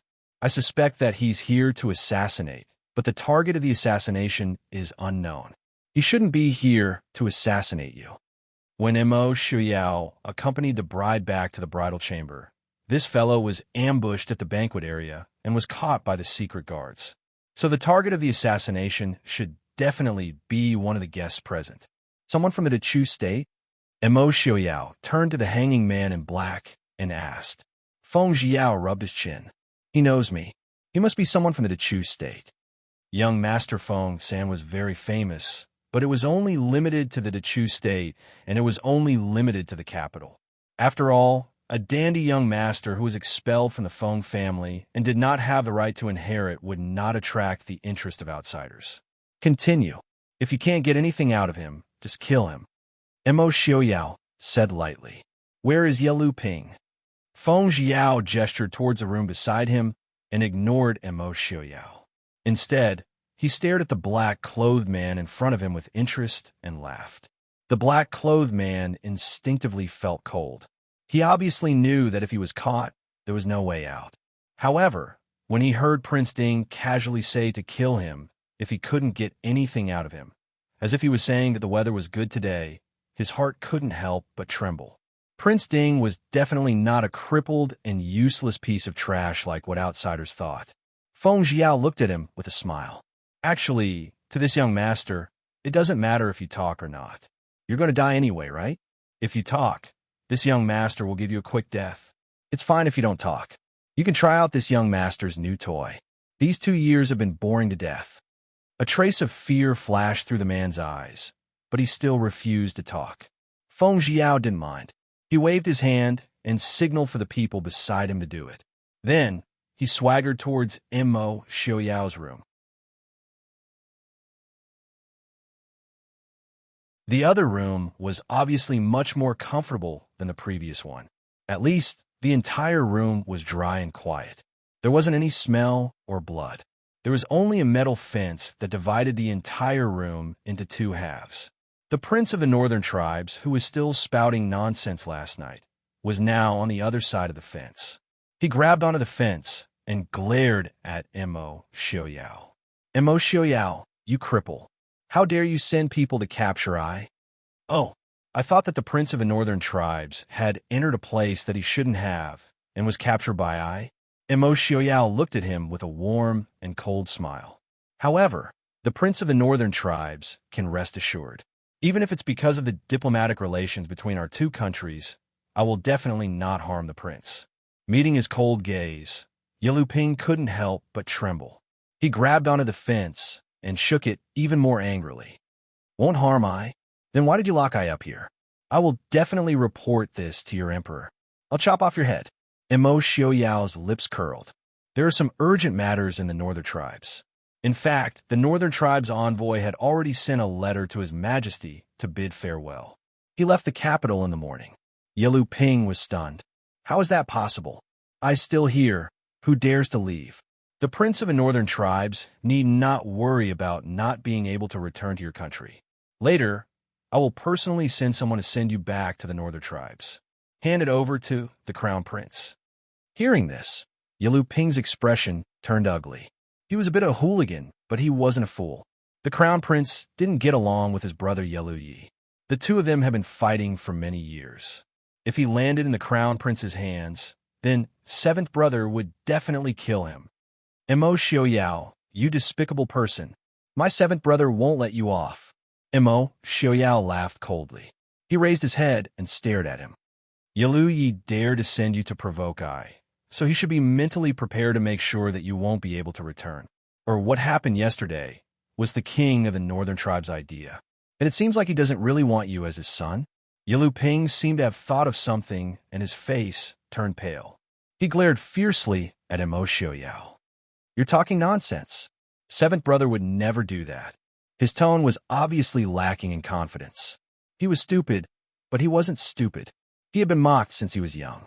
Even his seventh brother often scolded him for being stupid. Even his father didn't like him. Could it be that? You're tuning in to the Romance Rendezvous YouTube channel. We're so grateful for your support, and don't forget to subscribe to join us on this incredible journey through captivating stories. Your generosity through donations truly makes a world of difference, as it's the primary source of revenue that allows me to expand and enhance this channel for you. Thank you from the bottom of my heart for being a part of this adventure.